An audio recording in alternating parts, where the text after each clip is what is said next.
wanaume. So as we speak, wote wako under DCI for further investigation. Tulipookoa huyo mama na bwanake, tuliuliza mlikuwa wangapi. Alikataa kuongea kabisa. Tukaona kwamba wacha tupeleke hospitali kwanza mama alikuwa kwa hali mbaya. Ogai mar doho mathako me kod riwruoge mang'iyo weche mag yiero onyiso luoro margi ewi chakruok mar grube njore mohewo 300 pachoka motelo ne yiero maduong' mar 2027. Bad migawo mar doho kata kamano osingo ni giikore mar winjo kendo ng'ado buche duto motenore gi yiero mar 2027. Jafambo marwa Chris Owino leronwa. Bunde mag tulo osechako ywak pacho kae motelo ne yiero maduong' mabiro kalure kod riwruoge mang'iyo weche mag yiero kod bad migawo mar doho. Ogai mar doho Martha Koome wacho ni grube mag njore 300 motelo ne gi kweth mag siasa mopogore opogore pacho kae osechak motelo ne yiero maduong' mabiro. Colleagues, we had the National Council on the Administration of Justice meeting last week on Tuesday. And we were shocked with the revelation that by the National Crime Center report that there are over 300 militias, or if you like, criminal gangs that are operating in this country. Ikinde nyasi mar yawo ayanga ikrok mar bad migawo mar doho ne winjo buche motenore kod yiero maduong' mabiro. Moko kuom riwruoge mang'iyo weche mag yiero onyiso luoro margi ni ka ok ogeng' tulo nyalo muoch e yiero mabiro kaka ne otimore higa mar 2007. Political divide, whether it's in Luo Nyanza or in Central or in Nairobi, there is a very chilling attempt to rearm and remobilize the militias that were moribund in 2013 and 2017. They are unleashing violence, especially during these political meetings. This, coupled with hate speech, tells us that we really need to reflect on the challenges that we are facing and that are going to be manifested during the 2027 cycle. Bad migawo mar doho ojiwo migepe duto kod jo Kenya mondo ti kanyakla kod duol mar IBC eneno ni yiero maduong' mabiro obag iro maratiro kendo ma ohuyanga. E komachielo, bad migawo mar doho dwaro mondo tim lokruok ne pen chik mar medo kwan joyal buche mag doho mamalo mogik kaachiel kod medo thuolo mar winjo buche motenore kod yiero mag tend piny. E korka kore, Attorney General Dorcas Oduor ojiwo IBC mondo tim yiero madundo mapiyo e kinde mar riwruok mar LSK ogolo siem josiasa mabayo weche mag temo kwalo ombulu e yiero maduong' mabiro. All Kenyans must be feeling to be represented in both county assembly and parliament, and to avoid defranchisement of any part of Kenya. Citizenry are waiting for the IEBC to conduct elections in those areas which are not represented. Because if the current head of state wins democratically, people will not believe it, because such color statements that continue to be made saying we will steal the vote undermine the very nature, the importance of not only the IBC, but the importance that other people, we accept the decision of institutions that are independently set and we move on together as a country. I want to affirm the judiciary's stand that we are ready and fully committed to adjudicate electoral disputes with fairness, with efficiency, with independence in mind, because we are only committed and faithful to our oath of office. Martha Koome kod kweth mare kata kamano onyiso jo Kenya ni giikore marakore kod buche duto motenore gi yiero maduong' mabiro. Chris Owino, Ramogi TV, Nairobi.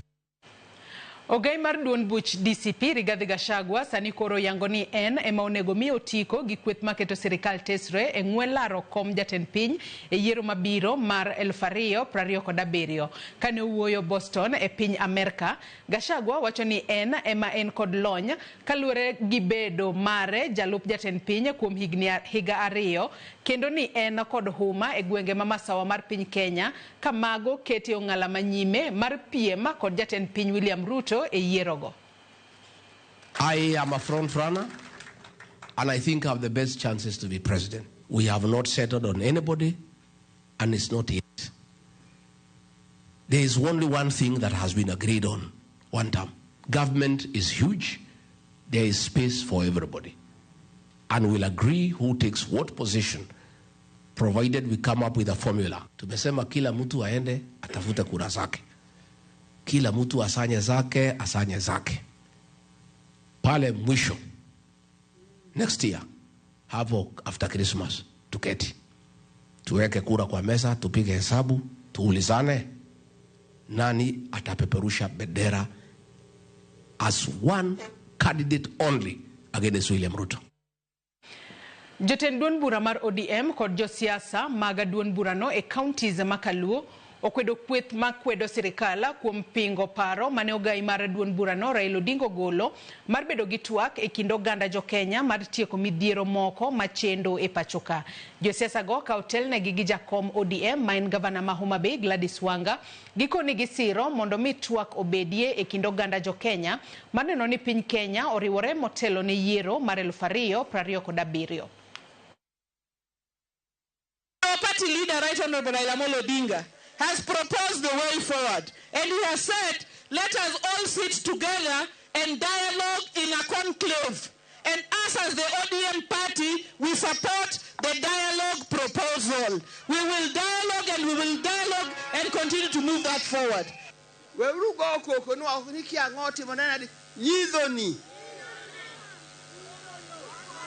Nyidhoni komie uru aparo ngat monge wach mar kome nyidhoni en gila nyawangaya kata jomoko okoko nyawangaya paro nonge gini eri. So conclave ma baba wacho en ni wabedo piny from down, polling centers, constituencies up to there.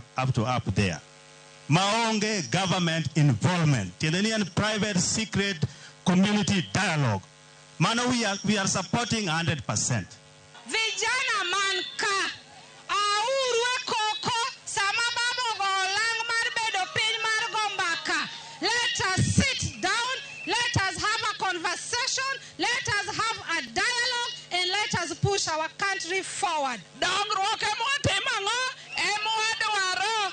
Mama one broad-based, kotelwa gi baba Raila Odinga, kotelwa gi Governor Majakom Party, Governor Gladys Wanga.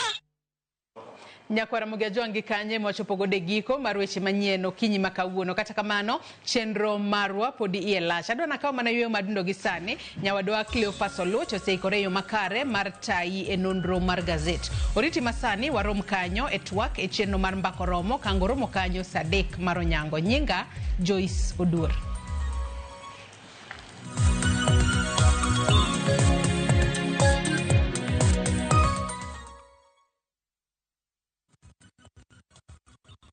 Introducing Wigo, your trusted ride. The ride with the most reliable, verified, efficient and transparent drivers. With fabulous cashback incentives for passengers, each trip on Wigo feels like an upgrade. Download Wigo from Play Store or App Store or SMS Wigo to 20425 and ride with confidence. Wigo, let's go.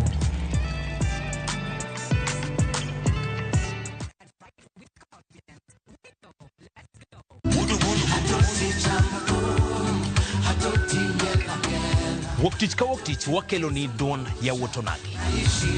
Kabinet chariyo kati chariyo nyakurunga juang en odiochieng' mar yuto mari. Chieng' tich adek kati tich adek nyakurunga juang en odiochieng' mar mine nyalo kachiel koda weche hera. Awendo kachopo tich ang'wen nyakurunga juang wakelo ni kama nene yani TBT kod thume mamit mokalo. Furahi the edition and thum kaliech. Loso kapuoyo nyakurunga juang. Ka wakelo ni jothumbe mopogore opogore. Kanyo ndo bende wakelo ni gimiluongo ni Ben Yawa.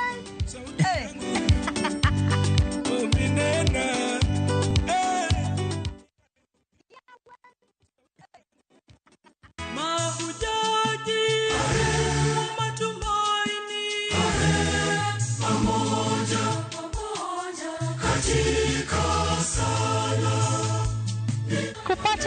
kama sikiza tune yako, bonyeza *860*286#. Kumbuka, Skiza na Citizen ni nyumbani kwa wasanii wote.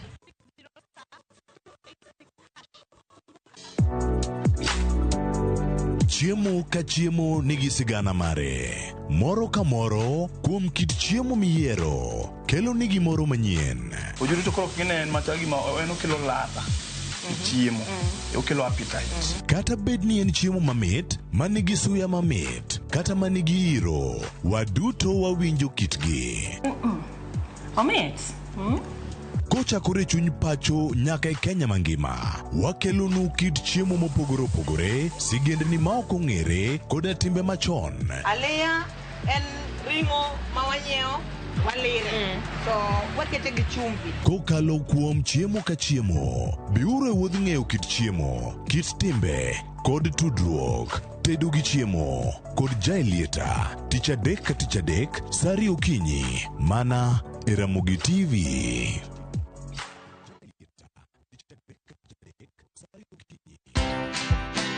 You'll build trust by me knowing that you are actually not interested about my title. If you're just saying hi to me while you're looking at my shoulders to see who else is the biggest or the big shot in the room to say hi. I don't think that can be achievable or that is normal, because let me tell you, your body will just shut down. Your body will just tell you no. Even your emotions, you can tell when they're not in check. Watch this story and more. Download the Citizen Digital app or visit www.citizendigital.com and find the Citizen Originals portal. Kenya's #1 app, Citizen Digital.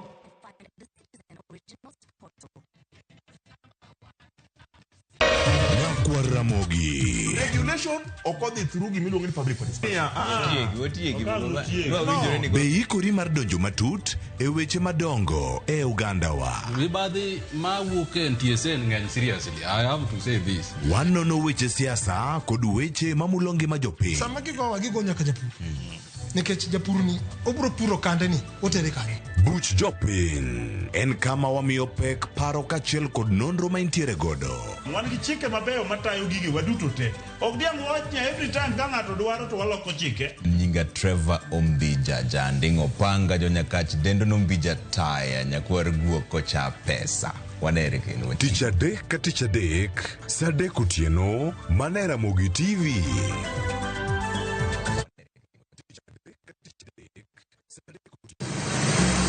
Be isepenjori e sigendni mayudore kuonde ma waluongo ni pachowa? Kapuonjani nobiro nikech gwenyruok e kind owete. Riwri kodwa mondo wanon sigendni mabeyo mag kuonde ma wadakie.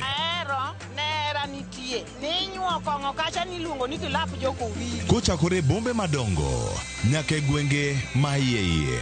Otusenge en piny joimbo mar oganda kiluonu wasenge. Ng'e gigo mamiyo oganda ka oganda bedo mopogore.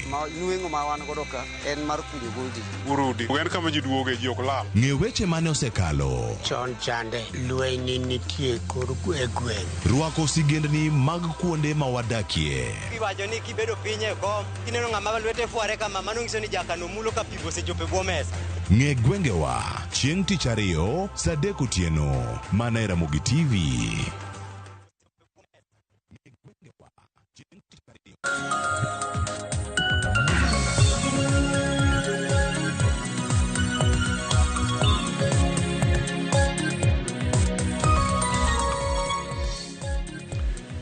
Nyakoro Ramogi jwang'o yawre kendo machiegni okinyi ma kawuono chenro mar Ruupiny dhi nyime kaka wantiere nonro mag gazet okinyi ma kawuono sa 3:34 tok sa 12 mar okinyi ma kawuono bedo kata e gazet ma kawuono nyinga Cleophas Oloch jakisimo kanya kod mukio nyaka sango tantiere kaka jofwambo wadwa Anselo yango mar mondo manona ne gazet okinyi ma kawuono ka Anselo yawre chio nani achie maber Cleo Nyasaye orita sechopo ka wadwa ng'i achiel ariyo mantiere gazet ka wane kaka osebedo.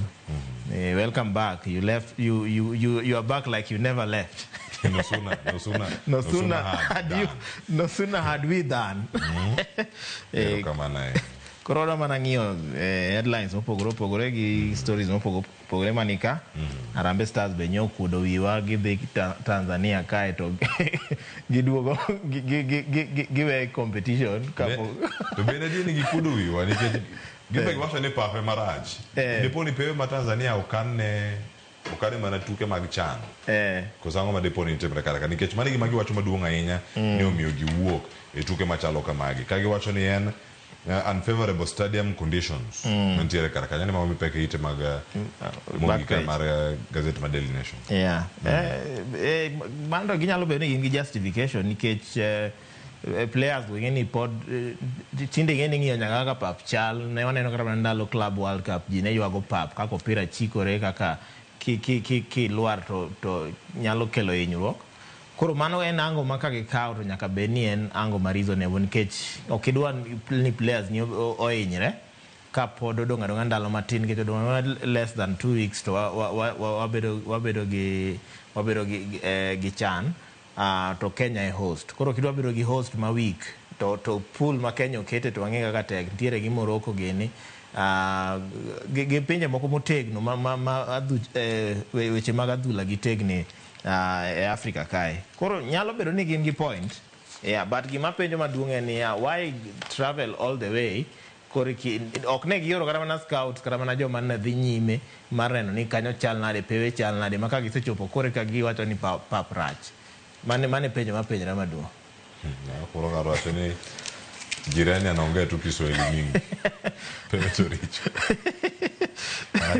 Mano jirani tiere kar kanyo nyokoro mojo mano wach mabiro kalore kod kocha mano mar Harambee Stars Benny McCarthy ma bende no chopo e paro makamano kwa nitie team mangima mano mar technical bench mano mar team mar Harambee Stars modhi kata ka giwacho ni alap mano ma monego bedni adhula makama igoye mano kama iwacho no kendo kumoro ma nikare ahinya mar mondo mituke obedi ni idhi bedo kacha mano aluora ma Karatu kama koro ne giwuok no giduogo kata gi ndege giduogo gi bas koro ng'ato ndiko kumoro niero Tanzania, Uganda kod Senegal ne penjo Kenya so you are going by road.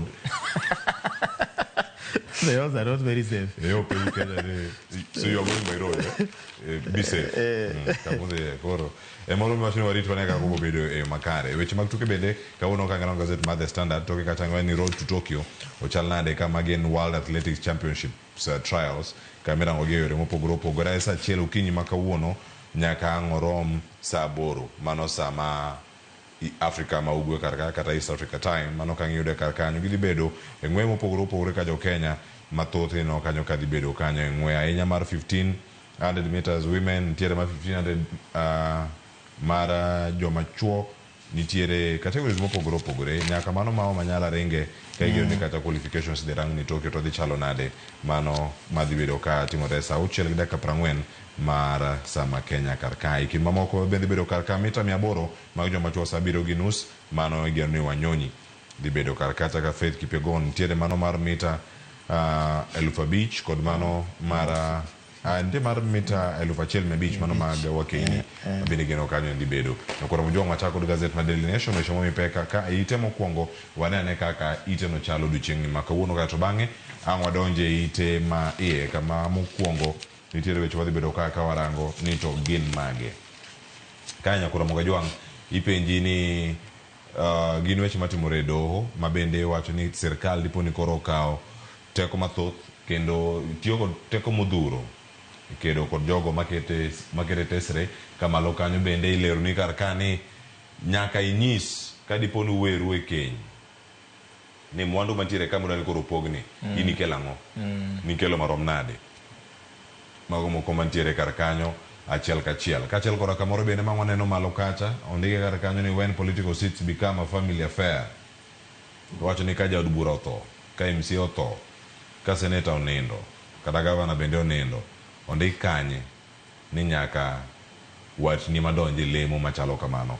mago mathoth arani wayaw ka kotene kod mago mag matimore migepe mopogore opogore kod ma Shakaola gik matimore Kilifi wadano wadonje ite ma iye kar kae mondo wachaka nono nyakura moga jwang gazette okinyi makawuono Ansel wachaka kod ite mar ariyo kama kanti gimoro matimore county ma Kilifi mano ite mar ariyo. Gazet mar Daily Nation karaka achiel kachiel wacho ni ero Kaltora wacho ni man Shakahola mar ariyo mobiro koso chal nade mana kama intiere karaka achiel kachiel. Answer wacho ni gweng' Machakama koro sani bende chako bedo declare wacho ni crime scene tiere timbe magalagala kata majende ke maponono nenre kendo maket kod mano ne kinde mane Mackenzie pontiere lora jogo mag obila mag kwath kich to nyose yango kendo weche moko machalo mag Shakahola malikore ni chalo mag Shakahola wang'e ni ji malawo 400 nowito ngima gi moko be notero osiptal, moko kata wedegi pok oyang nyaka sani, ma en kes ma pod dhi nyime. Mano nobwogo Kenya kata Kenya mangima, piny mangima. To kendo mana Kilifi achiel ne ma koro nitie gweng' moro kendo iluongo ni Binzaro ema kendo nye wechego oliekore nang'o ni nitiere jal moro manyo tho to gi ji 4 moko nyo resi ka nie ngimagi nie kind Nakuru kod Sumbi ka nye giwacho ni gine tweyo makoro ma nyiso ni nyaka bed ni nitiere cult moro kendo ma nyaka bed ni inyalo yang ka ni jo Shakahola ka kendo koro chaka gima koro duogo season 2. Weche to ondika ni jogo king'iyo kuma gidake ok chal kuma dhano onego bed ni dake. En ot moro machalo od lo ma onge kata dirisa to kitanda onge, machalo gima jogo nanindo mana ediero to wan e season mag koyo. Ang'e ni dho nam chumbi koyo samoro koyo ok ng'iche ga ahinya kaka Nairobi koni, but generally wan e season mag koyo Kenya ka, makoro penji ni jogi osebedo ka survive nang'o. Mane makoro ing'iyo kata mana kaka gidak, iwacho ni nitiere mana jerican moko mag pie mineno kanyo, ok chal kuma dhano onego bed ni dake. To nitiere miyo moro ka ochiwo sigande kaka jaode nouso lo eka beach siling 18,000. Koro wacho ni jaode nobiro gi nyidene iluongo ni Miss Sarah Thoya kata Thoya ma en jadak wacho ni jaode nouso kore man lo mate nitiere lo mane giriwore. Koro jaode nouso, wacho ni jaode nobiro gi miyo moro ka jaode nyise ni miyo ni obiro adwa ni mondo ausne lo, to en nodagi monyiso jaode ni in kidwa uso lo to usa kora tiwerigo. Koro jaode nouso lo eka beach 18,000, mamano matiende ni eka achiel nouso about 4,000 kanyo 3,500 ka kodhi ahinya. Mamano kata mana valuation mar lobno ok chal gima notim malong'o. Koro nitiere weche ma pod liekore ka. Kibaji manyalo goya en mana ni nyaka kochak tim kata mana nonro e gweng'no, dibede ni nyalo yud ringre moko manopandi, nikech ka ng'ato achiel noyud kosetho to ji 4 noyud ka ni kama rach. Dibede ni nitiere jomoko ma be nosetho ma pok wang'eyo. Koro nonro ainago ema pod an arito winjo nobedo nang'o. To ka nitiere, an awacho ni ka nitiere jok motudore gi wechegi, jogi onego maka to okete jela, nikech magi gik mag rocho ratich dhano. To kendo nitiere kaka loko obwongo dhano ma wan wang'e ni kiluwo Nyasaye ok oyangore ni mondo ichwe mondo itho. Kamano ka bende kama ntie wacho ni lwasi moyudgie kanyo ket kod mano bende manotimore e Shakahola. Kamano gana mathoth nowito ngimagi. Iwacho ni kanyo mokwongo onge ranyisi mar kitanda kata kama ng'ato ninde onge, manyise ni jogi ne nindo piny e lo kaachiel koda kar losruok kata choo. Ne en moro ma ok inyal wacho ni en gimoro ma okuny malong'o, en mana kumoro ma untie mane pap, untiere kure kata kokunye to thany. Iwacho ni gik moko ma gala ahinya. Iwacho ni ka kata kodoko ni kumoro matin kama intiere karka en gimoro maket kod mane timore kama ne Paul Mackenzie kod jolupne bende nitiere karkacha achiel kachiel. Iwacho ni kanyo ne nitiere 20 liter jerrycan kata kubni mathoth ahinya ma nitiere kar kanyo manitiyo godo kaachiel koda ka taya mano mar sola bende nitie kanyo manitiyo godo e alwora ma kamano. Nyakoro mojwang' ite no mar ariyo ngisom sigani winyani mathoth mantiere kar kanyo ka wadhi ane ite machielo ma en ite mar adek kama ikono wach momipe kar kanyo gin weche ariyo ang' rangi gi duto nyaka ikon doho ni mwandu midani mondo mi opogne in ikelo adi e iye ka. Mano iwacho ni ma ok en ng'eto mokwongo ma bende porono ikono ka koro oyangi ni ka useweru e keny onego bed ni ichiwo neno morom ni anto nabiro gi maromo kama, nagero ot machalo kama, natiyo gi omenda maromo kama ka, nanyiewo nyamburko, natiyo kode kama, pesa na notiyo ka, mwandu mida pogo kar ka nyaka inyis ni gin to gin gik mage ma ne ikelo mar mondo mi opogni e kinde ma oweru. Answer. Weche mag keny to tinde aneno ka ng'eny ahinya e gazet ka. Chalo gima jo gazet be tinde temo yango ka puonjo godo oganda ni kama e kaka onego wadag nikech kinde to oselokore. Tinde ok en kama chon ma ji kodak to dak milele mondo iwinj ni ji owere ne tek. Tinde werruok chalo mos ma mosore to kwasemosore ni bros si tuko sawa, wacha kila mtu aendelee na maisha yake to wadhi adhia mbele kama noero. Koro nitie kes moro moyang ka ma do bende nyo yango nang'o ni okochuno ni ka un kamoro achiel kane udak kamoro achiel to koro ni koro sama uweru to koro mwandu ipogo marom. Do wacho ni kata kamano de bede ni article 45 section 3 mano mar pen chike ma Kenya ka wacho ni jogo manie keny gin gi ratiro marom e keny no. Kata kamano to wacho ni mano ok onyiso ni ratiro no mino ni sama uweru to ni koro un gi equal rights. Koro ng'ano nyaka kel documents, kel proof, kel ranyisi ni an ma mana contribute. Kata kamano en gima kelo ler kelo ler e weche mag doho ni sama ji were to ng'ato nego prove ni an my contribution mana kelo to be koro ng'eno tek nikech nitiere jomoko be magin contribution gi ok nyal bedo proven nikech nyalo yudo kana ne un gi ohala moro ma kaka familia to uduto usebedo kutiye ohala no koro ibro nyiso contribution in nade kata nitiere achiel kuomu no decide nang'o ni an a sacrifice kata mana career na kik adhi tich in ema koro idhi tich kata mana idhi many to an adong' gi nyithindo arit nyithindo. Koro mago to ema rito winjo ni doho bro direct ni mago to contributions ainago to koro nikech ng'ato ainano chances ge mag contribute mwandu en indirect ok en direct. Koro ma indirect no to doho bro ng'iyo nade. Nitiere ka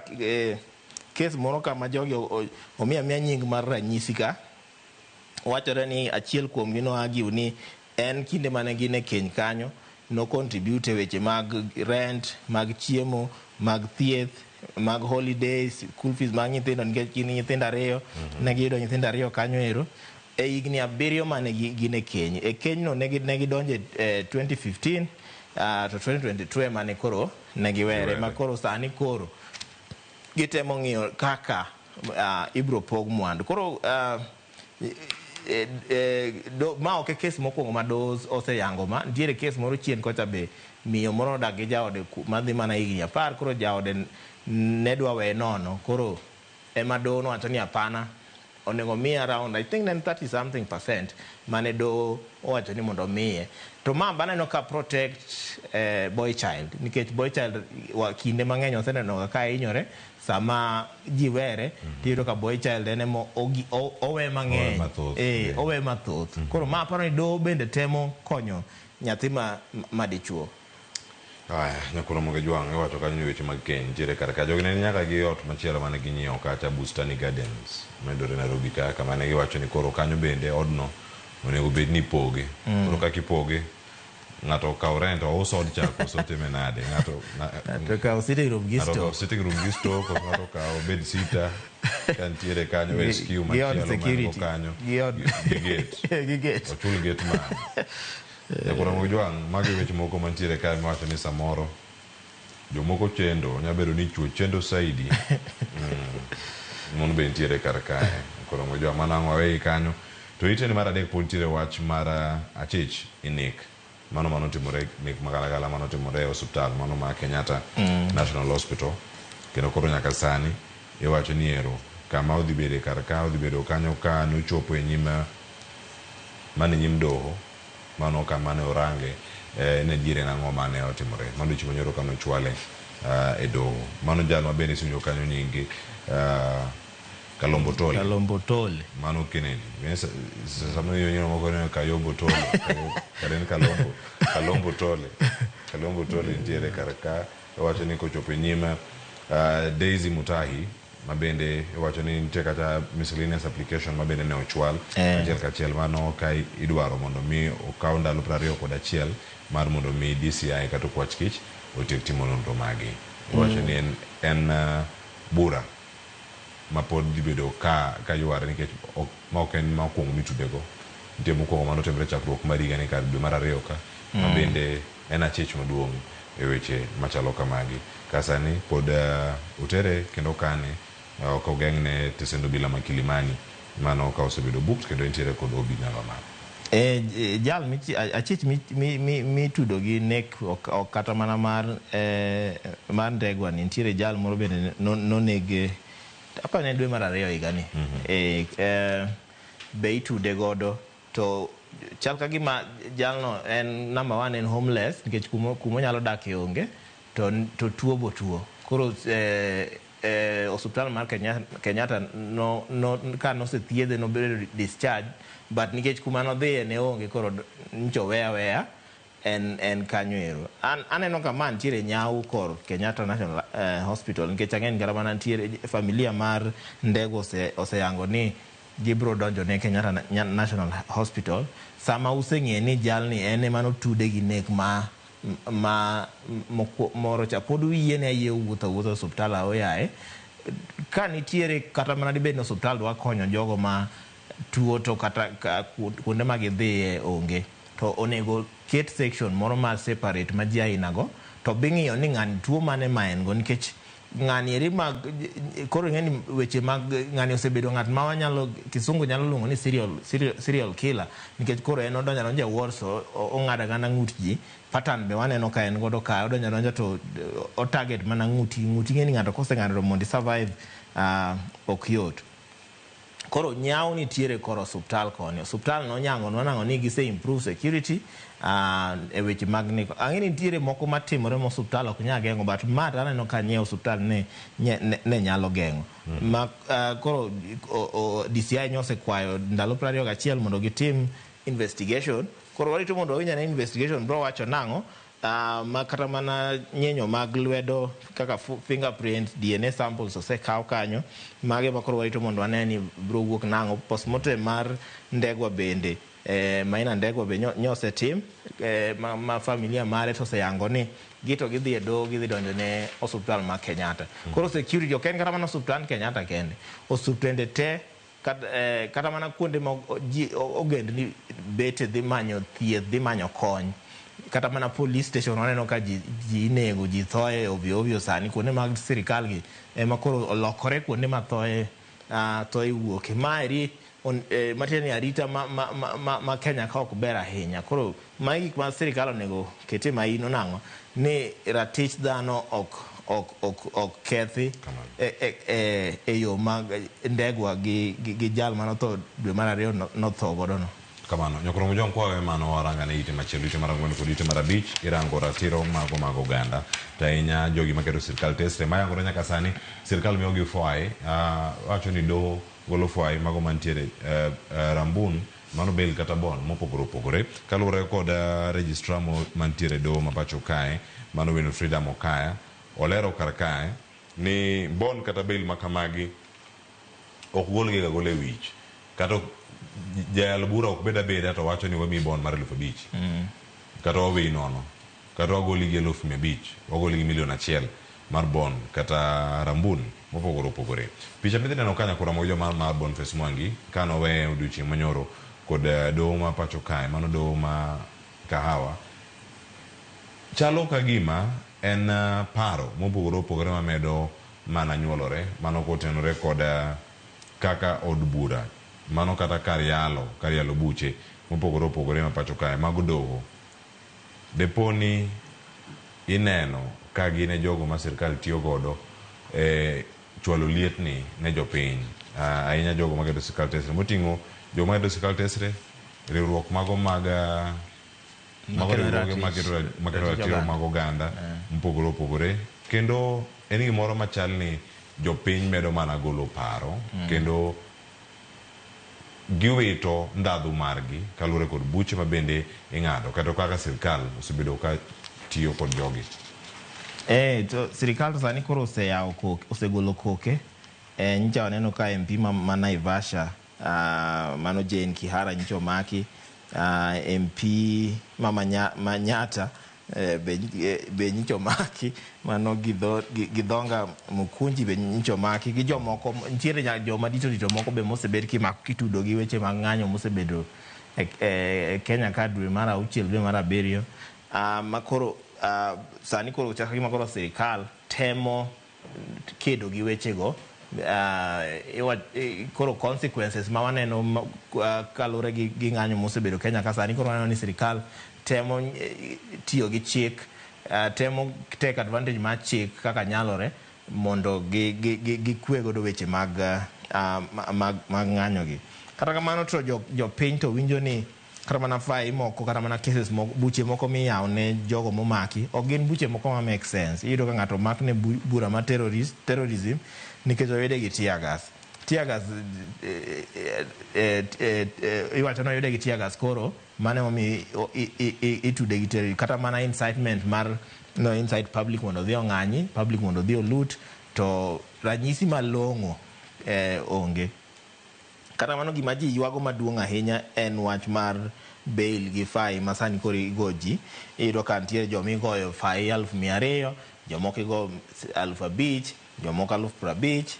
Boniface Mwangi ma aneno ka sani koro nyomi fai maduong' ahinya en nyomiye $1 million ma onyise no chul pesa no ka diben no ok en fai en bond en nyomiye bond mar 1 million manyako chule ka obed released kapod iwinjo case mare.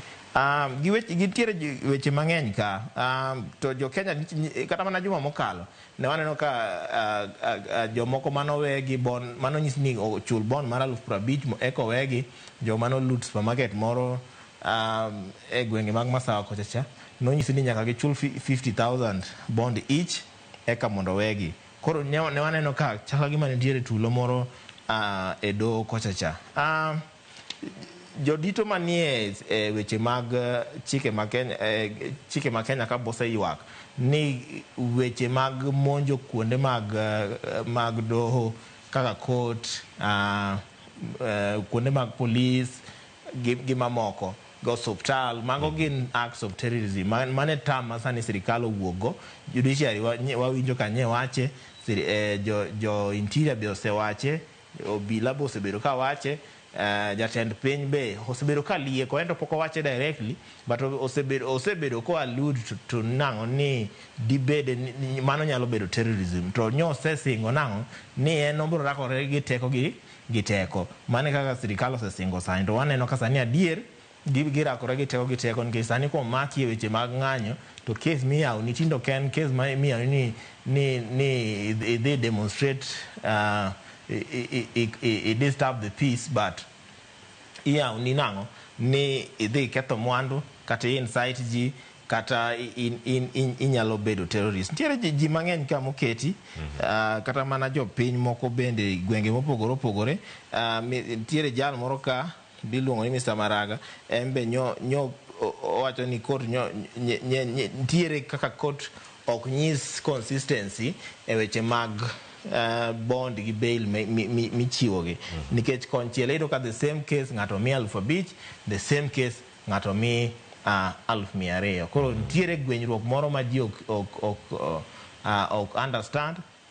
Jo siasa ma Kenya ka iyudo ka gin imiyo gi bond maduong' kata mana bail maduong' ahinya to sirikal bosewuok kawacho nang'o ni sani koro gidwa chako target jogo ma finance ng'anyo kata ok gi target jo ng'anyo giro mana target jogo ma finance ng'anyo ema koro we warito winjane ni cases gi bro wuok nang'o.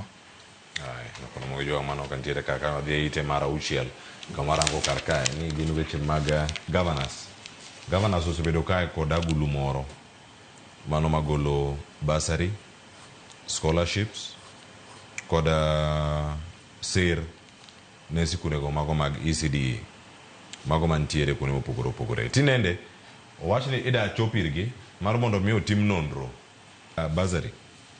Governors ok mor answer. Owach ni gin counties auchiel mabende janon buge omenda mago mag piny owacho kod sirkal kod bede mige mopogore opogore mag auditor general dwaro mondo mi otim nonro e counties auchiel gi. To jakob mar duol mar governors mano Ahmed Abdullahi owacho ni okang'no ok en okang' moro ma isiro ahinya kata gin magiwegi gisiro. Penjo maduong' mapenjo kawuono, governors oluoro ang'o ka dipo ni gitiyo kod omenda ni yo makare giloro dhoudi gi nang'o? Reasoning mari kae achiel kuom gi en ka giwacho nang'o ni kinde mane governors mantiere teko sani mantiere e loch sani iyudo ka moro idwa timne audit kochakre 2021 koro iwacho ni 2021 nitiere jogo mane onge telo.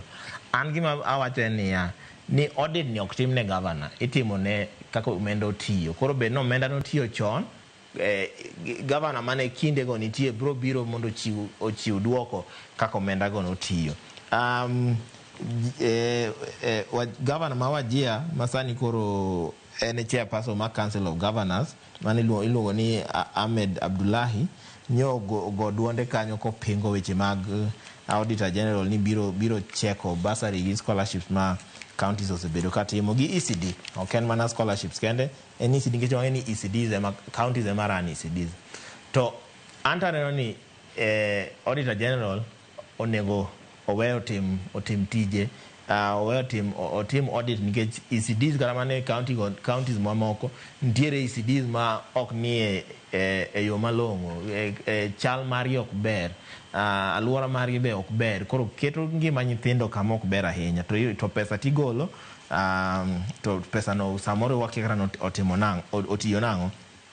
Koro magi gik maneno no emomiyo awacho onego we governor auditor general oti tije. Governors owe keto ni sama koro nyicha kidwa gol bursary to nyicha jotelo Kenya ka ywak nang'o ni bursary owe. Koro ing'eni nyaka ibed audited unless chiko yango ni pesni mag mimiyo scholarship gi bursaries ok onego obed audited kaka wang'eni nitiere bede sirikal moko ma ok bed audited. Bursaries ok en achiel kuomgi. Governors nyaka nyisa ni bursaries otimo nang'o, otiyo nang'o, to ok en governors masani kende.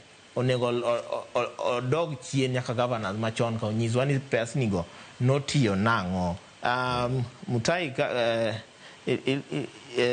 nitiere governor Manyeri be nyogolo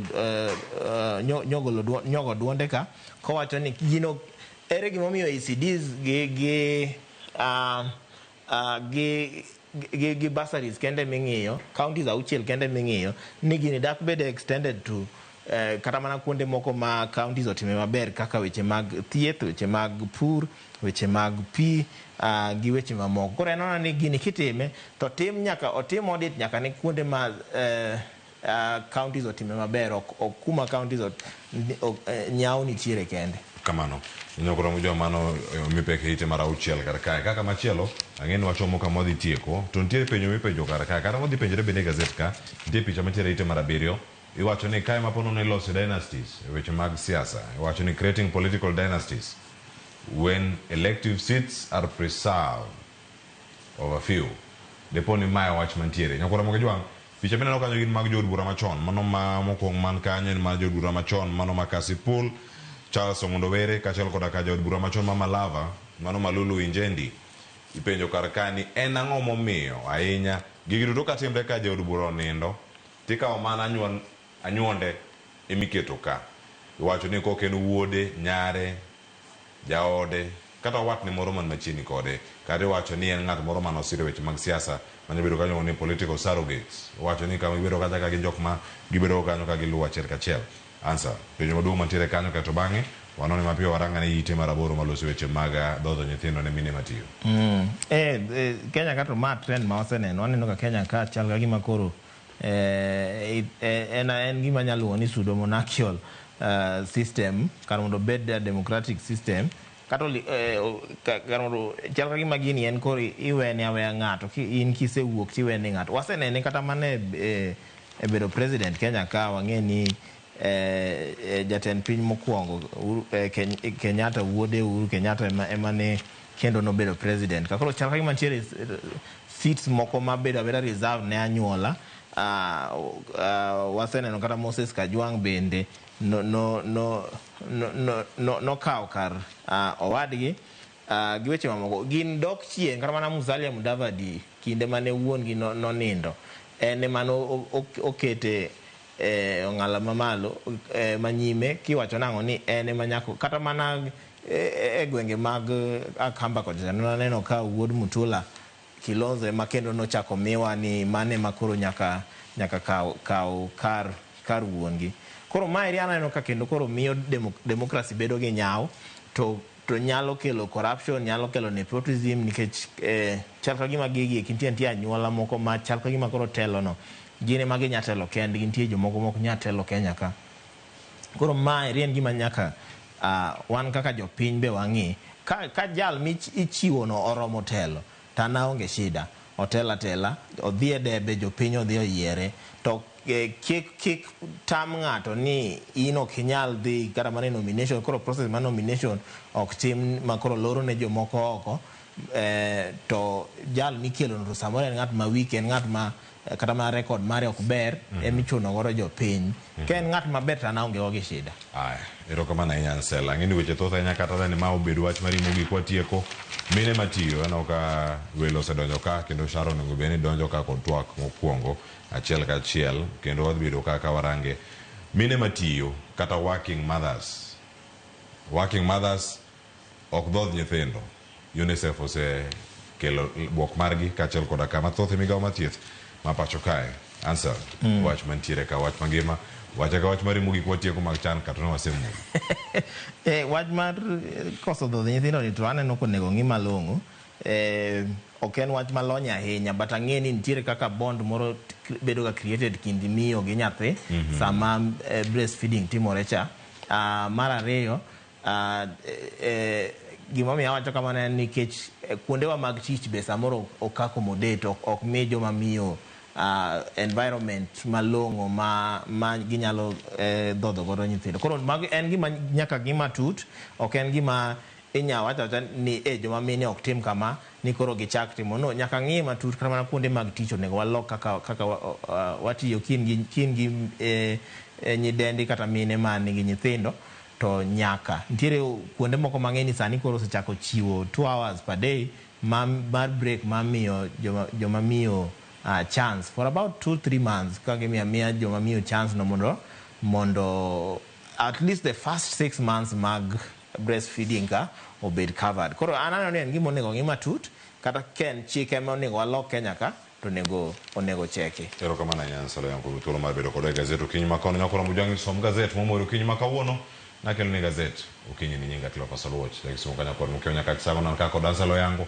menero Ramogi TV mabiro en twak e chal mar piny Kenya ko nyawadwa Sharon Ong'ao madhi kelo ni twak makamano nyakoro msadek mar okinyi makawuono oriti masani kikiri mabora.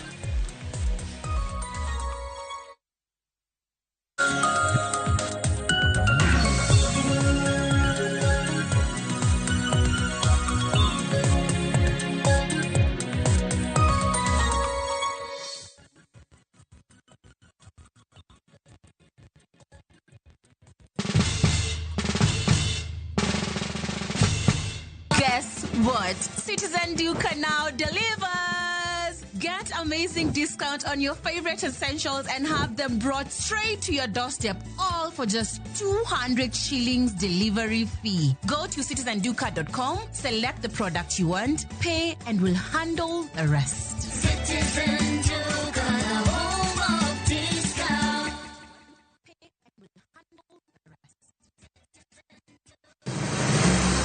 Be isepenjori e sigendni mayudore kuonde ma waluongo ni pachowa? Kapuonjani nobiro nikech gwenyruok e kind owete. Riwri kodwa mondo wanon sigendni mabeyo mag kuonde ma wadakie. Nera nitie. Ninyuo kong'o kacha niluongo ni kilap jokowinjo. Kochakore bombe madongo nyaka e gwenge ma iye. Otusenge en piny joimbo mar oganda kiluongo ni wasenge. Ng'e gigo mamiyo oganda ka oganda bedo mopogore.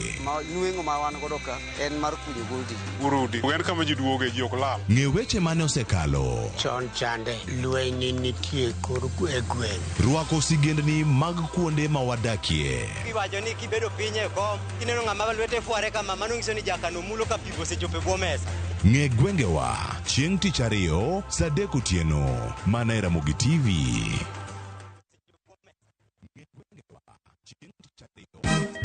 Siku njema huonekana asubuhi. Kabisa Anuari amangana gao. Seti him. Chamige. We museo. Kenya nzima tunasema jambo Kenya.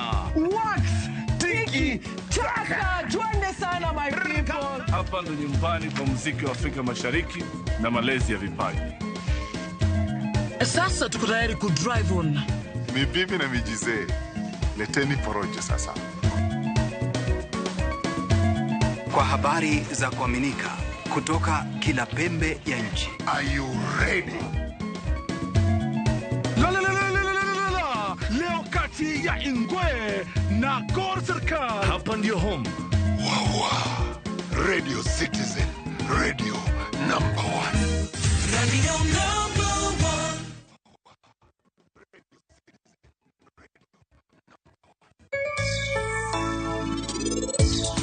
Penj laktar ko kale Ramogi TV ngima en mwandu iluonga ni Ruth Otieno kendo en ga morna mar bedo kod odiechieng'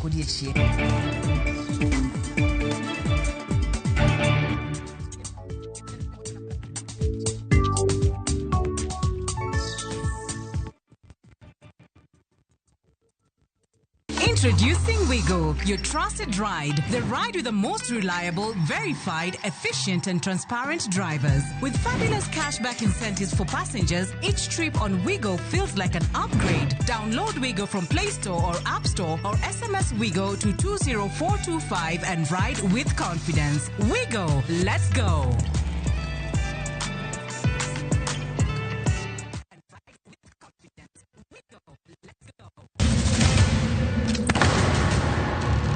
Teka unusie gi wachno. To ano ka bibet ka ikinyuome. To kate arus mare ano ka bibiro. Ere kaka ini nyalo timre gosipne malich kamae. Kosiparo ni nen mana kende ka. An ka mora chiel kode. To joma ni kate bende ni kode. En chunji adek. Osiep. Hera. Koda timbe andhoga makelo chwanyruok. Koro onge kaka arus ni nyalo timo. Maye yawa. Ikrine wuodh parineti. Sigana manyiso kaka inyalo tem paro kod lek ma ng'ato nigo. Kendo yiero nyalo loko gik moko duto. Parineti. Wuok tich nyaka ngeso saa 2:15 otieno. Mana e Ramogi TV.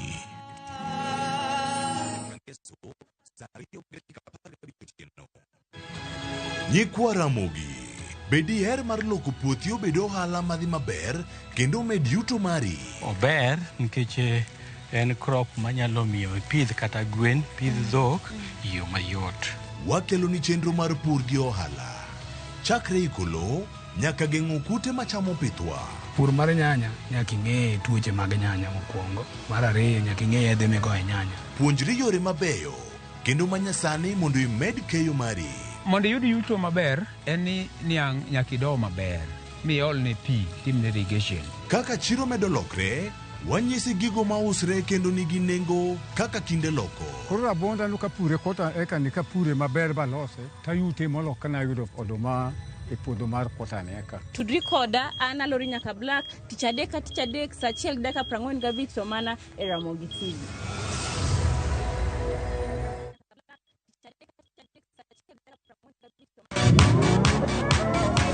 Ado manyien kod talanta manyien duto romo kamoro achiel. Chakre thum mag pinywa nyaka mag pinje maoko. Mae kinde maberie moloyo ma ji nyalo winjo thum mamit. Fweny jothum manyien. Kendo tim nyasi ne jothum muhero. Mae en ndiri mar jothum. Kod kit thumbe duto. Pado manyien. Wuok tich nyaka tich abich, saa 5 onyango.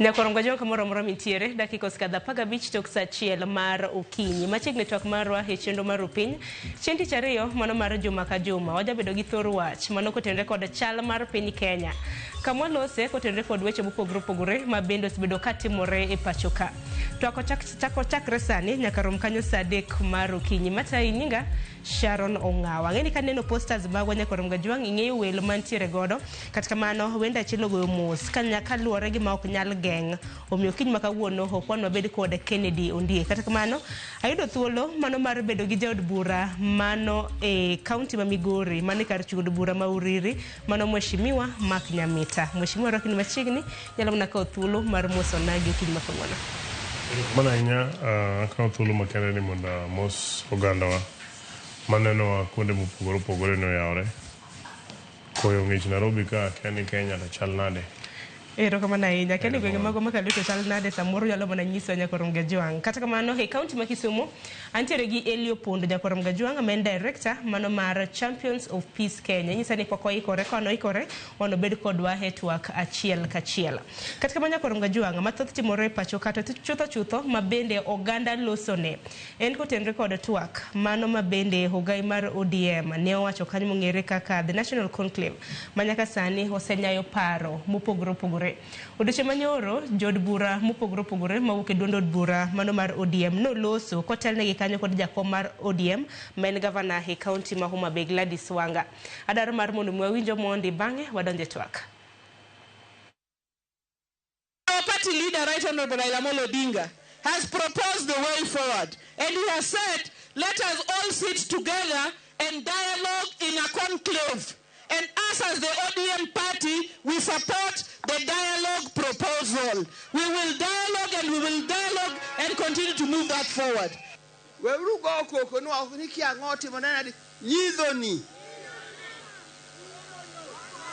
Nyidhoni komie uru aparo ng'at mong'e wach mar kome nyidhoni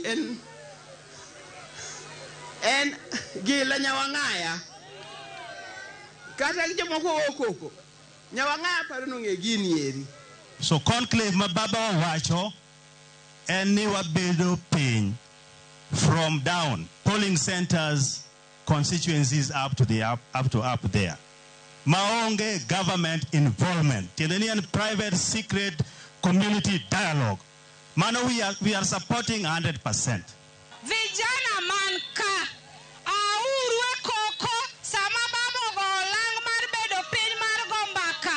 Let us sit down, let us have a conversation, let us have a dialogue and let us push our country forward. Dongruok emotimango emwadwaro mama wan e broad based kotelwa gi baba Raila Amolo Odinga kotelwa gi governor majakom party governor Gladys Wanga.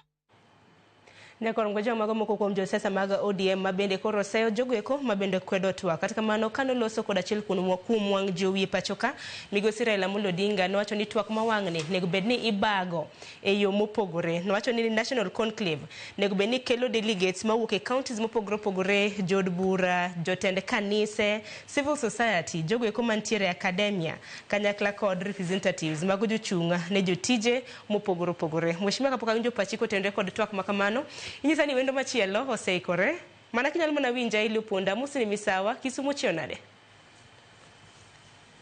Kisumu chio maber Sharon and kidamoso jokanya nyakwara mogni oyawre uru ero kama na inya kendo machiegni twak mheshimiwa Mark Nyamita wachaka gi wach mano mar siro twak ahinya mar National Conclave to kendo kang mokwongo mabende koro piny Kenya wabedo koda twak pachiko tendre kode debidang adawacho ni wasebedo gi weche mang'eny kendo Kenya pod nitiere gi weche mang'eny ahinya tok ng'anyo mar ojende e higa mokalo mar Gen Z. Aneno ka Gen Z osebedo ka wuoyo pile ka pile ka gin gi weche mopogore opogore. Magiwacho ni samoro ok giyie gi kaka piny dhi, samoro ok giyie gi weche matimore, samoro gidwaro lokruok. Aparo higa mokalo ne sirikal otemo wacho ni kare ji obi obed anena mapani komiti moro nolosi mar karibu kan ji 150 on either side mondo ji obi obedi. To jowa matindo nowacho ni gin leaderless, gin tribeless, maonge ng'ama ne nyalo biro kanyo. Odhi kamano to pod nitiere koko. Jotelo bende nitiere gi weche mopogore opogore, ji complain yo kia ng'ama otimore ma ok otimore. The only option moyon godo ni mondo ji obed ane piny mondo ji owachi. Nikech ncha wacho aparo ni program machielo na nyiso vijende ni ka un gi wach ndikuru wecheu kelure mesa mondo ji owachi. Kendo na wacho ni numbers kende is not enough. Kendo na chiwo example ni an ng'eni kata kaka oda nyithinda gin majority. Kendo Gen Z nitiere oda mang'eny moloyo jowa madongo. Te oda kanyero ok gi decide gimitedo kata gimichamo. Ginyalo mana wacho ni wan to kawuono alot romwa kete kata gi chak more bathe. But the decision no nyaka wane mwa yier nikech wane mwa timo gik moko. Wanyiso vijende ni unyalo bedo ni un gi numbers. To ok kunyalo bedo ni koro un gi numbers koro bro dictate gik matimore e Kenya kata e piny. Keluru weche ugo mondo ket e mesa. Omiyo dialogue to is the only way mondo kan tiere kama tungni gi chap nitiere to ji nyaka bed piny. Kadok kata kaka kaunti ma Migori aseneno ka wasebedo kwacho ni kan tiere wach mo matek ji obedi. An awuon an ng'ena asechako an conclave ni nyicha asechake karibu early in the year. Asebedo kaluorora kuonde mopogore opogore kabedo dhi ward ni taluongo ji jo kanisa mine vijende to bedo piny. Tu penjoru ni ang'o muneno kadhi maber, ang'o muneno kadhi maber. Omiyo conclave no wanasebedo anasedhi karibu wards nyinge manyiche pok wamiye. Koro aparo ni enena the continuation of the same thing wakoro bro bedo godo. But dhano nyaka bed piny. Wach mar jotelo mapogo wayo weche mag dhoudi, mapogo wayo weche mag din, mapogo wayo weche nitiere jok ma samoro ne go gi joma onge godo, onego wawere godo to. The only way monyalo bedo godo ni ng'ato ka ng'ato kel wachne mondo keti. Nikech Kenya en marwa waduto. To koko winjore ma koko medo bedo. Tiburo yudo ka kata ng'ama da bedo MCA kata ng'ama da bedo president. Ok inyal bedo president ka Kenya medo bedo president no onge. Ok inyal bedo MCA ka ward medo bedo MCA no onge ji ok winjre. Omiyo nyaka wa continually talk.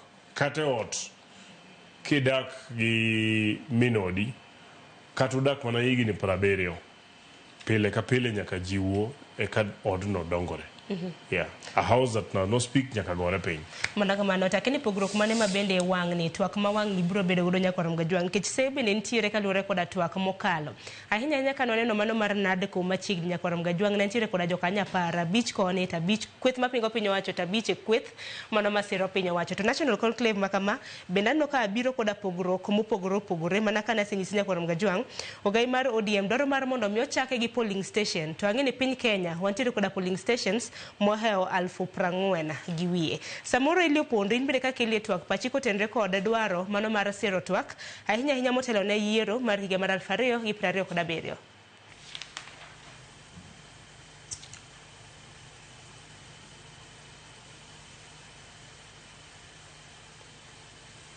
Oponi nyalo mana dhi nyime pachi kotenre kod twak mabende kore siro motelo ne yiero mar higa mar 2027 gi pogruok mabende biro bedo e kind twak mopogore opogore mabende osekalo. Nwaneno kanyo NADCO, nwaneno kanyo BBI e kind mamoko. Erokamano Sharon. Gima timre e Kenya ka sani ok opogore gi gik mosetimorega kinde mokalo. And masani ni bedo perpetuated gi the digital presence. And at one point asiro gimara la wacho ni conclave, but pod wase ni impact mane modi create nikech one give very good reports monego watigo as presidents One gi the kochope which mag development, conflict, the working report after the 2007-2008. One gi 2017, the NADCO report. To 2022, the NADCO report. One called BBI. Gigi duto golo issues ma kethowa e Kenya kai. Ma for me, the conclave and mana political machinery midwa tigo mondo chak prepare for the 2027 election, but is not the konyo ni mondo goal issues matago jo Kenya. And gimanyo nyaka wange ni the other sani Raila Nyose declare officially ni support the Ruto regime nyaka 2027. And ntiere jo mose declare the other side ni ogidwa Ruto. In fact, manegi coin the word one term or half term. And therefore, ginbe digese chakoi kore as part of 2027 election. So when Raila no kilo wachmara the conclave is part of grassroots pre-mobilization near 2027 election. But they address the pertinent issues that affect the Gen Zs. Mark Nyamita ye kode gigik mose wacho, but analogy mutio go ni en gi nyithinde ot to nyithinde go nge right mar wacho ni kawuono gidwaro nyama choma nikech en gi minot min pinye ma kelo. I think mano is not a good analogy, especially kwa ng'iyo weche mag Gen Zs. Gen Zs gin by right, gin jo Kenya, gichulo tax, majority no vote, and therefore they have that inalienable right mondo gipenj gik matimre Kenya ka. To konego ketgi kaka third class citizens magin giwacha weche gikanyo to jomoko ema maintain.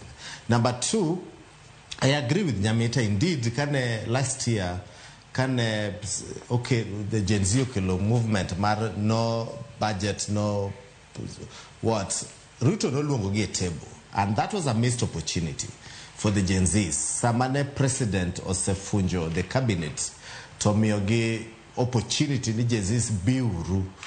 To Gen Zs no wacho ni gin leaderless, gin tribeless, gin partyless. And that was a missed opportunity. And for me and Kumabete, that was a good opportunity. Man, Gen Zs do be the rooted table. They address pertinent issues. Although, gimomio jomoko be wacho gimio no kiniginyal the extrajudicial killing no kido expose themselves, but that was a missed opportunity. To goro gimatimre Kenya ka Sharon, and Kenya is already at the takeoff point, March 2027 election. My worry is one get 2 years to election. Which means pertinent issues ma affect jo Kenya, buro bedo buried. Ma focus jo Kenya sani ni koro e 2027 election. Kingeo gima koro conclave dwa biro, and you rightly put it, one give over 40,000 polling stations. Kawase chako those political activism polling stations, majo Kenya dibete mood mar election up to 2027. Ma the pertinent issues ma affect jo Kenya, kaka issues mag health, issues mag education, issues mag unemployment, mago dibedo idigol oko nikech koro focus mag jo piny en dibedo e weche mag election. Ero kama na inya tibende kinde mabende waloso kotende kod dwaro mano mar sero twak e pacho ka samoro Mheshimiwa Mark Nyamita twak mose kadho samoro onyago olemo mawang'ni samoro kaka jaod bura jatelo ineno ka biro bedo ka nyago olemo nikech aneno ka methodology midwa time godo bende opogore nikech ogai mar odiem nacho ni bende Gen Z rowere bende maket kacha kwangi mano kiwuok e grassroots e kor gwenge kacha. Ada wacho ni amokugo correct osiepna ok na wacho ni nyithinda for example ni gionge right gin go, but right okonyiso ni gibiro dictate. Habedo gi right opogore gi dictating gima timore. Atemo mana chiwo example ne nyithinda ng'eny kwa kwano nyithindo mane odagi ng'eny molojo nyuol kech wan mana ji ariyo to nyithindo samoro kala ariyo no te yot kanyero kata kupone gidwa ni mondo kiny gimadh nyuka oginyalo wacho ni kiny koko madho nyuka to wawang'o odni gibiro mana nyiso ni kiny odoro nyuka chayo timo nade tamba nyiso gi nyuka wanya madho kawuono manyiso nyaka gibi e mesa. Mano is my point. Right gin go to ginyalo ne wagigo koko ni wan chiemo no kwadwaro to kinyiso kendo bi unyisa ni chiemo mudwaro to gibe giringo ok gidwani mondo giwach. Emana temo chiwo parallel manotimore last year kane ojende omiss opportunity kane gikelo weche mang'eny kabisa wach mar finance bill kiang'o motimore kamano to kano nyisgi ni biure mesa to koro gionge godo. Sani yudo ka nitiere a group of young people moseketi koro gin giluorore Ruto must go. Ingeni Ruto must go ok nyal bedo agenda mar vijende ka onge alternative kech ka Ruto sedhi tenga idhi miye Nyamita kosidhi miye Sharon dunga dieri. Koro koponi gidwaro mondo Ruto dhi mondo Sharon oyudi to giwacho ni wana ni Ruto dhi mondo Sharon oyudi ni why nikech Sharon ong'e timo ma Sharon ong'e timo ma Sharon ong'e timo ma to kiwacho chania wana ni mondo dhi ni koko biro deal gi weche go kende mano ok wanyal bedo gi piny machalo kamano. But nyago lemo e weche mag twak mosebedo godo chon anya wacho ni agenda mabedo ga every other time samoro gibedo agenda moloyo achiel to kwa dhi twak kata kwa dhi winjruok to e agenda apar adeko tim pod wasudo mbele samoro apar go ok tek bitim tariyo sudo mbele kidok chien matin king'iyo kata katiba makoro wantiere godo ni gimomiyo tinde koro wan gi katiba makata devolution obiro en mana nikech uoyo ne nitiere ji odhi Bomas ma ji obedo piny gigo duto manotere Bomas tene ok ji owinjore to mane ji owinjore wachore mowinjore go wakaw gi mondo otim nade wachor godo mbele kidhi kamano king'iyo ndalo mane IPPG otimore mokalo nitiere gik mang'eny mane gidwaro moko ne ok okalo moko nokalo wadhigo sani endi ji winjo kata ka Chief Justice wacho ni ong'iyane kuonde midwani mondo loke chike nitiere ma ji biro winjore nitiere ma ji ok nyal winjore to koponi wan gi gik moko apar kata wakalo ariyo to we have made progress. Koro naparo ni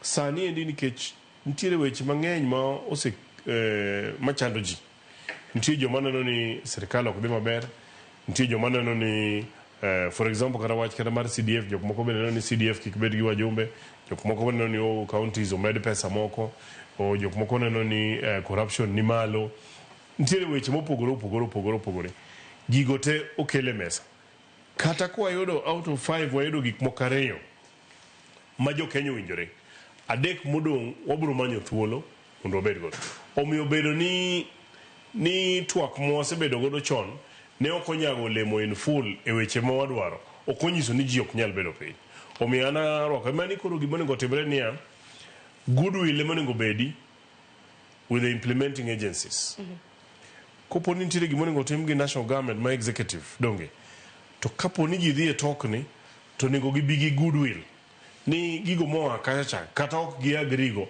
to ka ng'eny ji owinjore ni magi gik monego tim to nego giwe ni mondo mano timno ko kapo ni gima timore man samoro goodwill ni ma samoro yudo ka chendo anyalo nyisi ni gino timore kata sirikal for example sani neno ka higa ni sirikal okelo gimoro biluongo ni e-procurement manyiso ni sani kidwa yudo tenda moro to koro dhi e mtandao koro tinde physical moro man timo cha onge koro ten gima osetem Kibaki noteme ka noda temo wuok kapok no wuok ok otime Uhuru biro higni 10 otemo mondo gini odonji ok otimore President Ruto e sani koro dwa teme wadang'iyane ka gino dhi bedo to ji nyaka bed ji ok winjre kode to kata otime mana 50% it means we have made progress omiyo wacho niya onego wang'iyane ni e twak mosebedo chien ang'o mosemono wa implement giko mondo koro kwa ng'eyo mano sama wadhi e twak machielo ni kuonde mano wanya bedo gi makosa go mondo wa rectify kapok wadhi mbele lakini dhano nyaka uwu ichwang' ma ji nitiere godo kok watang' to be twak be dhi miyo ichwang' mar jok moko dok piny nikech samoro ng'eni inyalo wang' nikech samoro ok ing'e adieri to ka koro ang' ibiro e mesa tibiro nyisi adieri ni ma nitiere koro biro kweyonwa mirima to kwadhi adhiya wadhi yiero ni gi mirima mantiere maneno mantiere Kenya dhano nyalo negore manyiso ni twak mamoko go kaka ilieko samoro di bende goodwill na onge koso and then twak mawang'ni neno kogai mar ODM siro ni ochakre gi grassroots kapok ochopo national level kamano ni nikech ng'eni moko mosebed kitimo samoro koket malo ka tibodo kama wajumbe moko ariyo adek senators moko ariyo obedo kama samoro mwananchi ma kawaida neno nang'o ni macho yier mana jotelo donge to samoro ng'eni nyalo yier jo opposition to gi jok mantie sirikal mano samoro is not the face of Kenya wan gi jo civil society, wantiere gi different sectors kamano kamano. Koro kochakore gi piny, to mwananchi ma kawaida be wacho wache. Be sani wanyisi, osiepna no wacho wach mar mtandao sani ng'eno yao gik mang'eny ahinya. Tinde ka ng'ato pimo ni gimoro, tinde aneno kata kwa samoro wadhi e rally, kitemo wacho gimoro, to jawuoyi nitiere gi simbe gi Google kanyo on the spot. Kiwacho ni ing'eni higa ni waketo budget mar $200,000, nyisi ni kama ng'ato tinga malo, jaduong' wang'iye ka, ok en 200, en $1,000,000. Kidhi kamoro minyiso ji ni osiptal kia dhi loso nu maber kama, jopiny nyisi ni lingane kanano kaka governors moko nyiso. Tingu bade wacho ni ing'eni ka hospital nyadana los maber jaduong', yath onge kata sami no wuene. So we have an open society maji nyisi the way it is. Onge gimoro maji rito ni bro ponde. Koro ochakre gi piny ji owuo. Ka ja boda mane gweng' cha wacho ni barabara ok olos ne maber, odwaro mondo pesa oket mang'eny e barabara, odwaro oket ne pi, koidho mochop nyaka malo ka. Kato wabro reduce the issues mantiere. Tiyiero implementing agencies, tiketo timeline. Ni kama agi otimore kama kochopo kama to manyaka implement. But all the parties mabire gini nyaka bed gi goodwill. Mar ne ka jopiny osegolo pachgi, to ng'eny gigo magidwaro mondo tim mondo kan. Erokamano ahinya. Ng'eno pondo nitiere mathoth mabende idwaro medo te kinde mabende ichano loso kotenre kod wach mar siro twak makama. Bende walose gimomiyo ni twak makama koro chuno e kinde makamagi, nikech kata mana kaneno ote mag jopiny penjo ni nang'o ni twak makama no chuno gi sani. Waseneno ng'anyo mopogore mabende oseneno, waseneno kana mana pogruok mar paro mabende osebedo ka mienjo sectors mopogore. Kopogore gi mano, bende walose bende omenda mabende ibiro bed kitiyo godo, nikech mar mondo mi chok pach jopiny. Wacho kada mna kachokore grassroots polling stations 40,000 gi biego. Pesa dwarore ka. Ten pesa nga. Pesa na pesa ni koso osuru ma bede jopiny choko. Ilose mano bang'e to bende walose ginero ma bende conclave ni biro bedo katie konya korom ga jwanka luore kod ogai mar ODM. Udaro mar mondo miyo tiek okenge kaka economic exclusion. Iwacho ni weche motenre kod ochumi nitiere unemployment. Koso yudo thuolo mago mag tija ahinya kaluore kod rowere mapachoka kanyakla kod weche motenre kod transparent accountable governance kakitayo piny Kenya. Opondo. Erokamano Sharon, adwa chako gi kuma mheshimiwa otieke. Ni dialogue kaka wane Kenya kasani ichwang ni malo kabisa. And ratings mang'eny point ni jopiny ok mor gi kaka sirkal run. And kaka wan joma tiye peace building work, dialogue en a strategy maber mar chiwo environment mar ji loso mondo ichwang odog piny. And I agree with the Honorable Nyamita ni ichwang ni kodhi nyaka 2027 to it's a very, very bad environment for election. And therefore, at one stage, dialogue biro duoko ichwang piny ma ji koro chako reason together. As much as no konyal tieko all the problems mag jo Kenya nigo, to nyalo duoko. Ng'iane one day alone ma demonstration obedo Nairobi and the impact of that demonstration. How much we lost, and in terms of revenues, direct and indirect, and even positioning the country to the foreign investment. Kagino the Kamanyaka 2027, we are going to lose a lot ma pertinent issues makata the Gen Z's race koro knya beto a table. And therefore, at one point, we are supporting the dialogue. However, dialogue mose timore, the young people oketga e periphery. Ibro yuro nika en a committee of 50 people, 45 gin jodongo. To Jia Beach e magindra were. This time round, if the conclave is to be realistic and wangeni Gen Z's be mono raise these issues, one will give in the young people kore me opportunity to be in the table. Mondo gikelu wechegis from the grassroots level to the national level. And I totally agree, ni as much as ni dialogue provide opportunity, majo piny mondo losi, onogobedi there's a political goodwill. Now, Sane Raila Nose wacho openly, ni all the support to Ruto until 2027, which is okay. There is a national political goodwill. To onego bed ni en conclave mar one part of the country. Onego bed ni this conclave rally all Kenya, all political divide, across political divide, and all sectors of economy, mondo abed together. Gibed jo poor, gibed jo boda boda, gibed jo university students, gibed civil society organizations kaka wan kama, gibed jo bura kaka Honorable Nyamita gene. To issues gi onego kete table. And I agree with you, Honorable Nyamita. Indeed, te ginyalo bedo gik mang'eny te. Same to budget. Proposals sikelo mang'eny from during the budget making process, but Martin emadibede parliament madibede budget because of the resource constraint. Kata gibede ariyo, but this focus should be on the youth. Ma issues ma affect the youth nyaka ket broadly a table madibede. The major question ma beni penjo ni, who is going to finance this thing? Nikechwaneno, there is no budget in the current budget. Ere kumide yode budget. Marti Mugigi. The question wadi penjo kendo. Budget kasirkal dhi golo ne timoma. Angamono gi bo golo budget mondo gi fund go collapsing healthcare system.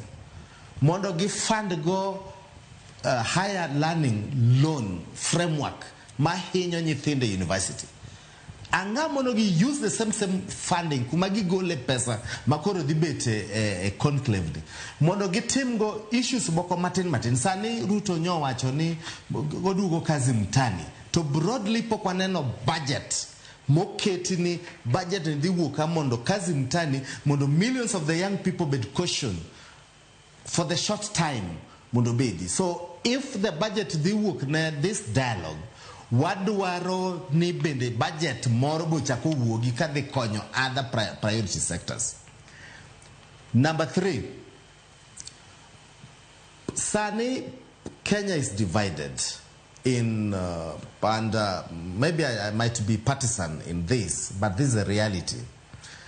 In 2017 Kano team election, nyithindo mang'eny nonegi Kisumu ka, especially the young people in Nyalenda, Kondele, Nairobi. And we as civil society man then tiyo Kisumu ka, santi watiyo nyaka Nairobi, ne wadong kendwa. No kwa yudo the national goodwill masani koro bet nikech wach jenzine. Penjo makoro wapenjre en ni ang'o biye diere cha. Kane baby pendi nego, ang'ombe diere chakani nego youth Nyalenda kata Kondele ne wagoko ko Kisumu ka ne wan kendwa ne onge the national momentum makoro wuok makoro timre sani e wach jenzini.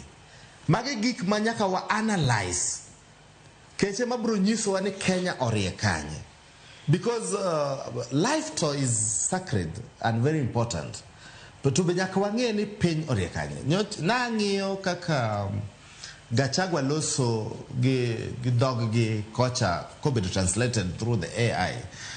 Wayudo ni otemo position joka against the government. So the narrative otemo create otemo divide the country, and that is very, very bad path. Makawa kao politically to jomoko bebero wacho ni yes kaka joluo makone gi jogini makojo ngata nyathi ka nyathi utuge dhodgi, and those are very, very dangerous narratives. Makod the up to 2027 election to Kenya nyalo bedo in a crossroad, and therefore mago duto wanyalo discuss them in the conclave ma Raila temo advocate for, and onego benyo manyo the goodwill ma mondo jo pinyo yeni. What are the short term and medium term outcomes of the conclave might directly impact on the citizens? Because Karasani, when I was buying the newspaper kanangyo gazette Bathandaras kabire studio ka kijende moko onyisani beto berde but gimanyaka wangeni ango odhi konyo wanade. Nitiere gik mang'eny mahinyo jopiny, like the corruption cases. Every time conductive report, billions of shillings are lost. Ere kaka sirkal mondo use the goodwill of the citizenry masani koro ni apart. Ere kaka gidhi nyiswa ni yes, we accept the reality. billions gi waseyudo kuma gilale kendo jogi dhi bedo held accountable. Then jok piny bro yie ni yes, something is happening. To ka magi pod bro bet, to ibro wacho ka jothurwa maseme ka wacho ni mago wacho japuonj. Koro Sharon, indeed, dialogue at one point and mar mondo ket jo Kenya in a mood mondo ichwang odog piny. Number 2, dialogue bende nyalo nyiso sirkal ni yes, kar mondo wago koke street kucho, wada bet kodu e table mondo wawach nigi. Tawa kwayo sirkal ni sama Gen Z oyie biro kodu e dialogue, kik wa profile gi. The young people kaka gin giwacho kaka giwache no opogre gi kaka the young people machon gibro wache mtandao, gibro wacho ni kaka gibet kaka Nyamita no wacho ni jogi gin techno savvy, in code meeting to say Google. Koro wawe profile gi gima giwacha dear, wa accept ni yes giwacha point. Kumage they are wrong, but wacha ni yes iwacha point, but the strategy mitiogo is very wrong. Like agitation for change is been allowed. To kakore di muk gik moko, kakore di destroy gik moko, to nyaka koro wa post mago. To some other young people also kikwa profile gi, ma koro gineno ni okay, the state is against us. But onego beni state be acknowledge yes, gimo wacha no enadir. Wabet kama itebo. Emomio at some point we are agreeing with the conclave ni bro kill opportunity marji koro mondo losi. Sometimes maybe this time round it can create a change. Ero kama na inya to Mheshimiwa Nyamita kapok watieko kar mnatwak makama bende walusani na kutendre kod dwaro jopiny kaka opondo wacho ni conclave ni bokonyo wagango etwak mamoko go pok osebedo ka konyo to bende kiloso to bende mulie nikech dwaro bang conclave ni kosekete temo wang'eni nyalo bedo gi push mar referendum gi loko pende chike e pacho kae. Aparo ni osiepna no owacho ni ntiere ichwang mantiere Kenya wa agri koda abro wuya wach ichwang no matis but kapok abire marino to owacho ni budget onge ni to ka budget ntiere to daket budget a collapsing healthcare system. Ada disagree kode matis ni I don't think ni healthcare is collapsing from where I sit kaka representative of the people. I think ni the introduction of SHA kwa pono dawedo jo majo adieri ana deal gi jo piny pele kapele. SHA osekonyo ji kendo to great lengths. Gima koro chendo matis en ni our county governments onego make sure ni yath nitiere hospital so that the healthcare system kik gore piny. Ng'eny ichwang mantiere sani ma ji ntiere godo ok en ichwang ni samoro ni koro Kenya ni sani ni koro unemployment all of a sudden obedo maduong' ahinya moloyo kaka ne chon. Nikech kiwacho adieri sirikal mantiere sani, sirikal mar William Ruto ni ingeno osetiyo ma higni 3. Ok wanyal wacho ni millions of jowa matindo ni koro nokoso tich e higni 3 mokalo. And I think there's been an attempt mondo jogo yud tich with the projects madhi mbele kaka affordable housing iyudo ka ntiere ji mang'eny mondike tijego. Nitiere gi ji mang'eny mayudo tije matindo tindo. En mani dhano maonge tich ng'eny moloyo tije mantiere available. Gima bro tieko ichwang kopo ni ji odhi e mesa en ni nikech kora dieri ibro nyisi e mbele ni kanyo. Ng'eny ichwang kata kaka no wacho jatelo mantiere oko Gashago mininde mowuoyo kocha. Ng'eny ichwang mantiere sani en ni nitiere oganda mosebedo kong'iyo ni gine magine loch. Gine magi yiero gik matimore. Gine magi pango kaka gik moko timore. To ka koro sani gionge koro giketo kokono. E gimomiyo ka ndalo mane ji nego Nyalenda, ji nego Kisumu, wane wang'anyo. To ni hapana jogo gin ging'iyo gi muko reru, jogo ng'iyo gi ketho barabara, mane kitgi gi timbegi. Ne ok en wach malich ahinya. To wang'ni iyudo ka kibire wang' jowi ka gine magi control, kidhi sectors mopogore gine magi mako. Koro ka wang'ni ng'at machielo nitie e gimomiyo koko timore nade. E gimomiyo wacho ni kopo ni ji odhi obede mesa wadhi nyiso gi adieri, wanyiso gi omera Kenya ni en mar ji te. Ok ochuno ni manyaka ibede kom moro mondo kore ka Kenya obed gi kwe. Ok ochuno ni nitiere un manyaka utim ohala moko mondo kore ka Kenya obed gi kwe. Omiyo mane adieri kendo adona nyisi kawuono Sharon ibiro neno ko oganda no e masani dhi tamore wachno nikech ing'eni okada wache TV ka lakini ing'eni wacho ga ni jagini ne oyiedhao oyiedhao kata pok iluongo nyinge ing'eni oyiedhao dhawa samora mora gine magi dhi pingo wachni mokwongo giwacho ni wan ok bedo nikech ok odo winjo adieri kech kobiro tibukone to in miwacho ni serikal pok otimo gik moko anya nyisi sani endi ni e constituencies wate kopone wajumbe wa to be very honest with you chiboyudo ka chiro sani gero makonyo minewa bring them to distance chiro kigero ikete pi ikete stima ikete barabara moro matis mobro bedo kanyo mine nyalo uso kama ber kipenjogi wacho ni mano nitie to mano to tin donge paro ni ber gin bere kiny makogi koro kapo nono ni conclave ni okete tim koro conclave nyaka bedi moriwo jogi te temo wacho ni gimomiyo dhi konyowa duoko mirima piny nikech ka koro ji odhi olorore ot ka to Sharon ndi wacho ni an barabara ma korwa onge nisena waketo ni gode plan koso sani gimomiyo pok wakete pesa ni onge koro ibubedo king'e adieri koro kata kiwuok oko kidwa go koko rocho ni ato dong' wasenyise adieri mantie iye kacha koro ka adieri ang'e adieri osiepna man Kisumu ni ong'e adieri kata imbi ng'e adieri to gi ji te ong'e adieri te koro iboyudo ka mirima notimore nade chako dok piny to ipenjo ni e wacho kabila miwinjo ko wacho ni jok moko osechako gire ing'eni ka wan gi jatelo ma samoro nyalo dhi kata kaka oko to dhi to kono joko go niya ni ing'eyo ni ohala sani ok dhi maber ahinya ji ok chul ushuru nikech ohala ok dhi maber ting'eni ka ohala collapse to community wa en ong'e ni community achiel ema nyalo timo ohala ka ing'eni wan kwadongo to magi adieri maparo ni biro wuok ka Gen Z obiro wan kwadongo to nonyiso nitiere jok moko maging'eyo ohala jok moko gin ging'eyo timo kama jok moko gin ging'eyo tedo kama motimore anyalo koni kawuono jaluo for example nyalo timo ohala malich ahinya thuole mapok oyudo jok miwuondowa ni ong'eyo ohala gi ok ni ging'eyo mana timo ohala nikech ne giyudo thuolo mar timo ohala kata wambe jowa komi thuolo to kiny kata ambe kamineno utiye maduong'ni ambe dikoro kiny an gi TV moko 2-3 kama manyalo gini kiny ambe antiere gi utena moko magero gini kama ka yudo thuolo mar timo ohala no omiyo belief moro ma a sense of entitlement emineno ka jok moko ose believe nango gine magi nya timo ohala koro dho nyiso ji nango ni pesa kata sani enido ka jok mantie Amerika ok or pesa to king'iyo data mantiere ka to nyiso ni pesa ma oko maduogo ka oidho malo koro kinde kamagi ma ka ji odhi obedo piny tibiro nyiso ni ma nyoche wacho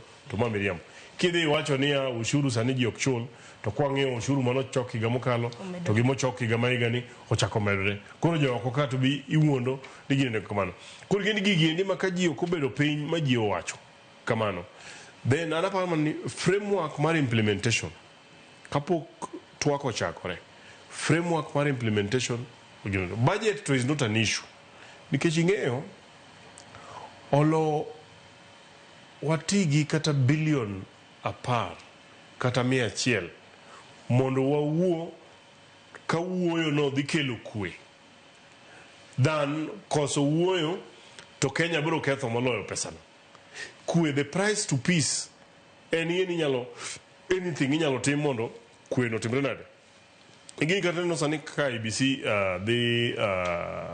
dhi chako weche preparation mag yiero IBC kokwa pesa ok wawach ni gibed extravagant lakini kopo ni IBC wacho ni gidwaro bilion 66 to nyaka wang'e ni sama ji ogore mbe ji ong'anyo ma ji otimore kia nade ni nikech yiero samoro nokodhi maber pesa di modhi lose dhi yudo ka en moloyo bilion 66 omiyo ka gidwaro bilion 60 ka nitiere tikawo pesa no timiyogi mondo gitim yiero ma dhano kodhiye to ng'eyo ni an Mark Nyamita nowachung' gi Sharon ka ok oyudo to Sharon wacho ni Nyamita notimo nade noyomba to yomba maler ambe kiny abiro timo nade to kwa dhi ma bang'e ne wacho ni Nyamita to yomba to okane kaka gino kama katibi kori kawo jogi to lwenyo chako wuok we will lose actually more than that omiyo kopo ni dialogue ni dhi konyowa in the past to peace budget to koro is an easier thing aparo ni sani ne mana paro ma jakom Raila Amolo Odinga nogolo kik wachak gine kamano mokwongo ni be wawinjore ni wadhi dialogue Ka wasewinjore ni wabodhi e dialogue, then the rest of the things to bro fall in place. Kapo kako yo matin ng'ato bende nacho ni dibede ni dialogue ni kata mnokang mar siro twak en mar loko pende chike mapacho kae. Kopo ni dialogue odhi ochopo ni loko ni pende chike iloko, so be it. Nikech Kenya be progress. For example, sani neno kata kaka weche mag mtandao omiyo ji nitiere gi a lot of information. Tido ka chike mane wan godo samoro ne oko adjust. Sani for example jakom no wacho niya wadwa no propose ncha winje kende twak moro wacho niya onge tiende ndiko ji odhi ogo kura gi kipande. Man is a very good argument. Koro ji odhi obed penjo to wadhi gi kipande koso wadhi godo kama. Dong'eno to sani ko wacho kamanero mondo mi mano timre chuno ni nyaka lok ang'owa lok chik. Koro ka ang' ji odhi kopo ni otero wa moketo wanyake mondo walok pend chike mondo wagol kata kombe moko wach ni wagolo kom mar governor, wagolo kom mar senator kata wagolo kom mar mbunge koso wamedo moro mondo kwe odhi obedi. So be it. Kopo ni otero wa mochuno nyaka walok go pend chike to obro mana loko tekni chike go bro savwa e gik mwadwaro. Erokamano ahinya. Nyakwar Gajwang' manene mana paro mabende gai mar ODM nochiwo Nyakwar Gajwang', kata kamano en paro mabende pok okete timo. Wang'eni pile ka pile dongruoge mopogore opogore osebedo ka nina ng'eni en wach mabende waluwo machiegni. Koko ma Nyakwar Gajwang' kaka pile ioronwa ote lai mago magote machuok radika 600 mbui mago mag Uganda bende aneno kwantiere achiel kachiel e mbui mar Facebook, YouTube kanyakla kod X. Citizen Digital bende wayudore yoro ote kaluwore gi thor weche mabende wantiere godo. Gisa Nyakwar Gajwang' yienwa mar mondo mwaka yueyo matin wadogi mathoth e chal mar piny Kenya. Kik dhi mabor.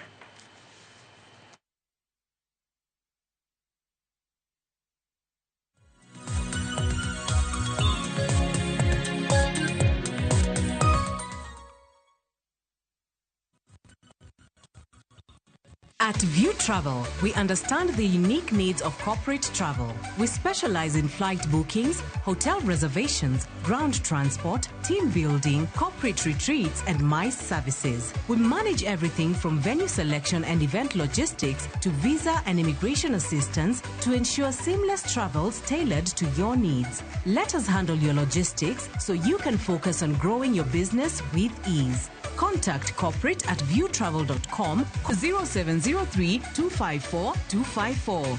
View Travel. Dream, explore, discover. Royal Mabati Factory Limited. Yud mwandu wa ginengo mogonyore e uso mar dir higa. Corrugated to kod box profile e nengo mar sling 405 kende mita ka mita. Brick tile e nengo mar sling 482 mita ka mita to kod roman tile e nengo mar sling 517 kende. Bed mus wakel ni mwandu ni nyaka idhudi kamora mora ma intie pachoka. Gochnwa e namba ma en 0722 638 kata ket oda mari e mbui ma en www.royalmabati.com.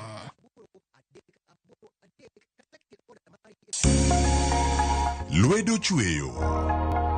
Koro ka sana watiyo gi lwetwa. Rom gi joma oseloko kit ngimagi kendo giseloko pok margi obedo ohala. Bechgi ni malo nikech kaka yudo materials dhi mang'eny. Duto en wach chwech, pok, tich matek kendo tiyo matek. Tim giri mitimo no, kikete chunyi tikete pachi. Mamiyo lek bedo adiera. Pok opogore. Tich ang'wen, saa 2 okinyi kod Sharon Ong'ao. Kick by.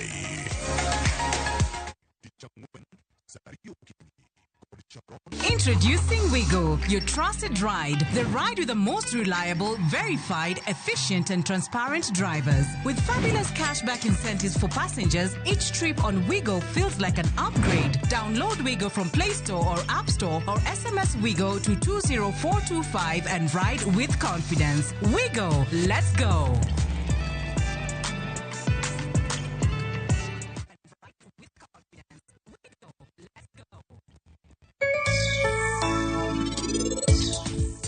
Inikwal simb niti, an gosiep na moro, mabiro golo ni gimora mora, mantie simbe, kendo piyo. Bro bedo maber king'eyo, ni ng'at malong'o no en ng'ano. Mowacho ni long'o ahinya kuome no mohingi.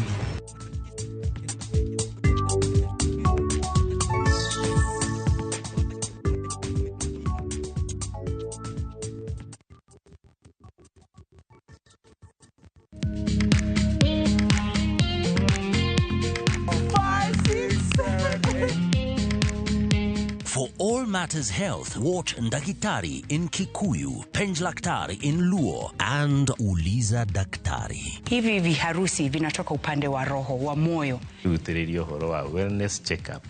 Tafadhali enda uone daktari bingwa ya mama. To milk ni emokano nafas. Get more episodes of these informative shows on View Sasa.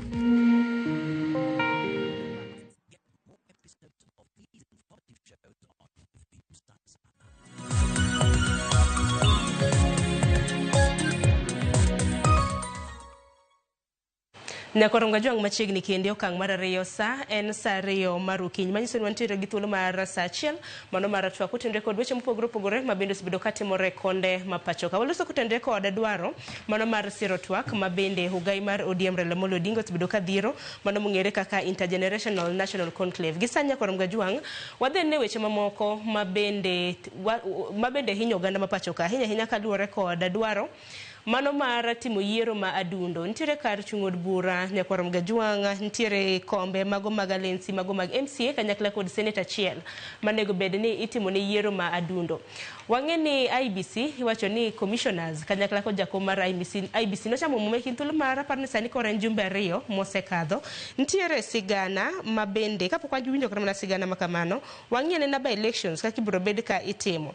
Nyaka sani naneno ka duond bura mano mar DCP motelo ne chiwo tarik. Wang'e ni IBC pok ochiwo tarik mago mag yiero madundo kata mana by elections mabende ibiro bed ka itimo. DCP kata kamano emano aneno kosechiwo aspirants jochung' mar gi Nyakoronga juang mabende biro bedo kadhilaro kom mano mar kar chung'od bura ma Malava kanyakla kod mano ma Banesa. To bende weche matimore wang'e ni kar chung'od bura ma Kasipul bende naneno Philip Aroko bende nitiere gi homecoming mar chieng' tich abich mano mar jumani e kinde mamoko gin mana hikruok mago mag yiero ma adundo. Aparna chakodi opondo kintiere e county ma Kisumu ikruok mano mar yiero ma adundo to chik wachang'o nikech bang' keto IBC apis aparo ni gin kede kod ndalo 90 mar bago yiero madundo makamage. Erokamano. Opondi nyalo mar dhi nyime. Erokamano Sharon. Gima timore ni it's long overdue. Wach mar IBC preparedness mondo gi conduct 2027 election en gima nwasego koko kaka wan civil society kinde mang'eny. And we are happy ni finally the IBC commissioners have been constituted and their first mandate en mondo gitim by elections mang'eny matimre Kenya ka. By election ni en very very important nikech odhi keto litmus test ne IBC preparedness to the 2027 election. Koro onego beni gi move with a lot of speed mondo gi los gik moko matindo tindo the regulations magidwano dhi e parliament otim piyo piyo. Budgetary allocations nyamita nosewacho ni inyalo migi mondo piyo piyo mondo gidhi tim by election. Because by election ni en a test mwadhi test go the new commission ni how competent are they to conduct by election madhi miyowa wang'iyo gini to general election madhi bet belani gidhi timonade. Number 2, samwada the election ni bende nyaka wang'e ni nitiere other supportive institutions mabe konyo IBC.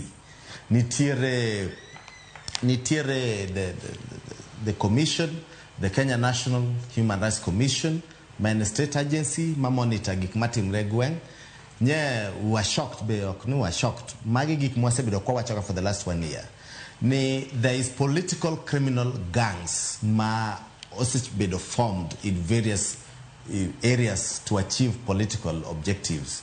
Koro kanyo be mwaluonge the National Cohesion and Integration Commission mondo giwuog oko e nindo kuma gininde. Koro sani gichak chiew nikech siasa koro dwa chakore. And in fact, these by elections madi bet mbelegi. Koro jogo be nyaka bed active. Nyaka wangi nyaka ni the political party liaison. Bende koro nyaka bed active. Ere kaka gidhi interface gi the political parties. Mondo by election madi bet ni otimre yo makare. Then the IBC communication strategy. Gima inyoga IBC nikech IBC oklosga motegno. Their communication strategy kaka giloso gi stakeholders madongo gin political parties Because somehow gilosi or gigol issues, gi strategy, timelines, gi maber on time, giwe speculation mondo bedini o angama timore. Koro sane wakwayo IEBC mondo gi come up with a clear communication strategy magi the bedogogi wider stakeholders which mag by election madhi mbelani. Mondo jo constituents mada the voters mada the election by election ging'e proper timeline strategies gik madwa timore on time.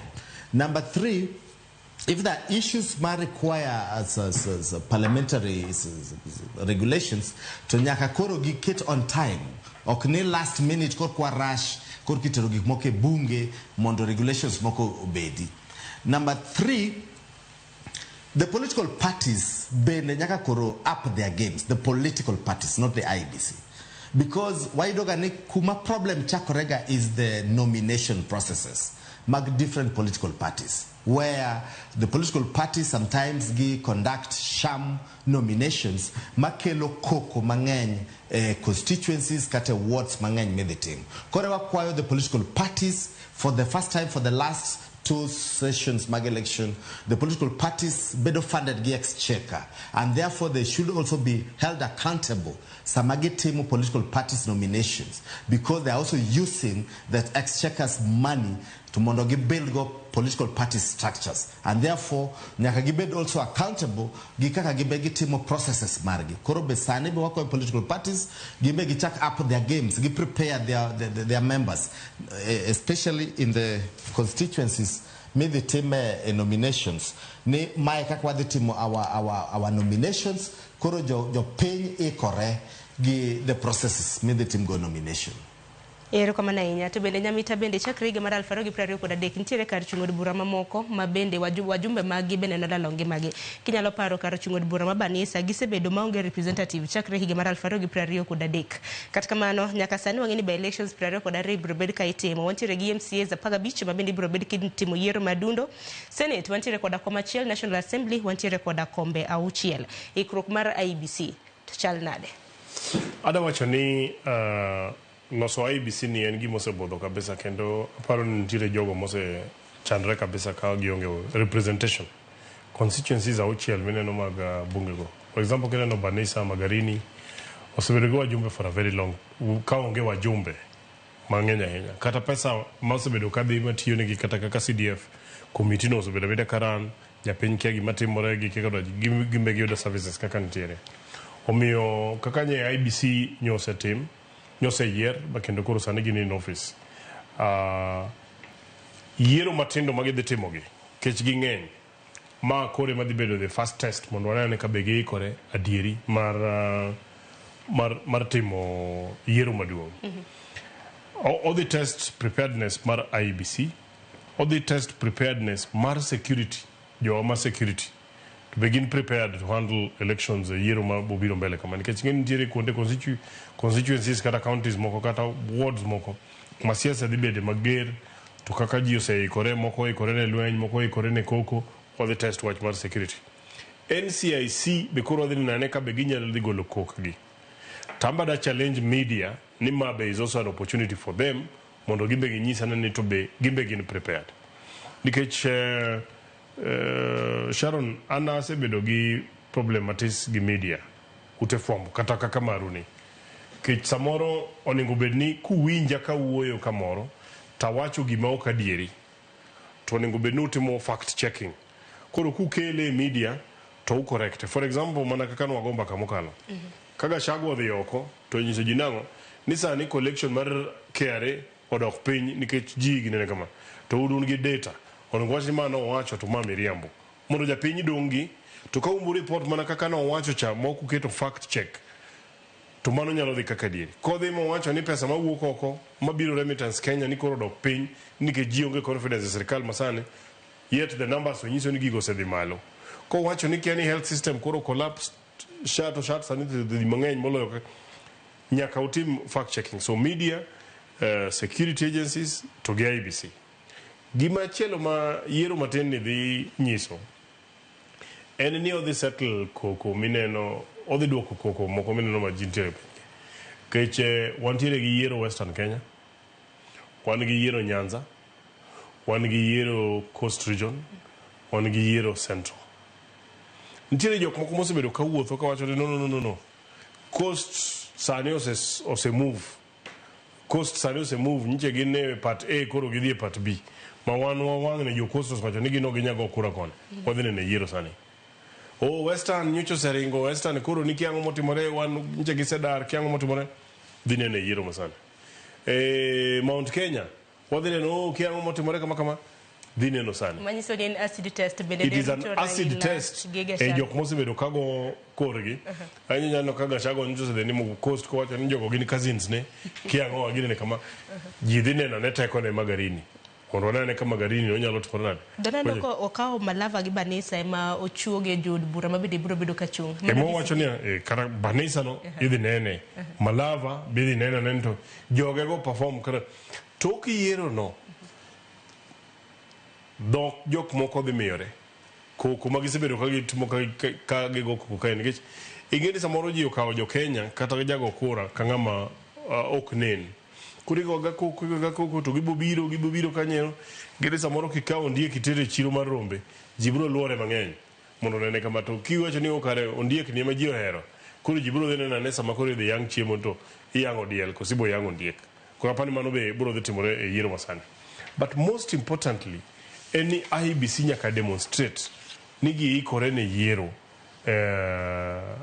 ok mana mar by election ni to e yiero machielo mabiro meditemi gine. So I think it's going to be the first test of this new commission. Nyagi bebede wadong gi matine na iwacho ni higni ariyo gi nus batine higa ariyo gi nus to adhi yiero maduong' mano mar 2027 kata manya kwarom ga jongo gai mar doho bende noloso odiochieng' manyoro ka bende ojiwo ratiro yiero ka bende oseyo timbe mago mag njore manyalo rocho yiero nyana sigana ma bende jawadwa Chris Owino nolosonwa. Bunde mag tulo osechako ywak pacho kae motelo ne yiero maduong' mabiro kalure kod riwruoge mang'iyo weche mag yiero kod bad migawo mar doho. Ogai mar doho Martha Koome wacho ni grube mag njore 300 motelo ne gi kweth mag siasa mopogore pacho kae osechak motelo ne yiero maduong' mabiro. Colleagues, we had the National Council on the Administration of Justice meeting last week on Tuesday. And we were shocked with the revelation that by the National Crime Center report that there are over 300 militias, or if you like, criminal gangs that are operating in this country. Ikinde nyasi mar yawo ayanga ikrok mar bad migawo mar doho ne winjo buche motenore kod yiero maduong' mabiro. Moko kuom riwruoge mang'iyo weche mag yiero onyiso luoro margi ni ka ok ogeng' tulo nyalo muoch e yiero mabiro kaka ne otimore higa mar 2007. Political divide, whether it's in Luo Nyanza or in Central or in Nairobi, there is a very chilling attempt to rearm and remobilize the militias that were moribund in 2013 and 2017. They are unleashing violence, especially during these political meetings. This, coupled with hate speech, tells us that we really need to reflect on the challenges that we are facing and that are going to be manifested during the 2027 cycle. Bad migawo mar doho ojiwo migepe duto kod jo Kenya mondo ti kanyakla kod duol mar IEBC eneno ni yiero maduong' mabiro obag iro maratiro kendo ma ohuyanga. E komachielo, bad migawo mar doho dwaro mondo tim lokruok ne pen chik mar medo kwan joyal buche mag doho mamalo mogik kaachiel kod medo thuolo mar winjo buche motenore kod yiero mag tend piny. E korka kore, Attorney General Dorcas Oduor ojiwo IEBC mondo tim yiero madundo mapiyo e kinde mar riwruok mar LSK ogolo siem josiasa mabayo weche mag temo kwalo ombulu e yiero maduong' mabiro. All Kenyans must be feeling to be represented in both county assembly and parliament, and to avoid defranchisement of any part of Kenya. Citizens are waiting for the IEBC to conduct elections in those areas which are not represented. Because if the current head of state wins democratically, people will not believe it, because such color statements that continue to be made saying we will steal the vote undermine the very nature, the importance of not only the IBC, but the importance that other people, we accept the decision of institutions that are independently set and we move on together as a country. I want to affirm the judiciary stand that we are ready and fully committed to adjudicate electoral disputes with fairness, with efficiency, with independence in mind, because we are only committed and faithful to our oath of office. Martha Koome kod kweth mare kata kamano onyiso jo Kenya nigi ikore marakore kod buche duto motenore gi yiero maduong' mabiro. Chris Owino, Ramogi TV, Nairobi. Nyakorom ga jong dibed ni grube mago mag njore himo yiero mono motelo ne higa mar 2027 ka bende Martha Koome ma bende nogai mar doho oliko kanyo ni sani nitiere grube mag njore madiro 300 ma bende otenore kod kweth josiasa mopogore opogore. To bende kata mne kinde mosekalo waseneno moko kuom josiasa ma bende osebedo ka losa oyaye mano kotenore kod kwalo ombulu mane yiero mar higa mar 2027. Injo na pachi kotenore kod mano pondo kintiere county ma Kisumu.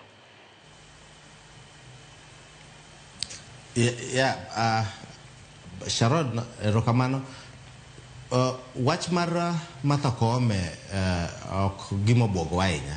Aparo ni kata last time na wache ka ni luoro maduong' ma wadhi bedogo en ni the emergence of criminal gangs ma gi temo achieve political objective, and that is very, very dangerous. Odhi miyo political competition bedo militarized. Ibro neno ni opponent A, opponent B nigi gangs meke.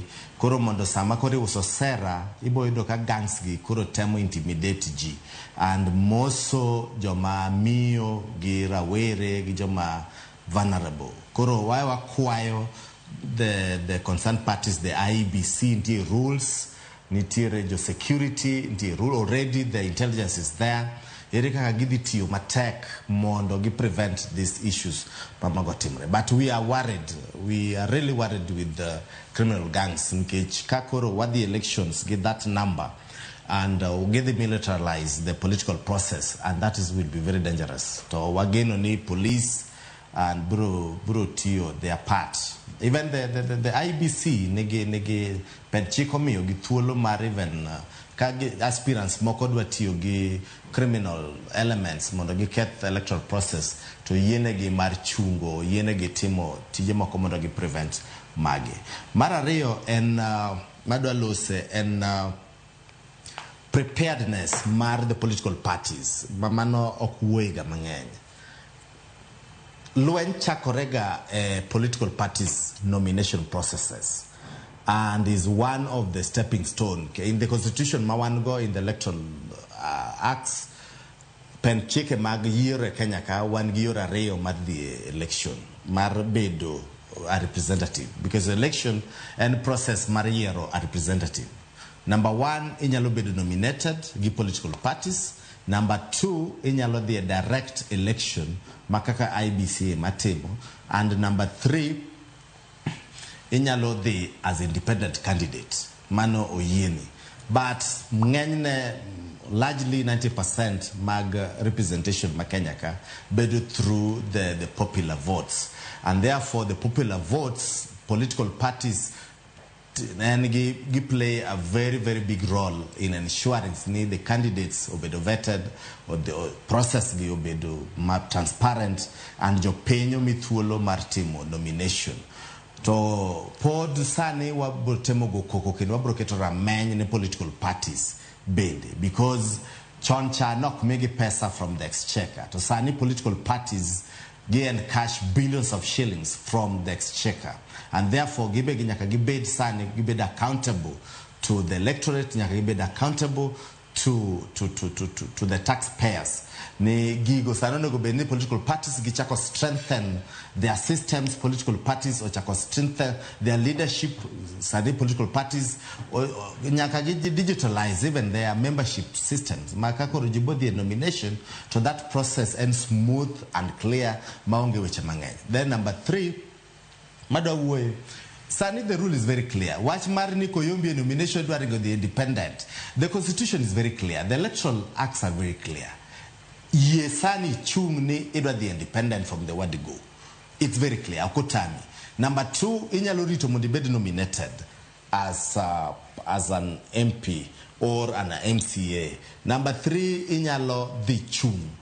To watch Marni jo mao chung more mema bedo nominated, watch jo mo chung more mema chaki mano should not be happening in Kenya because mano oketho the very basic tenets mag democracy, especially towards electoral processes, because it's very clear kidwa chung independent tuko kasani nyamita kaka utegne party ko all gibete party to chaka bete independent yan wang ni constituency na another independent okuno rito ni ko sere mi party flop korko de kocha mago be keloga confusions mangay be mano be ketho the very basic foundation of our political democracy mama ko be dogi political prostitutes makoro the ideals of political idealism korok bed motegno to as Jamita rightly put it ne IBC nominations by elections made the temge is a litmus test in very many sectors of electoral ecosystem.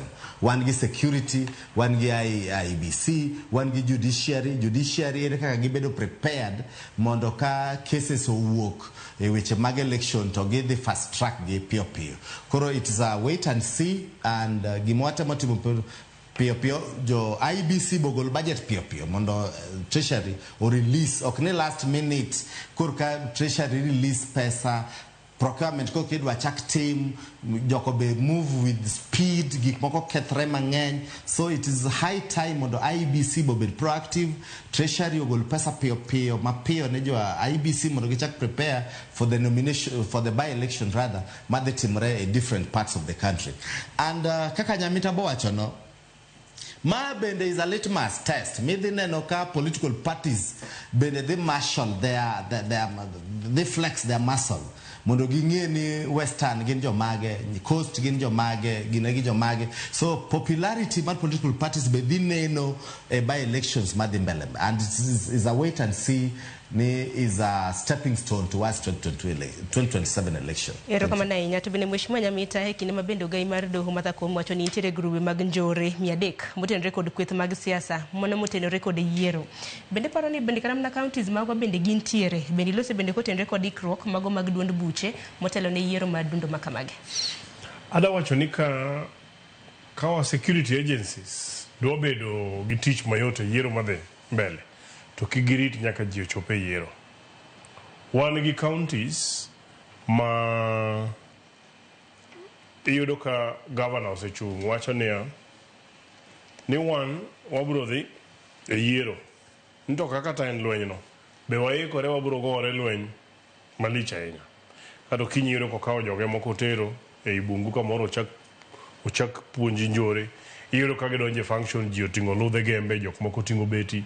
Like last week for example in my county nchaneno ka function moro e kanisa igengo ne MCA e area ne motiye kubire function to ji owuok mowuodho nyaka beti embele kanyo ne ntie governor, ne ntie women rep, ne nitiere MP, ne ntiere police be ntiere kanyo jok mowuodho betigo pod wuotha freely. Koki make samo wuodho beti embele ji mar kanisa kendo is all on TV on record. Kaji dhicho pe yiero to koro wacho ni asari kata ka tongo wing mut ngato to kato police ko wacho ni awada timo investigation. Itimo investigation to dhano setho. Koro wacho ni our security agencies sani kose wacho nitire gangs 300 to jiri mondo ji onego luore mana kisera ok lweny. Nikech wambe wa jo siasa baada nyiso jinia kineno ka jo siasa boyo ka analoso gang to nyithinda to onge. Jok madhi negore unu negoru nikech wero jok moko to jogo to kanyo nyithindgi e skunde moko pandogi e utegi madongo undu ne mondo unegoru kacha. Koro security agencies need to come out immediately right now. Wach musiep na wach mar political parties ni the issue of independence. Kane wakalo chik ma Elections Act last time gimomiyo ne pod wayie ne ji ni ka party ok omiyi ticket to samoro podi jabedo gi thuolo midhi godo independence. Nikech ng'eni our political parties pok obedo motegno ahinya. Wan gi political parties mang'eny kabisa. Moko gin briefcase ma ng'ato kano mane bwo mesa. Manya yudo ka ji odhi e yiero, to ng'amo yiero kachacha pogore gi ng'ama miyo otiko. Koro yudo ka japiny nyalo bedo denied. Koro nikech political parties pok obedo motegno, koro bedo ni gibedo funded gi exchequer. Pur wan gi moko mantiere briefcase parties. Nowacho niya, inyalo kidonje e party moro ABCD political party. To ka ng'e donje to sama ji dhi e nomination, tiyudo ka itimo ni ukora. Yombo e kor pap to ticket ikawo timiyo Sharon. Koro mondo mi podi mi jo piny thuolo. No create window moro kanyo ro podi window no inyalo rigo mondo iyud ang'o independent ticket. Taparo ni mano be ok tam ji e demokrasia nikech japiny ong'eyo ng'ama dwaro.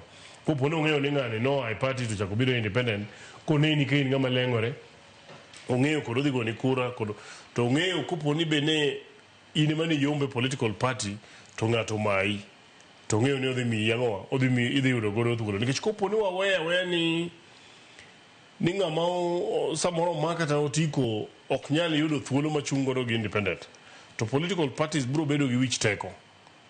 Gibiro bedo gi wich teko, they'll become dictators across, and then ng'enygi nikech gin briefcase. Ng'eni Kenya ka yudo ka political parties ma establish gin matin, ariyo adek moko. Ng'enygi gin briefcase. Kata an kinya tugora gi mara moro nyamita political party. To kiny ka Sharon obiro to nokadwa Sharon. Kopo ni an man gi teko ma sama ni biro to anyalo miyi kosa anyalo tami. Tadhi bedo dictator. So mano ere momiyo wa create a window makamano. Koro nawacho ni the security agencies mondo mi tich obed mayot gichak wach mar kao criminal gangs mantiere gi. Nitie nyo ka jotelo moko wacho, for example even the DCP leader nyicha wacho, Gachagua wacho ni nitiere gang mara 101 mantiere gi ne kamano. Ok inyal beda ni nyalo dhi mi wach ni nitiere gang machalo kamano to weye no kapodi wuothe street ka. Oningo luonge mondo wachane niya gang no en ng'awa gini mantiere mondo action okaw. To ko weye kodhi kamano. Njire no kata ka ng'anyo nitiere ka. Ng'anyo cha nyicho ken mar Gen Z, ne en mar gangs, mane dhi to muko duka ng'ato to wang'o duka kama. To be yudo ka ne giyiero dukni moko. Gangs go yudgi moko mak nyaka TV, nitiere kamera. Koyud mage jok monego chak kawnegi okang' sani endi achon mondo kwa chope yiero maduong' to wabedo gi kwe. To dilos nan kotende kod jotelo wechegi mabende osebedo kata mana ka wacho weche manyalo thuo oganda gi puso weche. Yeah, for example nitie colleague na moro women rep moro ma North Eastern kosa mancho wacho ni kata kok wayudo to bro kola apade mago gin careless statements ma jotelo nego bed ni werego. Ki ng'ama omi responsibility ok inyal bire mbele ji wach nango ni an kata koka yombo ni tabro dhi kwalo. Manero magi gik mamedo wango ji and discourage you from participating in the electoral process. So much was very reckless. In fact, action oningo kaune jok ma wacho reckless statements kama. Jotelo bende manyayo wach mar lweny boningo kaune gi necessary action. To japiny ma kawaida be wanyiso niya kiki yie jatelo moero ng'enge, kiki yie jatelo moero lweny mondo oketi ni mondo ikel lweny e functions moko nikech kiny kisetho obiro mana rito liendi mondo chako bio pakre kendo liel kanyo to jok mabiro dong' gi tabu en mana nyithindi. Kamano. Erokamano ahinya. An noparo mopogore opogore nyakwarom go jong mabende uchwalo kokalo e mbui mago mopogore opogore. YouTube nitiere Clason Adiof. Iwacho ni jo media mondo ogol ne jopiny gima dwarore ndalo yiero maonge rochni kata iwacho ni maonge chochni kata matin mondo oyud duoko ma adiera. Iwacho ni warito IECB mabiro mar mondo mi wane ka bende gin joma dhi tiyo e yo mar adiera.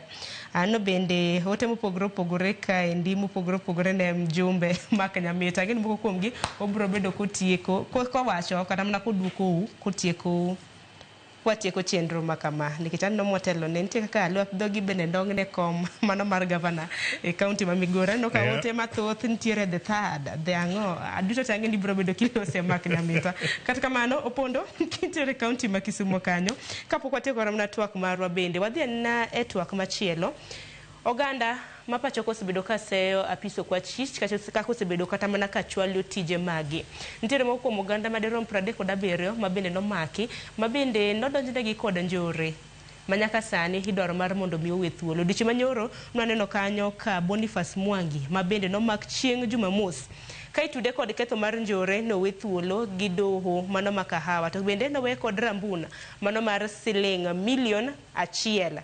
Ketho mago mag njore ma bende nodonjre godo bende nowito oko. Aparo ni wawinjo na kaka noloso odiochieng' manyoro bang' ka nomake to we thuolo kapok waloso kotenore kod mano.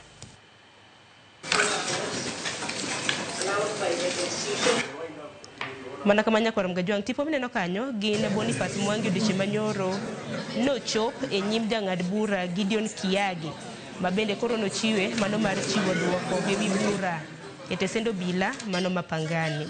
Kata kamano Kwach Kich ne oyango ni ne gindhiye gi okebe 3 mago mag iro malungo wang' kaachiel kod opoklo mag magina. Wenje kaka chenro makamano nadhi nyime. Having taken into nature of the offense that the accused person faces, and also having considered all the circumstances that have been presented before the court, this court makes the following orders.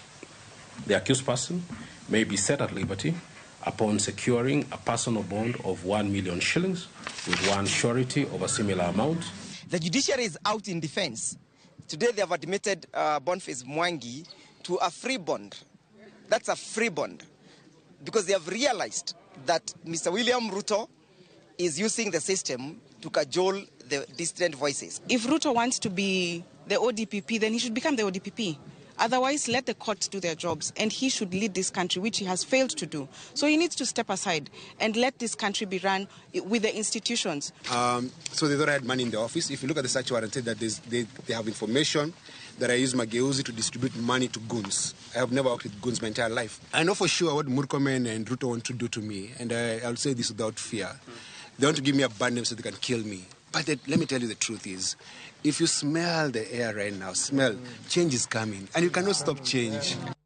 Nyakwaro mgajwang' mono Boniface Mwangi kana loso odiochieng' manyoro bang' ka nowe kanyo gi rambuna mano mar siling milion 1 kod ketho ma bende nodonjne godo, ketho ma bende nowit oko mago mag njore. Kata kamano kiny makawuono kata mana kinyo gazede thor weche ma bende nagimiyo pek otenre kod mak ma bende osebed kimako godo oganda e pacho ka. Koro anno ka DCI apiso Kwach Kich bende mosebed ka imenyo Nyakwaro mgajwang' jatendegi bende aneno kanyo ka bende odiochieng' makawuono bende okete the Standard. Aneno ka Standard okete kanyo ni cornered by public.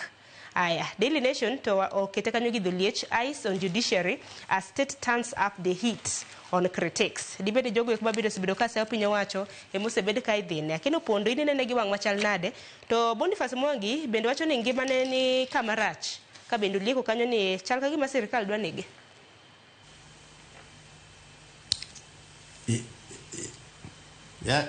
Yes, Sharon.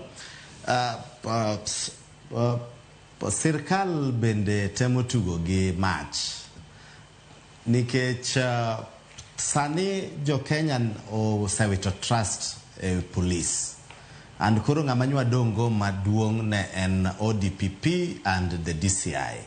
To ka DCI gi ODPP be koro doje mix ni, then trust in the security system dhi lal ne jo piny. Tewa kwayo DCI mondo maintain independence. Kaka gisebedo kaka gi maintain independence. The same to ODPP. Then sirkal bende police misuse certain security laws.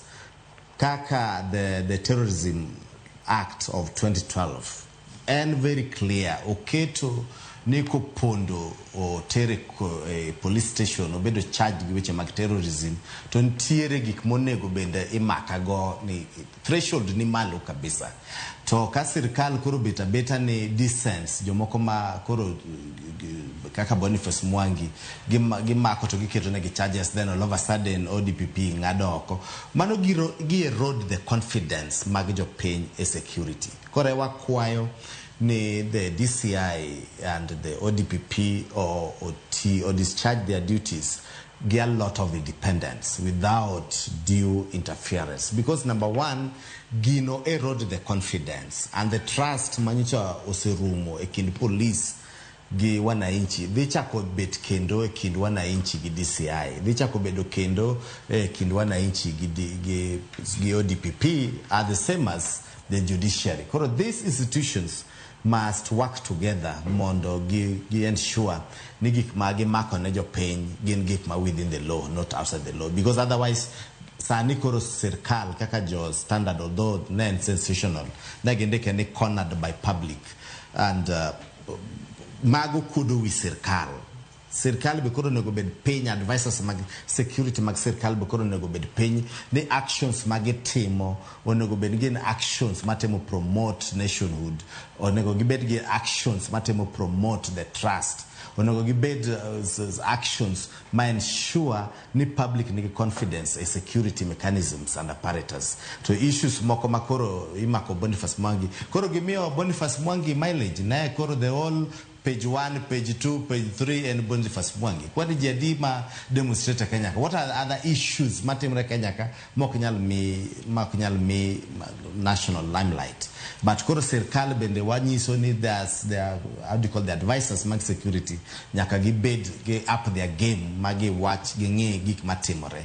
Kanga ma demonstrate because of dissent, or demonstrate gibed charged. Kagin gitimo criminal offense, gibed charged relevant laws mobile stipulated in the country. But misuse of Terrorism Act is a wrong. They are setting a wrong precedence and give you a road the gains and the work ma geosetimo, the whole society approach ositio a watch terrorism, prevention of terrorism and in Kenya. And therefore our DCI nimondo dock back to the drawing board. Ni samagi invoke the 2012 Terrorism Act. Ginge kaka gi apply ke chigi the ketho the gains kata moset timre a prevention of terrorism moset bedoka is a menace in Kenya.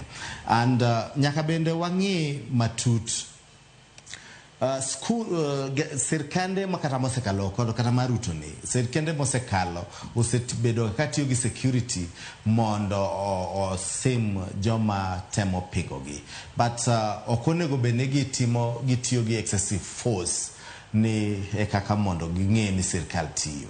And indeed I was hoping ni gik macho timre during ng'anyo onego se makji mang'eny mano loot property or destroy property. Onego beni kata MP moro mano wacho ni ka election timret wadi kwalo mago jo monego beni koro itere court to kan tiere selective judicial process, then jo piny they wacho ni kara gini itiyogo selectively to mago bro medo ichwang. Kore wakwayo sirkal, especially the security apparatus, nigi med bedo gi independence margi mondo gi bed actions magitimo bende medo ichwang e Kenya ka. And in fact gik mang'eny gitimo mabeyo, but moko magitimo maricho achiel go kelo ichwang mang'eny e Kenya ka kendo be erode the integrity mag those independent institutions. Yero kama na inya tibina ngini sebe ni dhine NCIC ka bende hoganda moko na penjo ni NCIC bende nitire koda lak makecho kosala kigikoro bedo mana madik ne hoganda mamoko katika mana mheshimiwa Mark Nyamita inbe na kile twakotendre koda hoganda mabendo sebede ka imako tidonjo ne gi koda terrorism iwacho kanyo ni njore prade koda biro kuom gi bende dor mar mondo mewe thuolo kaka no Boniface Mwangi thuolo. Aparo ni gini is a very tricky balance. Nyalo bedo mayot kiwacho ni sirikal samoro timo gik moko maricho, samoro be nyalo bedo mayot kiwacho ni jopiny be timo gik maricho, lakini we wadoga ne wasebedo gi ng'anyo ka wan kaka jo ng'anyo mang'eny ahinya. Ting'e ni pok wabedo gi ng'anyo miwang'e polis ma ji dhi madonje police station makwal nyaka bunde. Pok wabedo gi ng'anyo mineno ka ji dhi mawang' geche e court ma court no be wang' kama nitiere justice madhi mbele. Those two actions themselves aden mondo akoni wasebedo gi ng'anyo kata mar donjo mondo uketh mwandu mag jok moko mago to setimore maybe before, lakini makoro idhi mi wawang' geche police nyaka watang' kaka jo Kenya. Kopo ni japiny osechako bedo gi chir monyalo dhi mo confront godo police mi ne kotemo kata mae bunde kech ncho aseneno waneno ka jok moko gadha gido moro gi nchini no police moro manogo mamiyo moro town kacha kiseneno ka japiny osedhi manyiso ni luore kindi japiny gi police odok piny to kata wan mapoko chopo noni kata in Sharon nyaka koro wachak bedo joma luor. Tadieri makende niya, the act of going to burn police station mano to border on terrorism.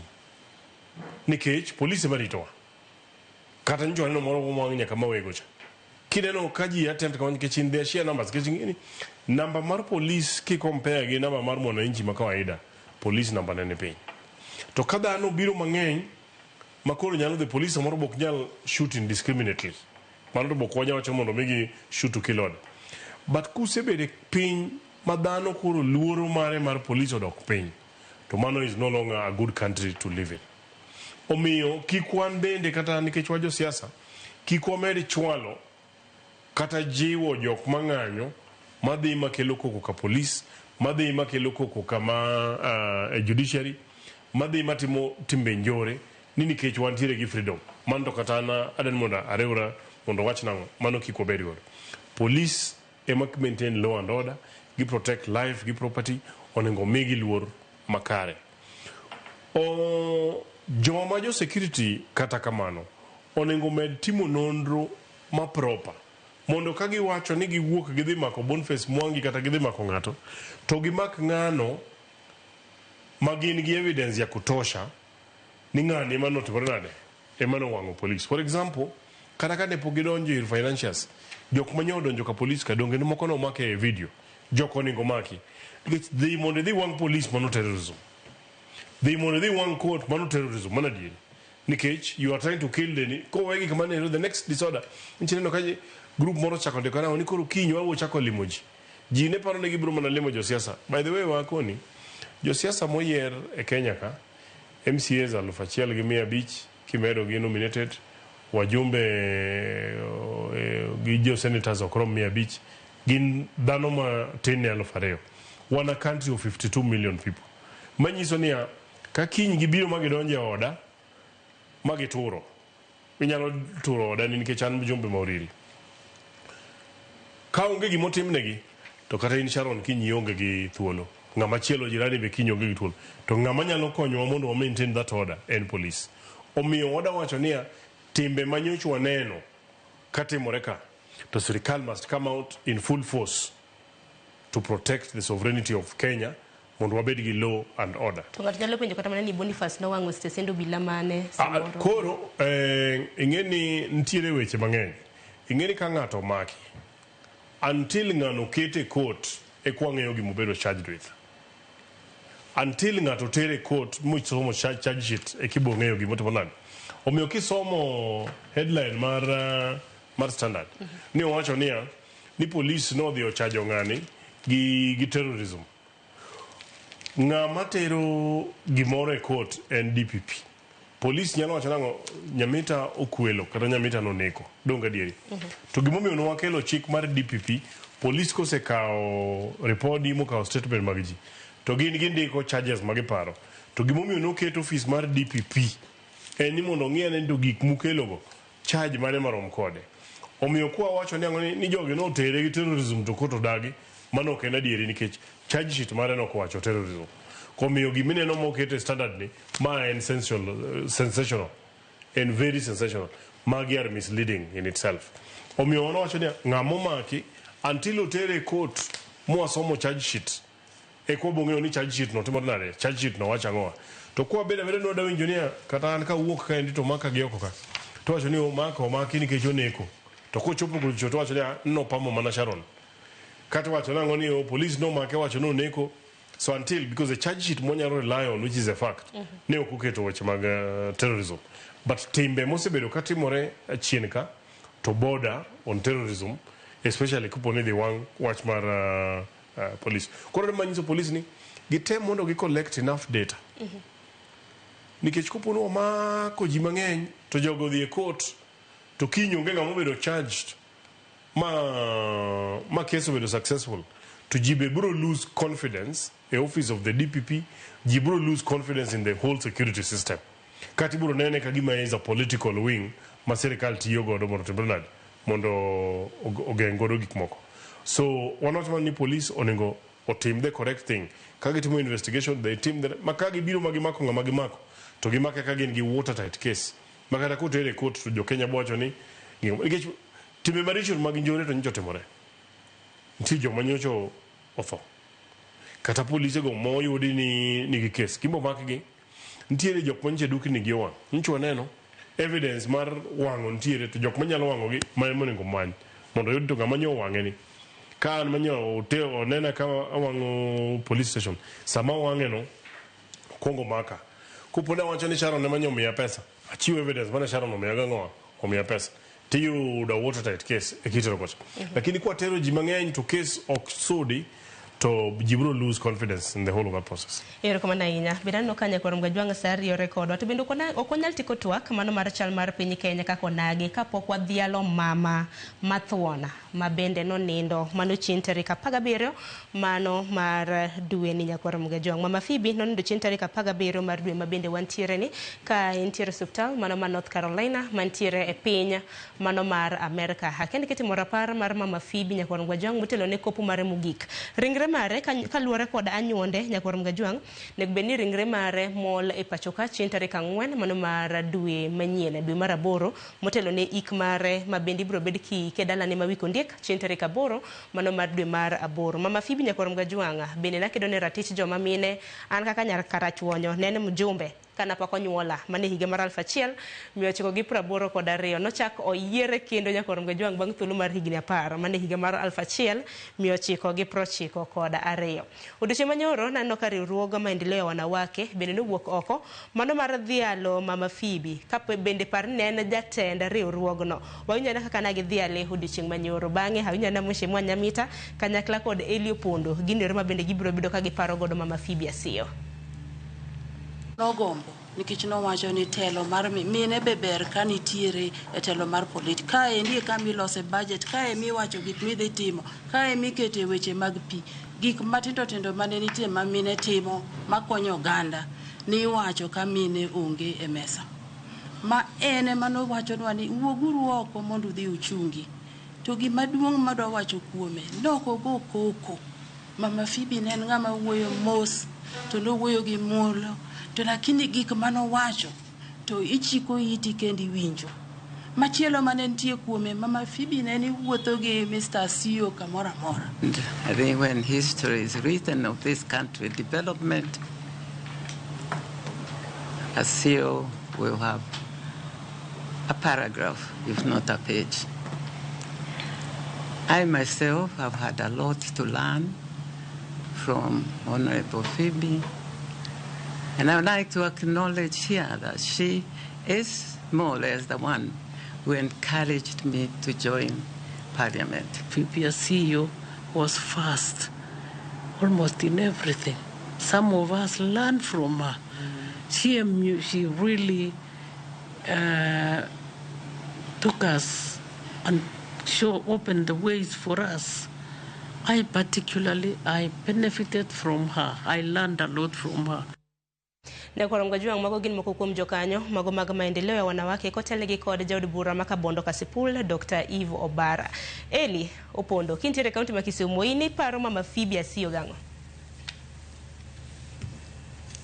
Erokamano adakawo thuolo mara makende mondo aor mos makende ne familia mar Phoebe Asiyo.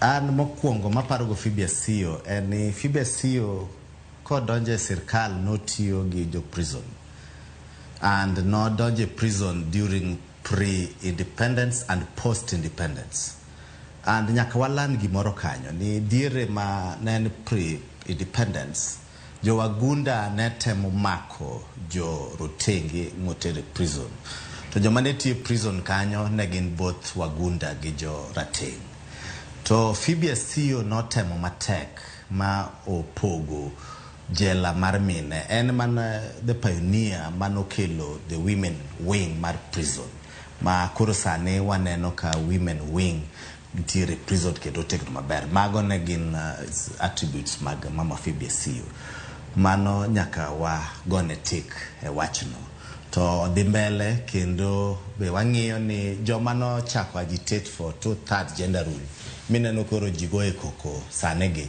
dire mane piny tek mama Phoebe Asiyo gini kadire mane onge kata internet ne onge kata kaka immobilize ji gine mane gichako fighting for 2/3 gender rule king'iyo mine madongo sani koro sewito mine madongo kaka wan joluo wan gi mama Grace Onyango, the late Grace Onyango, wan Grace Ugot, wasewito bine madongo kabisa ma osekedo ne peto. Mama Sio anapare kang'iyo e prison tije manosetiyo ko create a wing mar women prison makoro obet lao a legacy maduong' e Kenya ka. Number 2, wang'iyo kaka bende notelo ne maendeleo ya wanawake. Maendeleo ya wanawake was a movement manetemo kelo mine together, and dire cha bende ning'eyo maber ni KANU donje telo, KANU ne dwa tiyo gi maendeleo ya wanawake mondo mass go the political basis. To dire mane mama Phoebe Asio otelo ne maendeleo ya wanawake, ibro neno ni dire no ne en very intelligent woman manong'e kako dangle between the KANUism and weche ma interest jowa majoluo maka.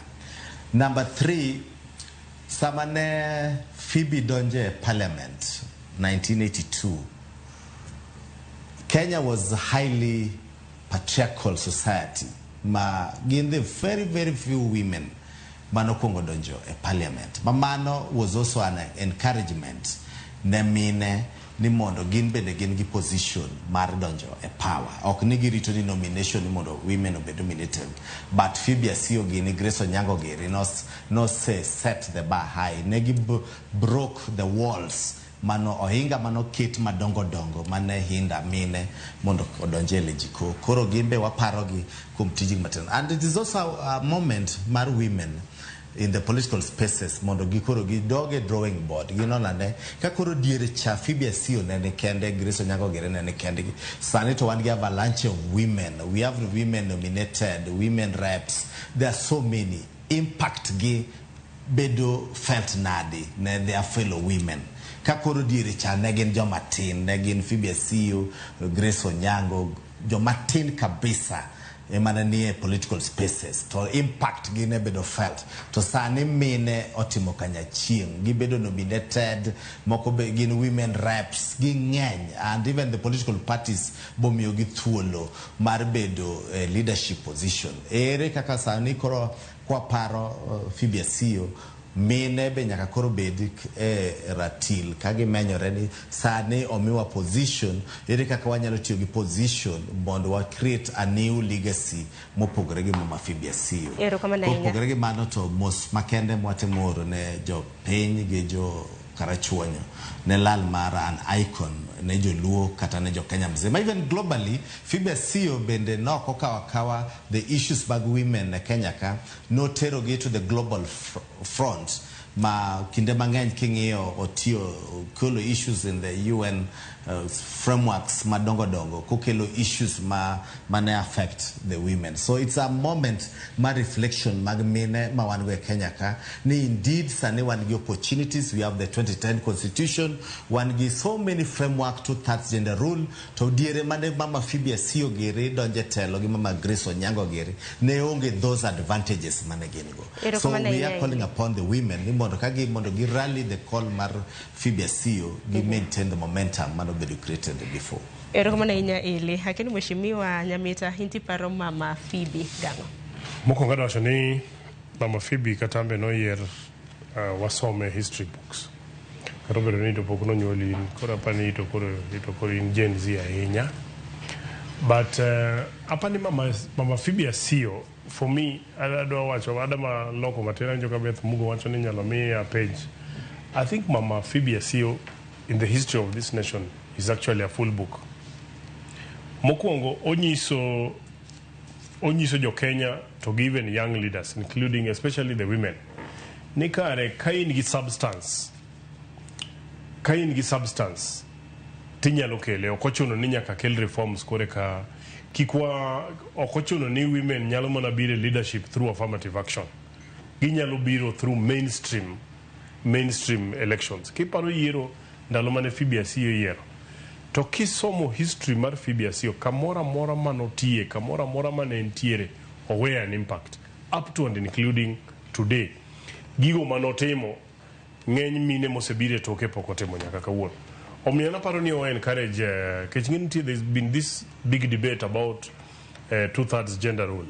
this 2/3 gender rule kata obedo ni wasapote to mine kar rito affirmative action have some substance. Nyise jopiny, nyise jok manyalo yieri, japiny nyalo yieri, ok ochuno ni nyaka chek. Onyiso ania ni kit chwech kende is what okay ma determine ni mondo ibed ang'o, ni mondo ibed a leader. Ok kit chwech kende ni dichuo kata ni ng'ama miyo ni mane manyalo miyo ibedi. Omiyo amba kawo thuolo ni mondo akaw kuyo mara on my behalf, on behalf of your family gi jo Uriri, actually gi jo Migori, mondo akaw kuyo na ne jo Karachuonyo gi jo Kenya duto kuom wito Mama Phoebe Asiyo. Mama Phoebe Asiyo ndalo mano chako chono wan ne pok wadonjo into the but we draw inspiration ni kare you can live for something makata kisewuok to jibiro parigo. Kendo wan kaka joma nie telo owewa gi gimoro to kupo ni kawuono mak Nyamita unge e kom mar bunge. Kupo ni mak Nyamita bang 2037 osewuok e kom mar governor. Ang'o mibiro pare godo? Ke ionge gi gimi nyalo pari godo ndalo mani ni office kare inono ka pien punda. Omiyo wago mos ahinya ne jo Karachuonyo. Erokamano ahinya. Aparo ni Elisa osedhi ahinya, osedhi alanda. Wadong' mana gi dakika 4 kapok oromo saa 3 mar okinyi. Kapok watieko chenro ma kama, bwo dakika wachni mogik watieko. Atemo wacho ni katieko ni Kenya wan maber, kendo ok aneno gik matimre gi Kenya. Wan so resilient politically, and gik matimre Kenya ka wabiro mana kadho ka wan together, ka wa reason together, kendo ka wa understand each other. Kenya en marwa wate, and ji duto te nyaka ng'e ni wan jo Kenya. Kwa kethe to waketho ne wan wawegi, kwa kethe to waketho ne ji duto. Koro akwayo kwe makende ni mondo Kenya obed gi kwe, weche matimre watim na violently, security obed maber, negi serve jo Kenya te, politicians bendo serve ji te, ni Kenya en marwa. To message ne Nyamita arado gokinyi mwalimu ma en jakura mari no wachona mosi obogo na koko noka wachoni. Erokamano ahinya. Elio Pondo, gino mara ni Nyamita oyudo mos, to mos bende oyudo mang'eny okinyi ma kawuono. Elio Pondo en director mar Champions of Peace Kenya, ne korongwa John otudre kod achiel kachiel Kintere County mano ma Kisumu. Nyamita in bende kitieko gi wachni mogik. Thoth oganda jogi bende nitiere ka the third otimonewa e inbox wa kae. Inyiso ni the third dot en ang'o, bang'e bende nitiere ote ma Ronald Otieno oro. Awageni ina mjumbe mano ma Uriri. Owacho ni Honorable Nyamita, you promised Nyasauro, aparo nasome maber, Nyasauro village steamer. Until now we have not seen it. What's your opinion? Kwatieko. Erokamano ahinya. Nyasauro steamer ok en Nyasauro kende, nitiere kuonde mang'eny ma pod onge steamer e constituency. Parada manyiso gi ni pesa matin moyudo mar maiga ni wabiro temo mondo wapogi. Nyasauro nyo waseketo skul kanyo, skul no dhi maber. Adwa man mondo gimed keto na nyithindo kanyo, lakini steamer tabro make sure ni village makanyo. No wasetimo part of Nyasauro, to nitie part ma pod odong'. Abro temo matek mondo dhi godo. Weche mag kwegi awacho mana ni kupo ni jotelo maber ni e telo ma betiyo maber, tibro yudo ka koko mang'eny bende onge. Omiyo anaparo ni serikal mar Kenya Kwanza gima ne gitimo no makosa maduong' ne giyiero namba 2 mane jakoko malich mapok nodwaro yori. Ne giyiero ng'ama ne nigi fitina mane owang'o ji from the onset kokelo weche mag ukabila mano pogo ji. To wadwa kwayo jotelo duto mantiere gi migawo mopogore opogore ka an achiel kuomgi ni ng'ato ka ng'ato oriere gi tich mondo tim tich maber, mondo ja Kenya kaneno ka tich dhi maber to koko bibedo.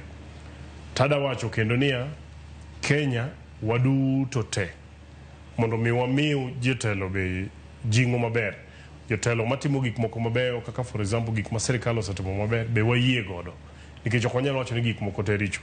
Tada wacho ni jotelo be te chakre president kata dumie higni 100 ok obitieko tabua. Wada maneno ni mondo tieko gik mang'eny.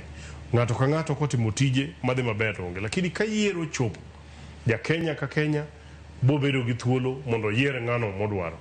Ei Migori kocha chawan tiene wawacho ni ng'ama ok otiyo to koro chuno ne nyaka water dala. To be ok wan mo wache gino ni mo ma kisomo Mathayo bro koni niya ni leo osekete tie yien. Ole yien makoro ok nyag olemo nyaka ng'adi. Omiyo 2027 ka ji dhi e yiero chakre MCA kineno koko tini maber ng'ad yien oko. Kichopo mar gavana yero kogine ng'ad oko. Kigine kamano ng'ad oko kasto wabed abeda gi kwe. To wabed thuolo mondo wago mbaka nikech dhano mok wuo ok dongre. Erokamana ahinya Mheshimiwa Mark Nyamita Nyakoro Mgajwanga mano mjumbe mano e kar chung od bura ma Uriri e kaunti ma Migori. Erokamana ahinya kuom yudo thuolo mano mar twak kodwa achiel kachiel. Nyakoro Mgajwanga sadek oseromo manyiso ni twak marwa e chenro mar Ruupiny bende chopo e giko gi kanyo. Ote magi aneno mjumbe bende od bura abro bedo katang'one moko kuom ote ma bende wuoro ma bende kanyakla na bedo kasomo e yamo gi sani. Chenro mabiro en chenro mar Mbakaoromo mabende dhi takanyo kod nyawadwa Cleophas Oluoch kanyakla kod Joyce Oduor. Akawiyo masani nyinga Sharon Ong'ao. Orituru masani.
Guess what? Citizen Duca now delivers! Get amazing discount on your favorite essentials and have them brought straight to your doorstep, all for just 200 shillings delivery fee. Go to citizenduca.com, select the product you want, pay, and we'll handle the rest. Citizen Duca, home of discount.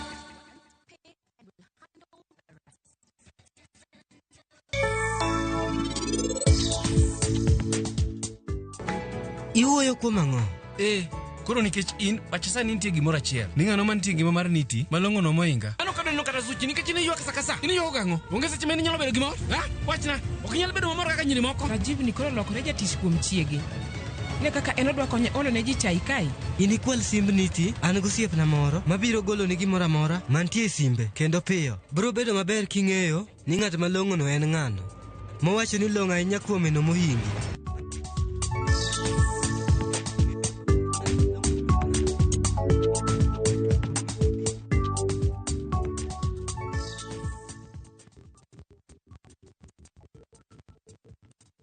Have you figured out a vacation plan for the kids for the August school holiday? Treat them to an unforgettable 2-night bush safari with View Travel, where adventure meets family bonding. Head to the legendary Masai Mara from just 19,450 Kenya shillings in a van or 23,000 Kenya shillings in a Land Cruiser. Or go wild in Samburu, 2 nights from just 37,100 Kenya shillings in a Land Cruiser. Our Samburu departures are fixed for 8th to 10th and 29th to 31st August. All packages include accommodation, meals, game drives, and endless memories. Changamka, slots are filling fast. Book now and pay in installments with our Lipa Pole Pole plan. Visit viewtravel.com or call 0703 254 254. View Travel. Dream, explore, discover.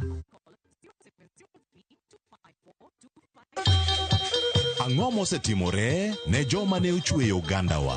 Adhi primary Kangonditi Primary School. Gin kanye sani? Amobilize kalerte ne wago poro to gibiro wasombo kidi to watero kacha jite e secondary kacha. Waromo gi jodgi to wafwenyo sigand ngimagi mopondo. Siasa ka ng'amo ywaye maduong' kata e siasa en Daniel Arap Moi. Ng'e ranyisi mabeyo mane giweyo. Ne japiny opogore kata ng'ama ne nie duond loch ne neno ni kopo ni Kenyatta dhi Tom okawie thuolo ni mondo tanwa pinyni kaluwore gi mwaseneno kuno. Ang'o ma gitimo sani? To kata kamano be pod gin kodwa. Nakedo ne wach sukari ma jobunge jonjo kod Biwott nochaka ni bwana sukari. Gin kanye kod Walter Nyambaga. Tich Ang'wen saa 3 otieno mana e Ramogi TV.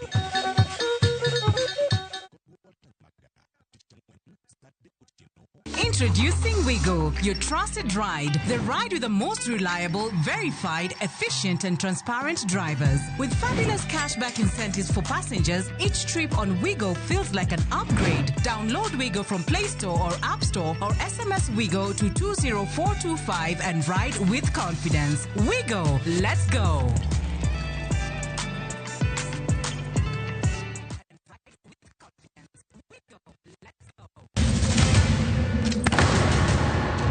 Duto teka unusi gi wachno. To ano kabibet ka ikinyuome. To kate arus mare ano kabibiro. Ere kaka ini nyalo timre gosipne malich kamae. Kosiparo ni en mana kende ka. An kamoro achiel kode. To joma ni kate bende ni kode. En chunje adek. Osiep. Hera. Koda timbe andhoga makelo chwanyruok. Koro onge kaka arus ni nyalo timo. Maye yawa. Ikrine wuodh parineti. Sigana manyiso kaka inyalo tem paro kod lek ma ng'ato nigo. Kendo yiero nyalo loko gik moko duto. Parineti. Wuok tich nyaka ngeso saa 2:15 otieno. Mana e Ramogi TV.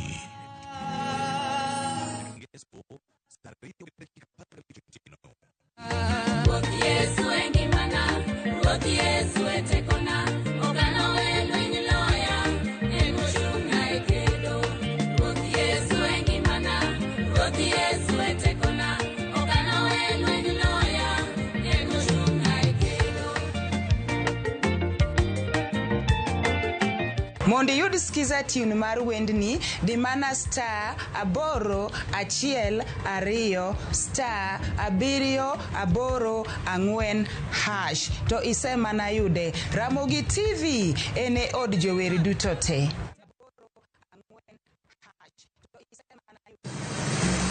Be isepenjori e sigendni mayudore kuonde ma waluongo ni pachowa? Kapuonjani nobiro nikech gwenyruok e kind owete. Riwri kodwa mondo wanon sigendni mabeyo mag kuonde ma wadakie.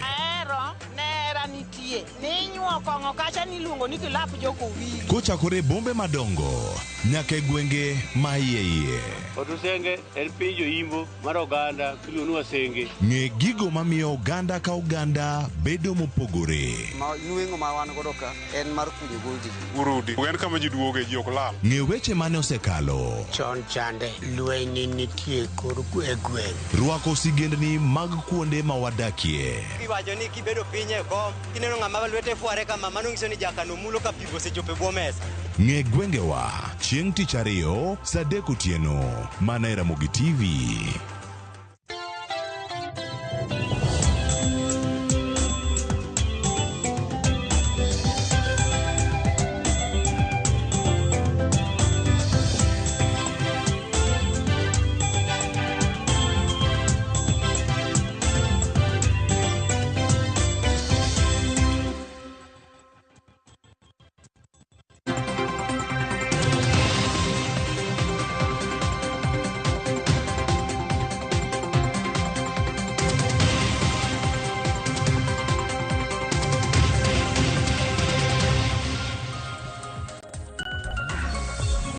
Nyakora chako sana yanga ka wantiere kodi e chenro ni wadhi bedo ka warango ni chal mar fwambo gigo madhi loso weche manyien ma kawuono chieng' tich ariyo mag migago kagi kacha mar duol kod mano mar oimore adhi bedo kata e chenro ma kama nyinga Cleophas Oloch jakisumo kanya kwar mokeo nyaka sango machiegni ka wachako nyakora mogo jwangin weche mabende timore kone mopogore opogore mapacho kae kama wachako kinyi ma kawuono ni ntiere paro mopogore opogore kachiel koda kamano ma otenore kod nono mano timbe moko madipo ni jende ke kata magalagala matimore alwora ma Kilifi mano ka wantiere kodika achiel kachiel mano ka wantiere kodika ka en milome mano mowuok e migawo mano mar arita ma pacho kae mano ma arita ma iye kaya nyaka sani nitie jogo ma bende osemaki ka itudogi kod gino machalo kod timbego ma ponono ok mor oganda ahinya e kaunti ma Kilifi ma oting'o ji 4 moting'o jal moro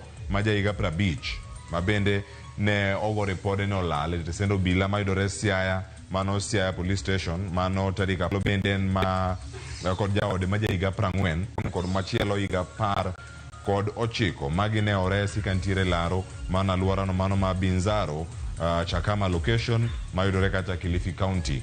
Nonro mabende dhi nyime ma oboke mogol kod migawo mochung'ne arita mapacho kae mabende medo luwo chenro kaka medo mana donjo e weche machalo kod magi. Kama chelo nyakora mogi jonga dono rangi duon bura mano mar DCP odiochieng' makano dhi bedo kae ka bago twak to ahinya wakeini mago women leaders mago ma otenore kod duon bura mano mar DCP dhi bedo ka bago romo margi ayanga mano e kar mano log tich mar duon bura mar DCP mayudore Lavington bura Nairobi kae kochakre saa 5 mar onyango okinyi ma kawuono, kama bende gidhi bedo kata kachiel koda ka jotelo mamoko ka giloso kendo gigolo twak margi kotenore kod weche mosebed ka ikiro kendo kibayo ne min od ogai mar DCP mano Rigathi Gachagua, mano Pastor Dorcas Rigathi, mabende nyaka sani gintiere oko mar piny Kenya.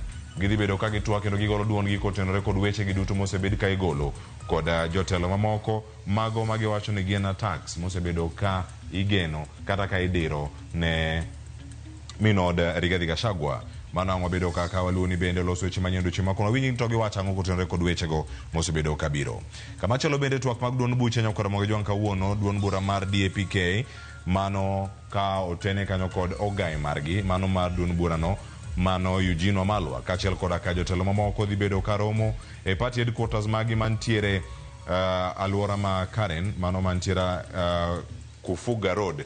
Kawuono gidhi bedo kata ka gitwak achiel kachiel mano ote ma ochiw kod jagoro maduong' mar duon bura mar DAPK Dr. Eseli Simiu mabende wacho ni gidhi bedo ka gitwak kod ute fwambo mopogore opogore ka girango chal mara piny Kenya e konde mopogore opogore e wang'i kaka kweth no mantiere maketo sirkal tesre.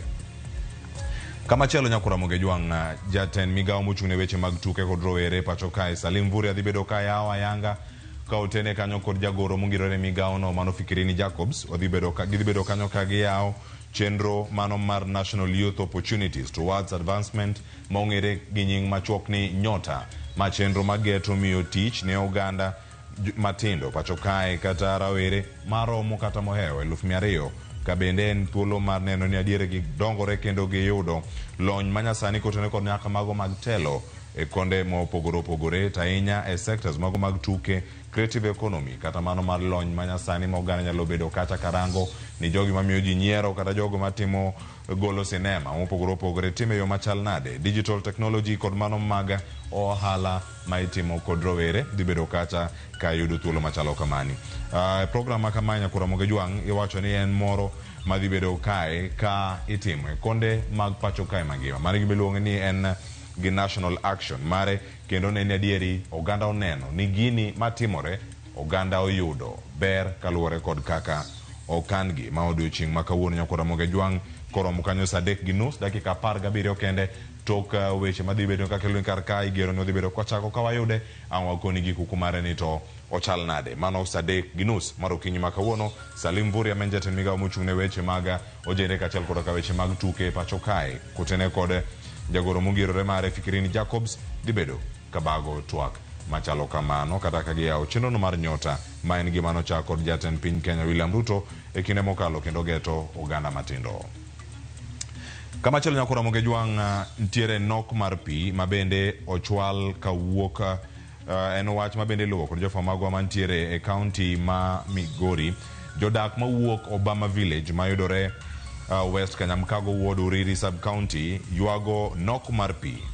Nok mar pi nyakura moge jwang biro kaluwore kod ntiere kisima kata bohol mane okuny kod sirkand county mano ma Migori mano ketie lop ng'ato wuon kendo wuon lobno osetamo kata odagi mondo mi kama okunye pigno tigodo kod jogo mantiere alwora mare kendo ka owacho ni pok ochule mane wach makelo nok mar pi kanyo. Wageno ni telo ma Uriri West Kanyamkago Ward kata Obama Village Content County ma Migori bedo kae Jojo Maluo sigana makama obedo kod weche manyien wabed kod ng'eyo ang'o matimore Obama Village West Kanyamkago e Uriri Migori County.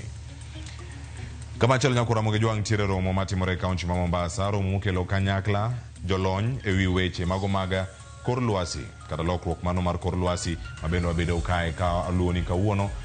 George Aoko ni kaunti ma Mombasa kendo dhi bedo kanyo ko okelno weche gi kod kuku magi ka kwa dhi bedo kae ka waluwo gi bende nyakura moge juang. Weche thoth ahinya mabende wanogo kar kata ahinya duond jopuonjre mago mawuok e mbalariany wadhi bedo kae ka waluwo gi odiochieng' ni ma kawuono kotenore kod weche mag twak mabende idwaro ni oganda jo Kenya odonje achiel kachiel.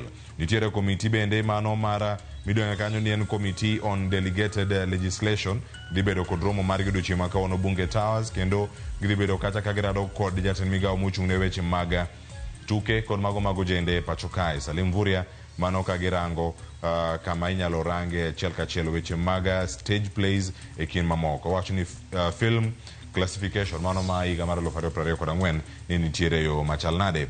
Bende gidhi bedo gi thuolo mar rado kod jofwambo ute fwambo opogore ahinya jogo moting'o Kenya Union of Journalists, gidhi bedo kata kod Editors Guild, gidhi bedo kod Media Owners Association mano ka gintiere kata kod romo kotenore kod kaka jofwambo kod ute fwambo tayo chenro magi mong'ere kaka Code of Conduct for Media Practice 2025 mano gidhi bedo kanyo ka giluwo odiochieng' ni ma kawuono wadhi bedo kae mondo mi warange. Romo machielo bende dhi bedo kanyo kura mag jong' mano mag jood bura komiti mochung'ne weche mag teko e od bura kata National Assembly Committee on Energy dhi bedo kata ka bago romo margi Bunge Towers kendo gidhi bedo kata ka gintiere kod jatend migawo mochung'ne weche mag teko kod modhi pacho kae kachiel koda ka jatatije mar EPRA ka girango kacha ni agreement mano mar sirikal nitiere godo kod sirkene mamoko kata G2G mano winjruok ma kamano ni to ochopo yo machal nade. Bende gida bedo kae ka girango ni en cost of service onego beni itime yo machal nade e modhi kata mwandu molos kod modhi pacho kae. Bende gidhi bedo ka gitwak nyakura moge juang' kotenore kod medruok mag nengo mago maga mauta mano mar petrol mar diesel kod mano mar mauta mar taya kata kerosene odiochieng' ma kawuono ni to odhi chalo nade ahinya e dwe ni mar 7 nyaka dwe mar 8 tarik 14. Mago kod mathoth jofwambo wantiere oko kendo gibeda kicha mag rango gigo matimore kor gwenge mopogore kachiel koda kamago mabende wadhi bedo ka omiyo pek odiochieng' ni weche manyien mag migago ka gikacha duol kod mano mar oimore. Mane makele giko mar chal mar fwambo nyakura moge juang' kete mana kar ka e mbui mago mag Ramogi TV bende waketo e pichni machalo mag weche manyien mabende luwo e kor gwenge mago matuch kendo madonjonwa pile ka pile saka sa odiochieng' ma kawuono donje mbui mago mag Facebook, X kod mano mar Instagram mar mondo mi yud weche gi duto kako wamedo mana yudo gi ka achiel kachiel. Odiochieng' ma kawuono wawe lwet Joyce Oduor kama dhi kelo ni twak kotenore kod chocho ratich jopuonjre e sikunde. En ang'o matimore? Twak moko dani mondo mi obai. Nyinga Cleophas Oluoch jagisumo kanya kwar mokeo nyaka chisango oriti masani medneno Ramogi TV.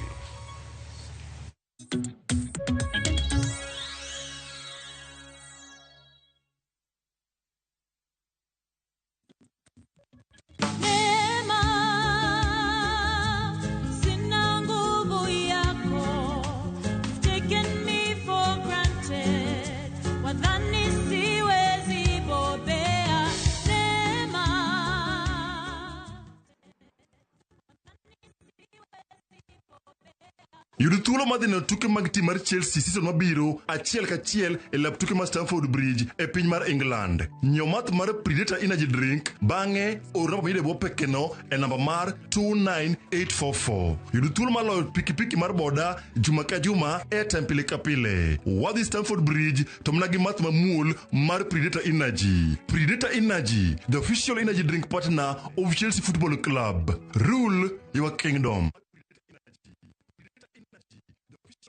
Introducing Wigo, your trusted ride. The ride with the most reliable, verified, efficient and transparent drivers. With fabulous cashback incentives for passengers, each trip on Wigo feels like an upgrade. Download Wigo from Play Store or App Store or SMS Wigo to 20425 and ride with confidence. Wigo, let's go.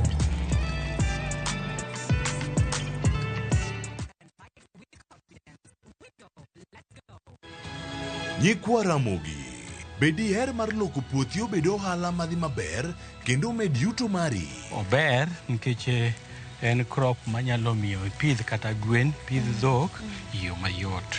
wakelo ni chenro mar pur gi ohala. Chakre ikolo nyaka geng'o kute machamo pithwa.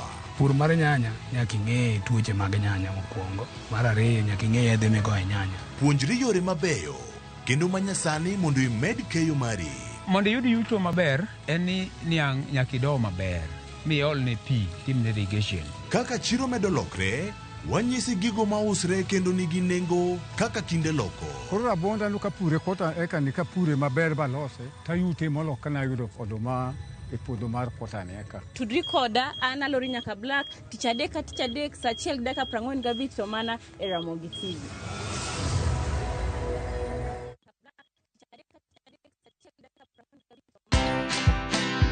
I always tell people, guys, it's just advertising. We are not saving people's lives. I'm not a doctor. It's never that serious. I have been known to kick people out of the office in the night. I'm like, please, I don't want to see so many people working late every day. And it's something that I hope many young people can learn because they are in a hurry to grow. They're in a hurry to push themselves for, to be successful in 1.5 minutes. That is not the way the world works. And sometimes if you're not resting, you don't give yourself the best of yourself to anybody or to anything. Watch this story and more. Download the Citizen Digital app or visit www.citizendigital.com and find the Citizen Originals portal. Kenya's #1 app, Citizen Digital.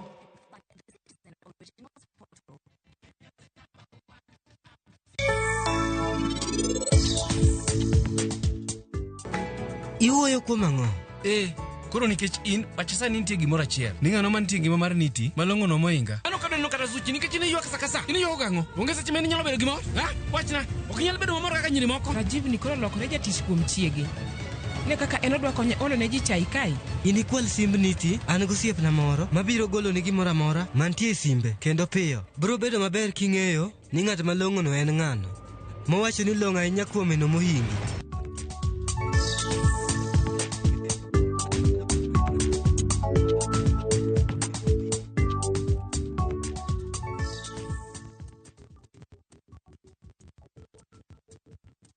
The August school holidays are the perfect time to unwind, relax, and enjoy Kenya's stunning coast with View Travel's getaways. Stay in Mombasa on a full board basis from just 28,750 Kenya shillings via SGR or 44,350 Kenya shillings when flying. Escape to Malindi Watamu from 35,000 Kenya shillings via SGR or 45,000 Kenya shillings by flight. Bask in the Diani Ocean Breeze from 66,300 Kenya shillings via SGR or 49,300 Kenya shillings by flight. All packages are per person sharing and are inclusive of return hotel transfers. Book now and pay in installments with View Travel's Lipa Pole Pole option. Call 0703 254 254 or visit viewtravel.com. View Travel. Dream. Explore. Discover.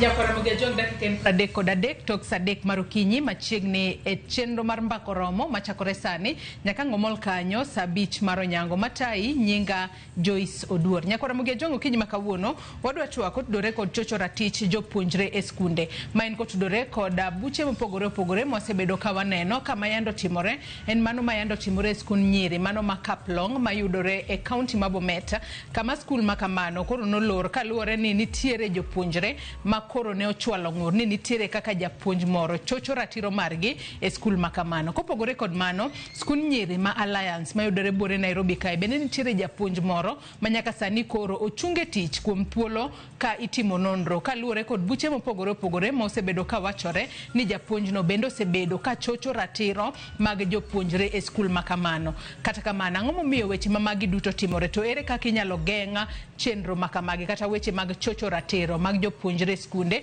obed jopuonjre mago manyiri kata jopuonjre mayawi to bende penjo mabende wabobedo ka wapenjo ni wechegi mag chocho ratiro mag jopuonjre skunde otimore skunde mag nyithindo manyiri kende kose skunde mago mag yawuoyi bende nitiere weche mag maundu mago mag chocho ratiro mag jopuonjre e skunde mopogore opogore e pacho kae. Mane momiyo kinyi makawuono nyakwara Mugia Jonga bedo jahawi antiere kod welo adek e studio marwa ma Nairobi kae, antiere kod welo ariyo e studio marwa e kaunti ma Kisumu, antiere kanyo kod wendo Carol Orenga ma en jahocha. Chak kodi Carol ka intiere kaunti ma Kisumu, kata kamano inyisa ni pok waloso weche mag tudruok kod Carol ka intiere kaunti ma Kisumu. Nairobi kae antiere kod Isha Dunga ma en japuonja rawere. Oyawre Isha, ichio nado kinyi makawuono.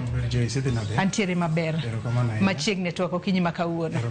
Wendo machielo nyakwara Mugia Jonga antiere kod Moth Richard ma bende njalonye e weche mag somo. Nitiere gute mopogore opogore ma bende orwako, kata kamano kinyi makawuono entiere kae kaka jalony e weche mag somo. Yawre Moth Richard, ichio nado kinyi makawuono. Yawre nyajo isacheo maber ne joneno mago mag Ramogi machiegni. Machiegni to ako kinyi makawuono. Inyisa ni wendo mara e kaunti mano ma Kisumu, mano Carol Orenga jahocho oseikore. Oyawre Carola, ichio nade ka intiere kaunti ma Kisumu? Achio maber. Machiegni to ako kinyi makawuono Carol. Nyakwara Mugia Jonga mana kaka iseneno mage welo mantiere goda achiel kachiel okinyi makawuono. Bed thuolo mar chwalonwa pachi ote penjo moramora kokale namba mar ote machuo kariade ka uchiel nono. Facebook ibiro yudowa achiel kachiel Ramogi TV X @Ramogi TV. Kan bende nyalo tudri koda e Facebook page mara ibiro yuda Joyce Oduor, mbui mara mar X ibiro yuda @JoyceOduor_. Kawachako dago mar mondo mi awinja ane kata awinja ne gino mayando timore skun nyiri mano ma Kaplong mayudore kaunti ma Bomet. Kama skun nyiri mar Kaplong Girls sani koro olor apoya bang' jopuonjre bago ng'anyo ka giywak ni japuonj moro osebedo ka rocho ratiro margi e yore mago mag anjao kod timo hera e tok chika. Ka jopuonjre go ne ochwalo ywak margi ne japuonj maduong' ka koro giwacho ni japuonj no wang'e okolo kudho kendo timo negi anjao.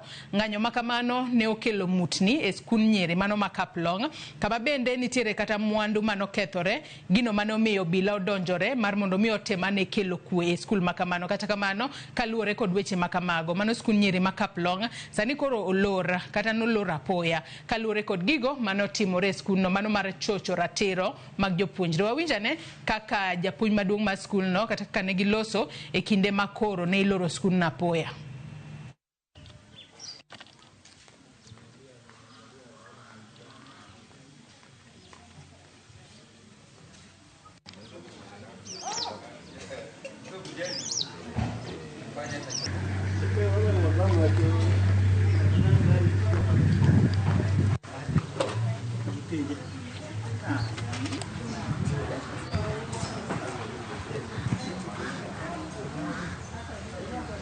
So everything else that is going on is just allegations.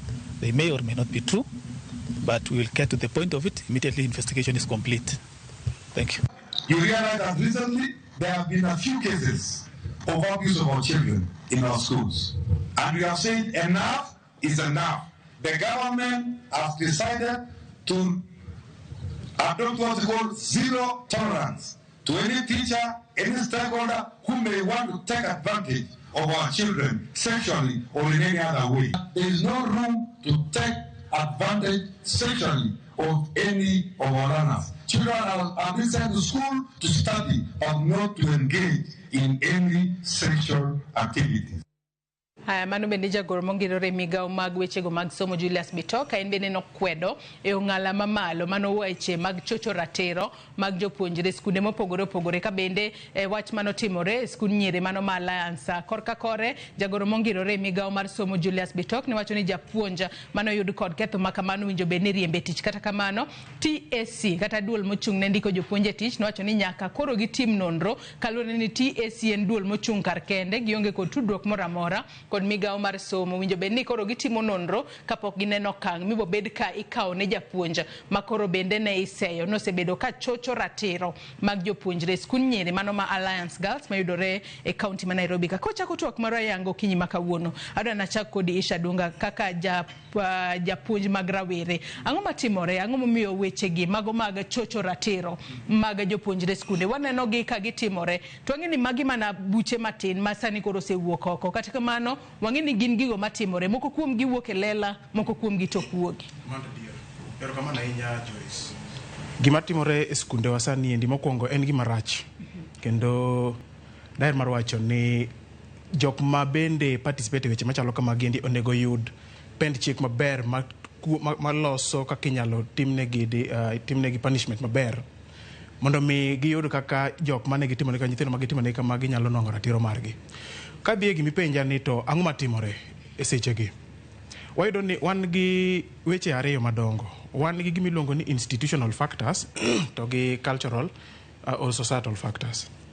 Iyudo ka nitiere kaka the society oseketo a certain normality e pach jopuonj, e pach nyithindo kaluwore kod kaka gik moko timore. Iyudo ka nitiere sexual abuse, to iyudo ka nitiere a section mar gender ma ibedo favored e yore mamoko sama weche go timore.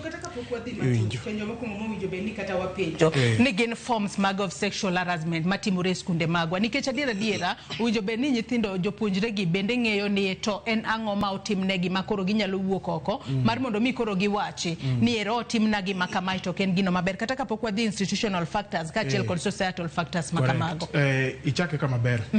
Kidhi e gimiluongo ni the code of conduct mar TSC, nitiere section moro kanyo enda paro ni en section 22 mawacho about sexual harassments to the students, kendo olero maber gik ma can amount to sexual harassment. Achiel kuom gik ma inyalo kawo nyathi ibedo gode achiel, mana achiel kuom sexual harassment. Machielo inyalo bedo ni ugo mbekni moko makelo gimiluongo ni sexual provocations, iluongo ni flirting. Iyudo ka nyathi sikul gi japuonj nyalo go mbekni moko mamiyo nyathi kata japuonj pache nyalo bedo e yo mopogore weche mag sexual harassment, sexual factors. Mar adek, nitiere circumstance ma iyudo kaka ijapuonj in gi materials maka samoro ipogo kata ichiwo kata inyiso nyathi to gi show pornographic contents manyalo miyo japuonj kata nyathi bedo situation moro ma actually sexual harassment bende nitiere.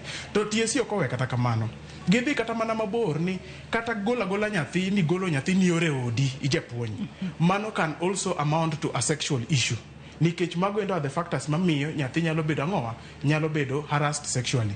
To gini ende timore e sikunde joma mine, sikunde nyiri kata sikunde joma chuo. Iyudo ka japuonj madhako samoro nyalo harass nyathi ma wuoyi, kata bende nyathi japuonj madichuo nyalo harass nyathi ma nyako. Koro gin gik matimore e sikunde wa, to kendo gin various forms ma bende nitiere. Kata bed mana ni samoro japuonj gi nyathi sitting arrangements kata mana positions of kapo ni iwuoyo gi nyathi. To nitiere gima nyalo nyiso sexual harassment. Ndalo mana dhi puonjo e skul moro e Kisii mar nyiri, kano wadonjo kacha chande to ne principal niluongo ni Wilkisto Renge ne japuonj madhako no demonstrate nwa kano wadonjo ko puonjo kacha ni ka nyathi obiro iri ni odwa penji kata mana penjo, kik yiene nyathi ochung'e e toki nyathi ma nyako kata nyathi ma wuoyi nikech onyalo nongo thuolo morere ang'owa e toki. Mano iluongo ni sexual provocation. In bende kapo ni dwa nyiso nyathi gima nyako gimoro, chiw distance kindi gi nyathi ma nyako mondo mi kik sexual issues arise kuonde machalo kamagi. Koro nitiere various forms, nitiere kata inyalo ng'iyo nyathi ma nyathi nyalo read gimopogore from the normal teacher-student relationships. Koro magi endi gin achiel kuom forms mag sexual harassment manyalo bedo ni timore ang'owa e skunde. Gini be nyalo dhi nyaka e class. Nitiere jopuonj moko madhi nyaka e class to mbekni magigoyo e class ka miyo nyathi koro pache wuok e somo to chako bedo gi gimiluongo ni imaginations. Ochako imagine gima japuonj cha pimo, to sama japuonj timo kama to obedo gi opportunity mar change pach nyathi to donjo e kamoro makoro nyathini chopo kama nyalo dhi timore nade, nyalo chako paro weche mag sexual harassment. Koro mago endo forms of sexual harassment manyalo bedo ni timore e skunde. Adwa ni make forms kanyo kaito wabo bedo ka waduoge weche go mag institutional kachel kod societal mabendi lose. Yena mar mondo mi arwak Richard twako kinyi makawuono. Richard, ka wang'iyo weche gi mago mag chocho ratich jopuonjre skunde, kwang'iyo in kaka jalony weche mag some skunde wa ma Kenya ka wanyalo wacho no osebedo kotimore e yo machalo nade kata ang'o ma osebedo ka nyae ahinya. Erokamano Joyce, aparo ni ka warango weche mag chocho ratiro mag nyithindo, obed nyithindo ma yawuoyi kata nyithindo ma nyiri, wasebedo gi laxity in terms of implementation mag policies e school. Kech ibiro yudo ni samoro gima kama wuok to ji dhi bedo e duol matin tigoyo mbaka ni wach makama kotimore to koro japuonj ni nyalo puko mogo. Koro yudo ka en twak migoyo ni walosa gi jonyuol nyathini mondo mi kinyal yudne gi gimoro matin kata toke kanyo nyathini nyal kendi kod japuonj ni to wachno lal kamano. Koro yudo ka nitiere documents adek ma osiro wach mar sexual harassment gi kako winjo bed ni time. Achiel ma owadwa jaloso wadwa ni owacho mano TSC Code of Conduct and Ethics, wan gi Children's Act ma obedo derived from United Nations Convention of the Rights of the Child ma en gima rito ratich nyithindo e piny mangima.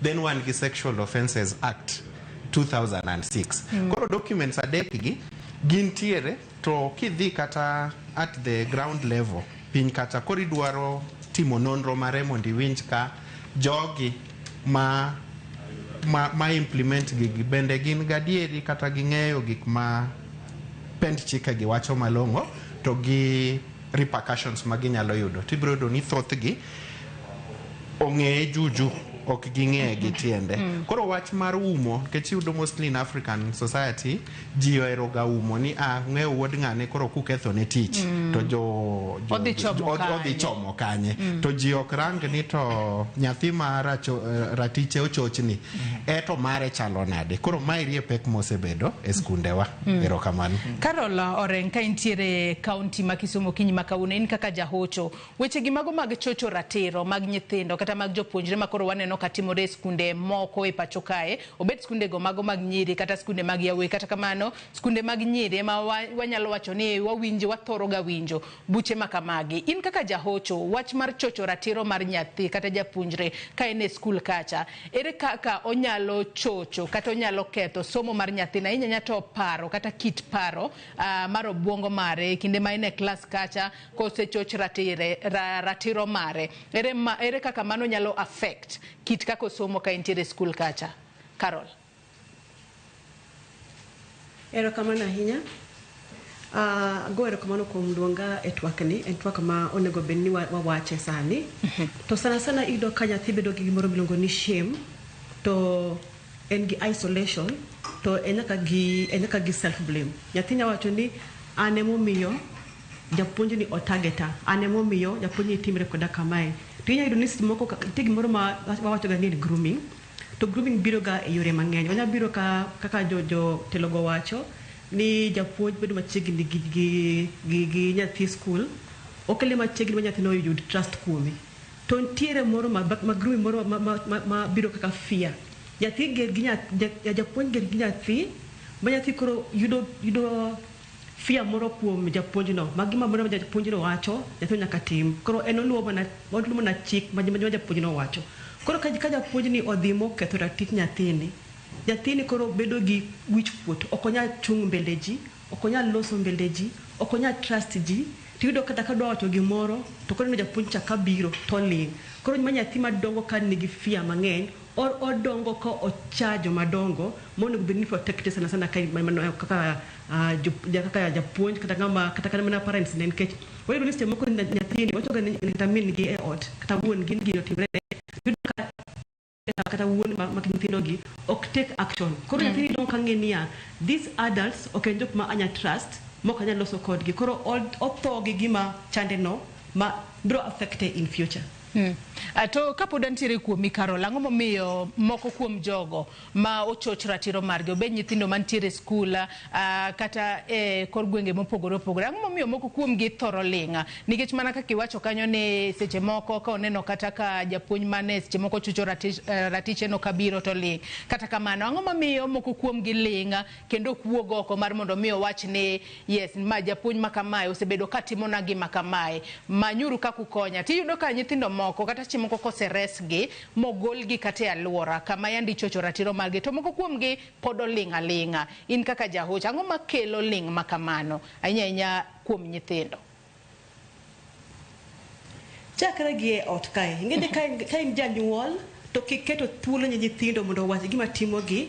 Ka in janyuol masiko yanyo nyathini sasa na yudo kaka juma mine kaka waloso gi nyithiwa manyiri sani wuok oko idhi bayo gimi manyo no ibro yudo saka nyathi wuok mondo gimi nyise koro gino bedo planted e brain ma nyathi ni an kata ka wuok oko to mammo para ni adhi nindo gi chuo koro sama gino timre ne okonya biro ir min gima nyisi min gi niya ni gima kama otimre na nikech min gibiro nyise ni dongi na nyisi dongi na kweri mai gima ni manyoga koro yude.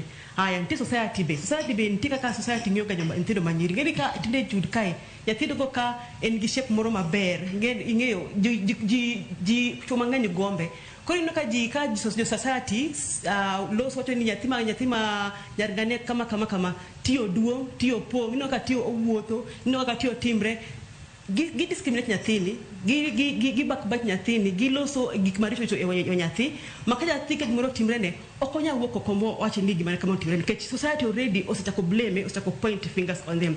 The same women gini unfortunately yido ka mang'eny joma mine ema na discriminate nyathi nikech ka nyathi tin opon odongo to society chako sieme ni ma nyathi ma mohero chuo kause kwede bo kete kucha kagimoro timene of course okonya biro nyis jonyuolene because people feel near I'm already judged by the society kaka ngatonya believe ni gino timrena aya doesn't tie chuobe samanya thi dongo ka kalo ka dhi eduka mano gima asetero ka timrene kata ntino madongo gode oda kanya thi wuok dhi eduka kata ore kamoro chuo luonge ko kai to ko tamre iyaje.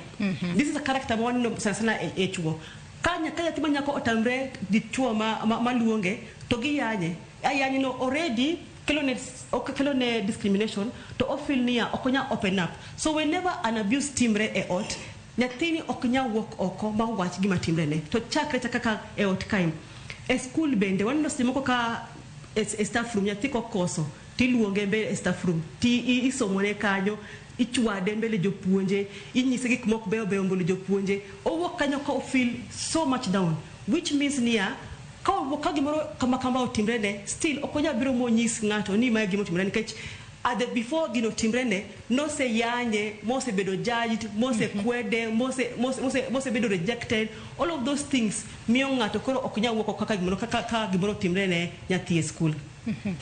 Hai wacho kanyo makare ahinya kotudore kod gigo mamiyo nyithindo seche moko ok nyal wuok oko mar mondo mi gilosi ahinya to ikinde ma seche moko ichocho ratiro margi obeda e skunde kuonde mopogore opogore magisome. Ka duogo studio kae Isha iseng'isowa kit kaka inyalo choch ratiro mano kata gigo ma wanyalo wacho ni gin forms of sexual harassment ma iwacho kanyo makare kata ma obedo piny kata moket piny mano kod duol ma ndiko jopuonje tich TSC kata kamano penjo eni to bende jopuonjre e skunde bende ong'eyo forms mago mag sexual harassment manitiere nikech ichiwo ranyisi ni kata seche moko ka in japuonja ma dichuo to nyathi ma nyako e skul kata obiro mar mondo mi openji gimoro to ok oyiene nyathino mar mondo mi obede ng'eyi to adiera ok wanyal riambo wayudo ni nitiere nyithindo moko e skunde akena wach ni wang'gi okolo kudho king'ise ni kik otim kama to ene modwa timo nikech adiera kata cases moko e skunde iyudo ka nitiere nyithindo moko gine maseche moko gi initiate kata osiepa e kinde kod japuonja tiyudo ahinya to jopuonje mamoko matindo gi mabiro ga e teaching practice mago gin weche matimore e skunde ok wanyal riambo kata kamano nyithindo gi bende ong'eyo forms of sexual harassment nikech ento en nyathi pod en e bwo higni 18 koyud ni gino osebedo katimore japuonj cha ema koro bro bedo kadong' e tol. Gimi penjo no aparo ni e achiel kuom problems ma koro obedo maduong' ahinya e skunde nikech achiel en nyithindo ok nigi ng'eyo mar the various forms of sexual harassment. A study moro notim, wami small statistics. Study moro notim gi Guttmacher Institute, and negitemo ng'iyo anena ni to penetration mar sexual education osebedo nade in the schools. To ka negitimo this kind of research, so they bumped into some sort of information ni a third of the adolescents children katamana school going students machakore between 14 to 19 yudo kose engage e weche mag sexual relations or intercourse. To kendo apart from mano wayudo ni 15%. Koro adwa ni ne kaka number no is quite big. 15% mag nyithindo ngeni 14 to 19 ma nyathi sikul. 15% already no bedo ni omako ich. To a 15% giendi iyudo ka giking'io male gi female joma 30% mag joma engage giendi iyudo ka about 42% gin males to then 38% gin female. Matiende niya iyudo ka gini is being initiated more or being engaged more by the males compared to the females. Koro wadogare na back into the knowledge of the students. Wayudo ni nyathi TSU chiwo guideline niya okonegi bede gi any sexual relationship with a student even if the student consents. Gimomiyo get consent no. Tiende ni nyathi niendi ni e bwo chik mar japuonj ma japuonj monego benia nigi information mang'eny maloyo ang'owa maloyo nyathi. To kendo nyithindo moko nitiere ma kaka iwacho ni wenge gi okolo kudho. An kama nasome kan ndalo manasomo na neno ga circumstances miyudo ka nyathi kao initiative mondik barua ne japuonj. To kondik kata barua kende, ondiko barua to kata king'iyo body language mare iyudo ka en gi body language moro manyiso niya nitie kaka ok wadwa ni mondo warelate yor puonjo gi somo kende to wadwa ni wadhi beyond that. Ineno circumstance machalo kamagi miyo iyudo ka japuonj ma ok okawo chik kod tije maber ma serious donjo e tembe machalo kamagi endi. Koro nyithindo onge gi information ni sexual relationships mag monego beni bedo e school kama onego beni ma yo magiluwo to ma be yo monego beni giluwo. Emomiyo gini endi more or less ofola ahinya kuom jopuonj. Ok ibi chung e mbele court tiwach niya ni nyathine ma ochako ang'o. Ni emo chako wachno. Sama nyathini chako wachni you know better. In minge moloyo nyathini. In ng'ama ng'ongo. Koro in monego beni kao initiative. Apuonje girls school boarding. Kama koro iwacho niya temptations mag bedo e achiel gi nyithindo manyirigi neni malo e saidi. Kendo na aneno ka cases timo bedo every now and then. To gima nafwenyo mabende ka japuonj okawo to keto into consideration.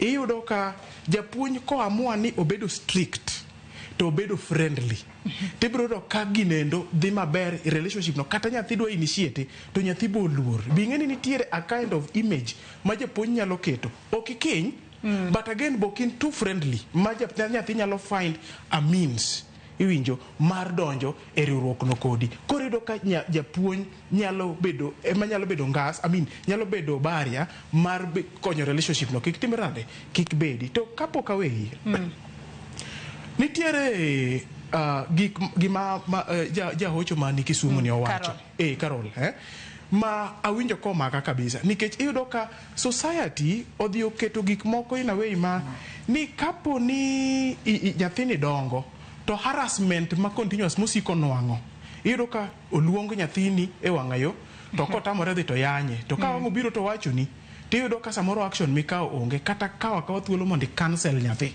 mondo inyise ni kapo ni ng'ama dichuo luongi to mae kako nego beni timore nade e kako nego beni behave. Ji mang'eny onge nyithindo manyiri puonjore mana gigo kende gi giwegi to gino ok odong' nyithindo manyiri kende.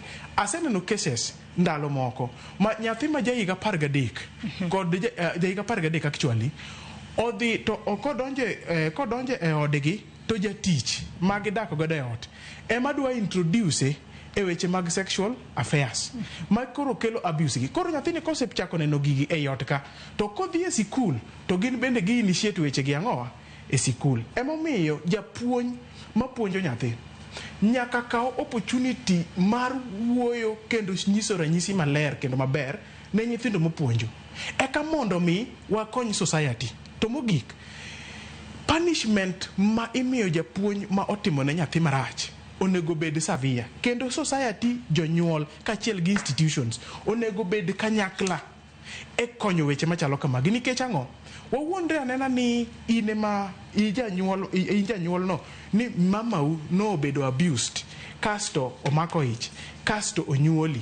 In ibro winjo nade ka ok inyal ng'eyo kuma mamau nitie, to ok inyalo ng'e gima ok inyal ng'e kuma wuoru nitie, to then ichak winjo history gima notimore ne mamau, inyalo bedo bitter for the rest of your life. Bendo wabu bedo ka watuak mar mondo mi wapiny ni punishment ma severe no to en mane. Kaluwore ni nyaka sani japuonj mano mar skul nyiri mar Alliance ma bende ne osenyo osebedo ka chocho ratiro mag jopuonjre no kuom higni malach, nyaka sani koro mie suspension. Kata kamano TAC to wacho ni pod gitimo nonro e ka gine okang' bo bed ka ikawo negi punishment owinjo bed mane. Karwa kitwaka Richard aneno kibuonjo e kinde mane ishaloso kae. Kata kamano weche go mago mag sexual harassment en ting' mar ng'a mar mondo mi opuonja ne nyithindo e skunde, mar mondo mi gin bende ging'e ni japuonj ma kama ok owinjo bed natimo ne japuonj kamae, kaluwore ni ka initiate gimoro to japuonj cha ema bro bedo ka dong'e. To mondo nyithindo gi adira nyithindo manitiere high school kacha gintiere adolescent stage, moko kuom gi osechako neno lokruoge mopogore opogore dendgi, to bende wang'eyo kaka del nitiere, mar mondo mi ging'e ni kik gikal mpaka mondo japuonj cha bende kik donje te. Erokamano Joyce. Abuonjo ga nikech gik ma nyawadwa ni e wacho gik matimre to gin gik madieri. Koro gini owinjo chakre e dala at the household level, nikech japuonj mokwongo mar nyathi mowinjo introduce nyathi into sexuality and sexual education en janyuol. Ma mondo mi geng' weche machalo kamagi en bedo thuolo gi nyithindo to upuonjoru. Pile pile ka an ga gi sessions kata gi jonyuol tawacho negi ni kiweyo thuolo ma nyathini odhio osomo wach manyien kuom ng'at machielo, ng'ano onge gima waluongo gi dhongere ni best interest mar nyathini. To thothne yudo ka jonyuol ma wan godo okoero bedo thuolo gi nyathi, especially ka koro dwa bedo weche mi ji dwa discuss about sexuality and sex education. Janyuol feel ni gima kama ko obet piny no wacho gi nyathi to en gir wich kuot. To wi ji wil ni era ma wantiere ni kaka sani nyithindo nigi potential mar accessing ICT devices. Ma nyathi nigi a lot of information makata in janyuol ikia. Koro olomo beni wabedo gi paro molokre mondo wachak bedo jogo man thuolo koda nyithindwa from the household level mondi kapok gidonje school. At the school level owinjo olos gimiluongo ni mentorship programs. Mentorship program dhi timango. Mentorship program dhi puonjo nyithindo gi ng'eyo ratichgi, ng'eyo ka ng'ato dwa chocho ratiro margi to gi forms of these abuse. Nikech yudo kaka nyawadwa ni e wacho ugibedo categorized. One en ga verbal. Koro verbal yudo ka japuonj nyalo biro to luongi ibed nyathi ma dichuo kata manyako. To yo ma yani kata kako ngeri mano koro mobeno wuok kuom japuonj, nikech japuonj chalo kaka janyuol, koro winjo bed role model.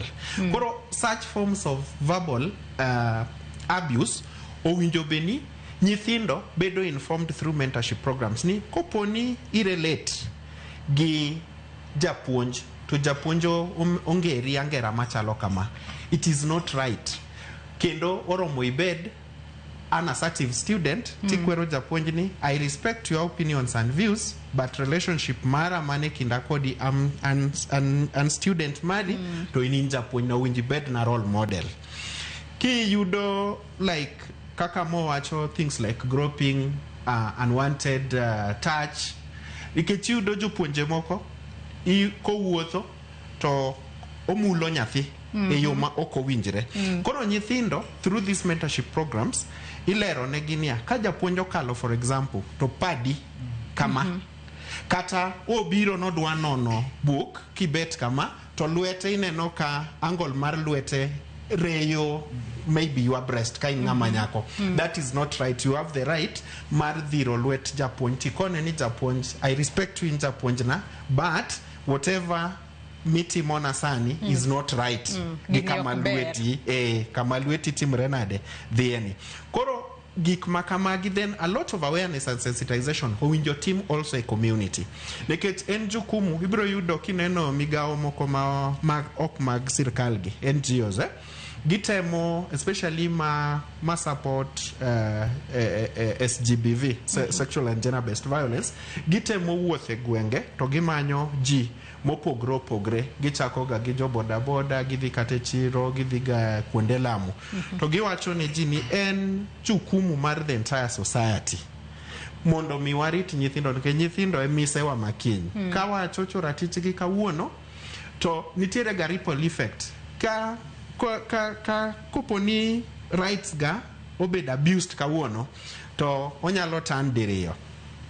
Anyalo bedo timid ma withdraw completely, mabeda isolated, kora beda nyathi mokuyo kamano, kata kadongo mabedo ng'ama duong' tabro bedo ng'ama okuyo, or anyalo bedo so aggressive ma an bende kora wuok kora dwa chulo kuor ne ji duto at my later age. Koro this thing owinjo bed both wachake e yot, wadhi nyaka e od lamo, nikech kata kuonde ute lemo sexual harassment ga abuse timre, ji wuok ni dhi kesha, to sama gidhi e kesha ni ng'ato en pache onge lemo, en ga agenda machielo mopogre.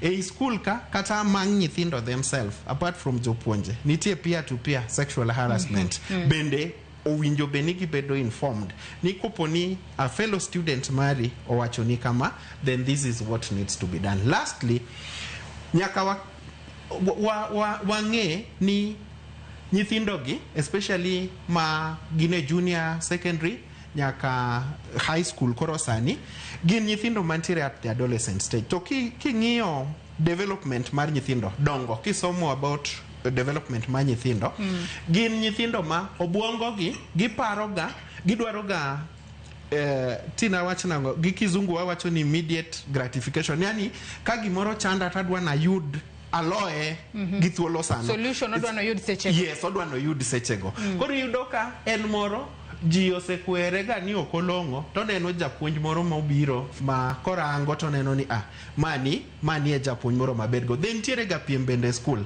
Nyithindo wacho ni japuonj mobiro manyeni en makoro an madwa nyiso ni anan stero kairi, wadwa dhi makati yago modonje box mabia kelnuga kaka waloso ga kode. Koro jopuonje on the other hand gi jo madongo duto madil gi nyithindo owinjo wang'e ni ng'ami deal godo obwongo ne pod ni piny. Wane mowinjo wabed kiyo maber machung'negi to girango gik mwatimo alafu giluwo yo makare. Iwacho kanyo makare ahinya. Bende wabobedo ka wadhir Carol Orenka entiere kaunti ma Kisumu mar mondo mi onyiswa ne ni winjo ben ni nyithindo gi ahinya to mago manitiere adolescents ten winjo ben ni deal kod gi yo machalo nade ahinya to ne jopuonj manitiere skunde mopogore opogore, kalore ni ok wanyal riambo ni nitiere nyithindo moko magine magiterore ir japuonj, kata bedo ni japuonj nyalo temo mateka to anthie materore kuome, koro keto japuonj ni etem. Kata kamano adona kaw yoyo madundo gi sani ka waduogo wadhi mbele kotwa kikidhi mabor.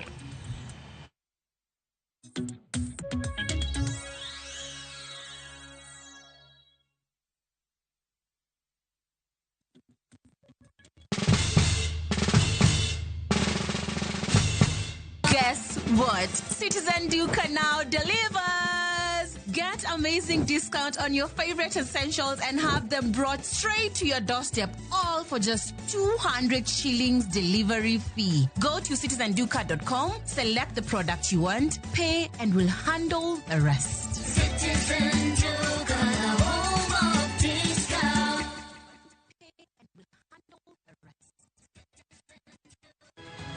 Nyikwa Ramogi, bedi her mar loko puothi obedo ohala madhi maber kendo med yuto mari. Ober nikech en crop manyalo miyo ipidh kata gwen, pidh dhok yo mayot.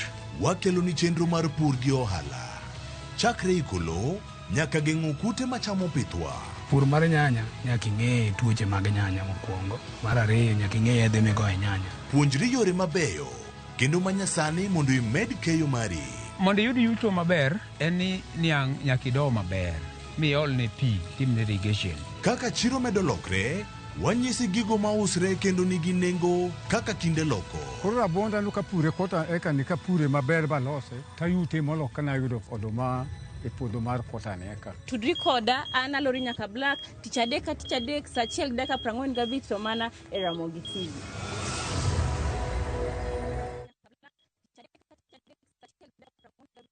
Looking for the perfect getaway? View Travel brings you the ultimate self-drive and staycation experiences across Kenya. Escape to Naivasha, Nakuru, Nanyuki, Kisumu, Mombasa, or Nairobi for a refreshing break. Drive at your own pace or fly in hassle-free. Whether it's lakeside retreat, city escape, or coastal adventure, the choice is yours. Perfect for families, couples, and friends to relax, bond, and unwind. Book now. Visit viewtravel.com, call or WhatsApp 0703 254 254. View Travel. Dream, explore, discover. Ramogi. Regulation okodhi through gimiluongo ni public participation. Be ikori mar donjo matut e weche madongo e Uganda wa. Ribadhi ma wuok e NTSA ng'eny seriously. I have to say this. Wanono weche siasa kod weche mamulo ngima jopiny. Sama gigo nyaka japur. Nikech japur ni obro puro kande ni otere kande. Buch jopiny en kama wamiyo pek paro kachiel kod nonro ma intiere godo. Wan gi chike mabeyo matayo gigi waduto te. Ok diang wachnya every time ka ng'ato dwaro to waloko chike. Nyinga Trevor Ombija jandingo panga jonyakach dendo nombija taya nyakwar guok kocha pesa. Wanere kelo. Tich adek ka tich adek, sa adek otieno, mana Ramogi TV.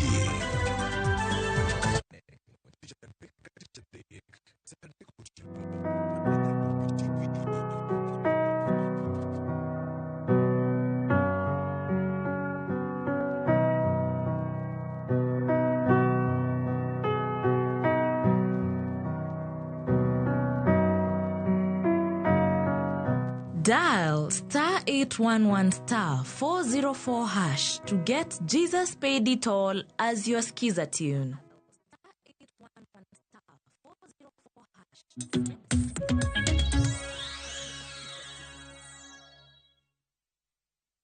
Machiegni kendo nyakwara Mugia Jwang erokamano ahinya kuom kete tielo mar ariyo e twak e chenro mar Mbakaoromo kinyi makawuono kama twak otudore kod chocho ratich jopuonjre skunde kaponi kitudore kodwa gi sani antiere kod welo ariyo e studio marwa e kaunti ma Nairobi kae Isha Dunga japuonj rawere kachiel kod Moth Richard jalonyo weche somo ka studio marwa e kaunti ma Kisumu antiere kod Carol Reng jahocho. Carol ka duogo kodi Tokyo mwaka madundo apenji kanyo paro mang'isi ni makanyo ni ere kaka winjo bedni iloso kod nyithindo ainya nyato mago manitiere gino miluongo kanyo kod dhongere ni adolescent stage nikech adiera ok wanyal riambo ni nitiere moko kuom gigine magitemo to giketo jopuonjegi kama tek gino mamiyo japuonj koro timo richo timo gino moko winjo be notimo kod japuonjre mare kata kamano ere kaka inyalo los kod nyithindogi mondo ging'e ni gino magitimo en gino marach moko winjo be ne gitimo. Carol. Erokamano ahinya. Wan joma Nyasaye nochweyo to nochweyowa gi gimoro miluongo ni sex hormones. To sex hormones ni chando wa kata wan joma dongo.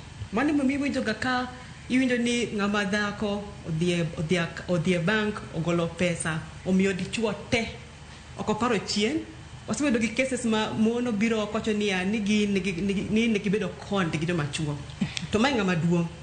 Totimo kamae ni watch one thing, the sex hormones. Now imagine nyathi mathis makoka dongo, makoka brain ne podi develop, to sex hormones gichando, to okia kaka dango deal kodgi. Ere kaka wanyakonyogi. Gima timorega mang'eny enia okwanyis nyithindo gimara dira. Okwanyis nyithindo ni there's something that is called sex hormone. There's estrogen, there's testosterone in boys and estrogen in girls.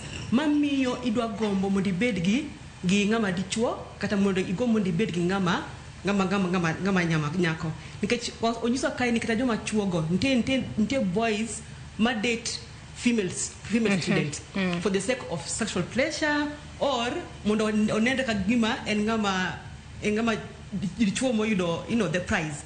But kodogo korka nyithindo manyiri, it's usually mostly en ga gimoro niya odwaro mondo miye finances, or the sex hormones go miye miyo dende il dwaro mondo bed gi ng'ama dichuo machiegni kode. To ng'ama japuonj is one of the person ma onno ka gima maye nya konye, nya understande, nya pire, nya dware, nya kete kuma safe. Koro ka sex hormones gi okobedo dealt with, oko nyis nyithindo gi adira ni gini en gima onyuoligo, gin gima timre, they are very normal, but nitie kaka inya deal kodgi mondo kik gichandi. Sex hormones gi nya dhiri mondo idhi kuma onego bed ni dhiye. Seche mang'eny ndo ka school olor kaka sani to ji go koko ni nyithindo manyiri gi ok nya bede ot, gin giwuotha gibaya ng'ama gimanyo kaka girwakre. It's because of the sex hormones. Many people say bede school for a whole 3 months. Idwa mondo duog dala obede ot osom, or obede ot obede kong'e. Ipani nyatimre ok nyal. Enena nikech wanjo madongo okwami nyithindo adira, okwanyis nyithindo ni gima kama timre to kikiwinj maber katimre ni kamano. Enna niya kidhie yorni onya teri kuma rach, to kidhie yor makamae onya teri kuma ber. But how can we make sure ni sex hormones gi obedo secured mondo nyathini kik ba oko? Wanyis nyithindo adira, wabed gi nyithindo e piny kaka as parents walos kod sani gin gi smartphones, gine TikTok, gine Facebook, gine IG. Pornography sani ng'eny skunde sana skunde mak chuo, it's very normal, it's very common. Masturbation betimre nikech sama nyathi identify herself or himself sexually, ochako makre, ochako feel niya kamako piny kae kaka winjo ni ang'o manya timre, and that is how they identify their sexuality. Wasebedo gi cases mayudo ka nyithindo modak e ot achiel, siblings gitemo identify whom they are kaginindo with each other. Yudo ka cousins nindo kod they have sex together. Tido ka gitemo kada gijirani, gitemo gi ng'at moro amora kendo kokocha. Koro ka gibiro e school, they feel like they want more. Koro gidhie somebody who is older, manya miye protection, manya miye finances, or manya kata miye ego when it comes to men. So I feel niya banaka ng'ato one of the guests watokanyo, as parents onego bedo nyiso nyithindo gi adira, okonego bed ni waluor nikech japuonj manyo means ko. Japuonj do make sure nyathini okalo penj. Japuonj do make sure niya ni school bedo gi standard ma high academically. Okonya bedo gi time mar bet gi nyathini piny ma puonje gigi. It just needs somebody from outside, and most of the time on obedient parents. Japuonj nyamana add on top of what opuonje school. But kiyud japuonj ma oken gi control sexually, because japuonj ni bong'eyo, japuonj ni onge maber niya ni nyathi of this age sex hormones go chande, dende liet, odwaro to manyathi mathis obokaw advantage. And this does not just go to japuonj kende. Enana niya most of the time wakedoga a lot of burden kuom nyithindo manyiri. Kawanyiso gi niya kikitim kama, kikirwakri kama, kikiwuoth kama, kikilos gi ng'ato kama, kiking'i ng'ato gi wang' machal kama, biro chandi, biro dwari. But opaket burden ne joma chuo be. I feel niya eskunde kata e community onego bed gi programs ma deal gi men most of the time. Mondo wapuonj gi kaka ginyalo protect nyithindo mantiere school. Gimarach niya kata kiluongo those meetings mondo chuo bi mondo walos kod gi weche gi ogibi. Koyudo ka joma mine kata girls ema bedo gi this kind of programs, ipuonjo gik mang'eny, inyiso kaka ginyalo deal gi. To imagine all of those years wasebedo ka wawacho wach ka protecting the girl child. Wasebedo ka wago mbaka ni onego tim kama mondo nyathi manyako osir kikroche. But okwatim enough when it comes to men and boys. Okwalos gi joma chuo kata nyithindo machuo mondo wanyis gi kaka ginya protect nyathi manyako. Ka teko mano onego bed ni wang'e niya ngama dwaro ketho ratiro ni kata ngama dwaro kawo advantage kuobi kata ngama groomi nyako make sure niya or work on your weaknesses. And at this point, weakness mar nyathi manyak mantere school, kata nyathi ma wuoyi mantere school, and weakness mar not being able to control the sex hormones, not being able to understand the sex hormones gi timo ji nadi.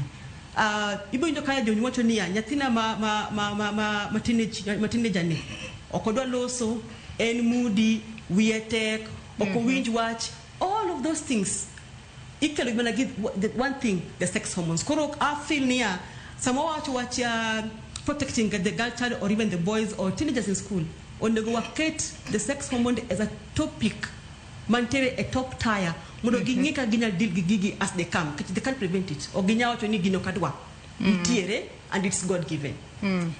Wacho kanyo makara hinya kendo mano kore gimuwijo be ni iloso god nyithindo mar mondo mi gine kaka ginyalo control kata bedo ni en gino ma wanyalo wacho ni en gino ma ki control maber to e kinde mabiro mbele e kakoro iboneno kaka ineno kaka inyalo tiyo kode yo makare. Kata kamano akia ni wanyalo dhi achiel kachiel mar mondo mi wawinjane kaka governor e county mano ma Migori mano chilo yako loso gisani ka entiere committee e county mano ma Nairobi ka mano committee mochungne weche go mano mar public affairs committee. The ECD 3-door pit latrine we construct at a cost of between 300 and 400,000 Kenya shillings. The construction is done on a labor-based arrangement as provided in Annex number 6. The Annex number 6 is there.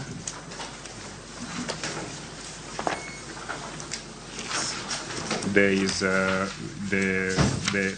one that is provided above 6A.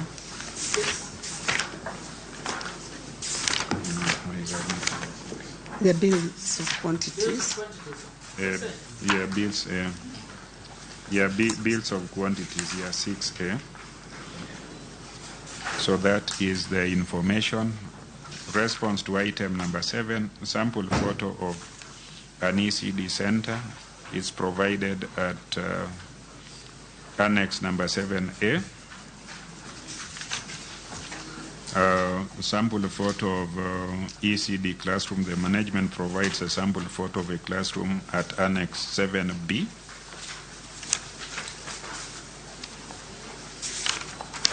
And then the management provides a sample photo of ECD furnitures provided in Annex number 7C.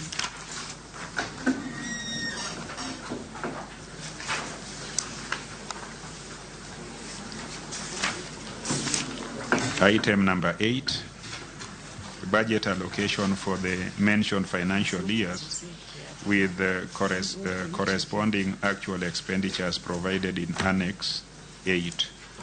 So we have provided this information: financial year 2022-23, budget extract, it's annexed 8A.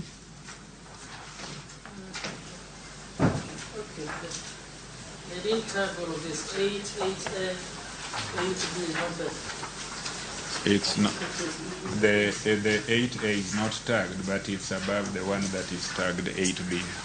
A set of that document, then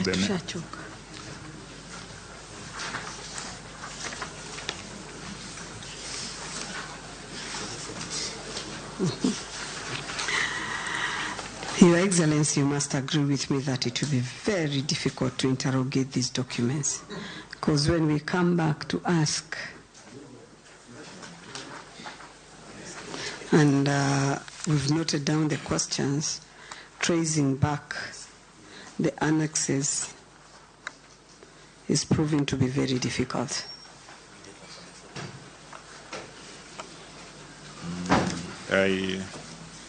Members, Honorable Senators, how do you want us to continue?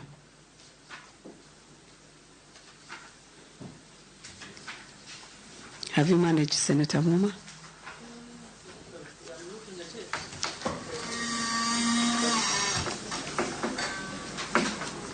Struggling.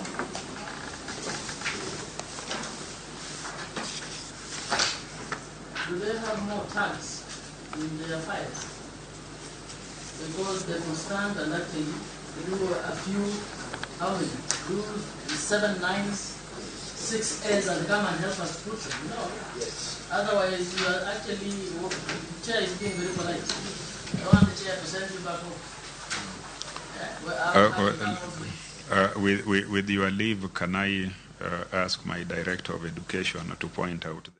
Nyakora Mugajong mano Governor County Mamigori Ochilo Ayako ka intere nyim committee mar Senate mano committee mano mar Public Account Committee kama koro oduoko penjo makoni kod kocha kotudore koda kako sebed ka itiyo kod omenda e county mano Mamigori chenro makamano jafombo marwa ntiere kuro kendo matuto bobedo kawa winjo e weche manyien mamoko kata duto mago dichieng makawuono kochakore weche manyien mag migago adwan wadhi mbele kod twak marwa okinyi makawuono kotudore kod chocho ratich jopuonjre e skunde pod antiere kod welo maga e kaunti ma Kisumu kachiel kod kaunti mano ma Nairobi kae ka wadhi mbele kod twak marwa Isha ntiere wach mabende asignisi ni mak mano kotudore kod weche go mag institutional kachiel kod societal forms manyaka sani koro winjo bed ni inono ahinya nyaka ing'iyo wechegi mago mag chocho ratich jopuonjre e skunde koro wachaka negi societal koko wadonje institutional wan gi weche mathoth matimore e society wa masame maketo ngima mar jopuonjre kata nyithindo kata jok madongo bedo e level moro ma gik ma otimore kit ngimagi waka gin gik moko manomol iyudo ka wachaka nena gi kata kadok chien matin ndalo mane wasomo cases mag poverty kata nyaka sani pod nitiere but ananeno ka ndalo mane wasomo yudo ka japuonj ne nyalo neno ka nyathi moro ok dhi maber gi weche mag school fees ana wuon ana achiel kuom beneficiary mar ng'ama ne oruma mane japuonj oneno na ka ok abed ni anyalo chulo school fees koro iyudo ka gini kodhi samoro obi o extent to dhi ne japuonj madichuo okawo nyathi manyako to wacho ni nyathini we mondo akonye mondo ang'i kaka nyalo chulo ni ang'owa school fees nikech aneno ka samoro chandre samoro japuonj nyalo kawo kata mana initiative mar approaching jomoko mondo konye mako bad nyathi manyako niendi to iyudo ka japuonj ka onge gi nia maber to koro o extend beyond kony mano konyo godo cha koro chako iluongo na chako source for sexual exploitation from nyathi manyako ni aneno gik mang'eny katimore e design machalo kama to gima koro litie moloyo ni janyuol ok nyal tingo dhoge mawuo nikech janyuol feel ni mokwongo itimo ne ang'owa favor nikech oneno ni ka ng'adhi awuoyo to nyathina ni koro ok dhi ang'owa ok dhi sikul mana achiel kuom gik matimore manyaka wang'e ni society contribute mondo mi nyithindo manyiri kata nyithindo machuo obed gi problem e weche mag sexual exploitation mar ariyo en gima jatelo ma wadwa ni owuoye iyudo ka an event otimore e kind japuonj gi nyathi sikul to society dwa ni okaw gino endo ka margi mondo gilos wechegi e yo moro mopogore gi kaka chik timore nade kaka chik dwaro we anyisi nitiere gik moko ma kidhi donje ni koro udwa solve outside the normal framework mag chik to uketho mana ne nyathi ma obedo a victim cha ngima nyathi cha chande ema koro utero piny koro kawri anena ni ne enin ema gima kamano timore ere kaka idhi yudo justice nikech sechego nyathi cha chande to justice owuon to koyudi lakini jonyuol kata jopuonj to neno ni giloso weche gi maber at the expense mar nyathi cha chande hinyruok koro nyaka wabed deliberate enough kaka society mondo wang'i ni kapo ni such kind of problems obedo minitie to punishment kata chik nyaka lu to the very letter mar adek mabende osebedo a very big issue wayudo ka nitiere communities moko magi suffrage their children for early marriage to gineno ni mago are cultural issues koro kapo ni society makama ofwenyo niya ni koro weri gi koro early marriage cha koro nyathina ma paro ni samora nyalo miyo ng'ato mondo dhi okaw koro japuonj ema koro ni kode iyudo ka japuonj koro janyuol koro feel proud kendo nyalo dhi ogo mbaka ni ng'e ni nyathina no ing'e ni jopuonj jopuonj ohere malich. Jopuonj ayudo ka kendo japuonj nyathina no en weya kaka en to naneno ndalo mane osomo samoro jo ka nyathi ok odhi dala e weekend.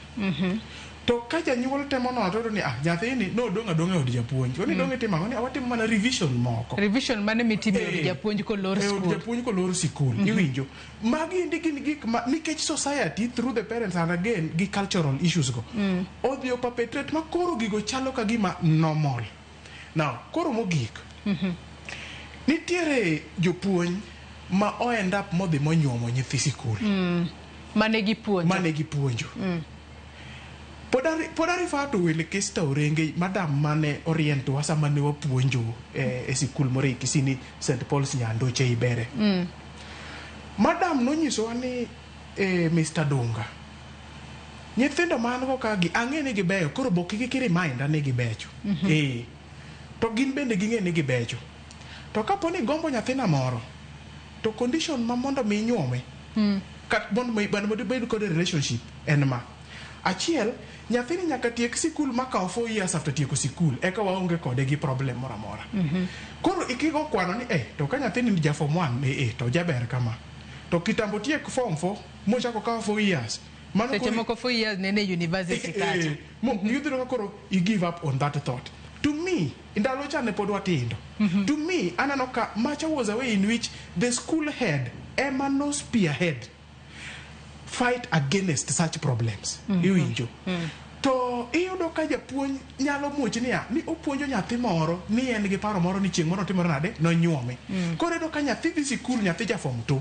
Ni teno ng'e maber ni en gi chuore marite kacha chande. That kind of ideology to gi problem obiro kamane. Kata yudo ka jonyuol gi society wadhi warwako gik machalo kama kiendi. Emomiyo society bilago. Gin society modhi piny. Kendo kidhi ng'iyo kata mana line mag development in such areas onge kata di kata chiel. To gima nyaka wang'e ni nyathi owuon onge gi voice. Nyathi owuon kata samoro janyuol nyalo bedo ni otem matek mondo owuog gi nyathi. School ka oketo measures school and especially within the setup framework mar school kochakore gi the head of the school, the board of management to gi other relevant stakeholders within the school ka oketo a very clear framework mar nabbing such cases and dealing with them expeditiously. Dibro ka nyithindo end up suffering in silence. Ang'o miyo case mar Alliance Girls is coming out tiyudo ka old girls ema koro wacho gima notimore meaning ni they did not have a voice. Ne gionge gi duol no. Ere kaka wanyalo keto the students mondo bed gi voice in as much as it is a difficult thing. Ema chuno niya number chiel iro ka skunde mang'eny infrastructure margi ni piny to skunde mong'eyo giketo even CCTV in very critical areas. Kamora mora ma public areas ma meeting ma jopuonj mite gi nyithindo and all that giketo CCTV mondo mi ginyalo bedo gi idea of what is going on in the school. Mago endo are issues manyaka school stakeholders nyaka get into place. Gimoro na somo statistics moro na somo no makodhoga sana ni 15% mag students ma osebedo into contact with sexual relations. More you don't hear 12% have given birth, 1% have aborted, 3% gin koro by the time of the study they were pregnant. To gima late na negi kao counties ariyo to gi compare. Ngini counties gin mage. Gi kao Homa Bay County kasto gi Mombasa County.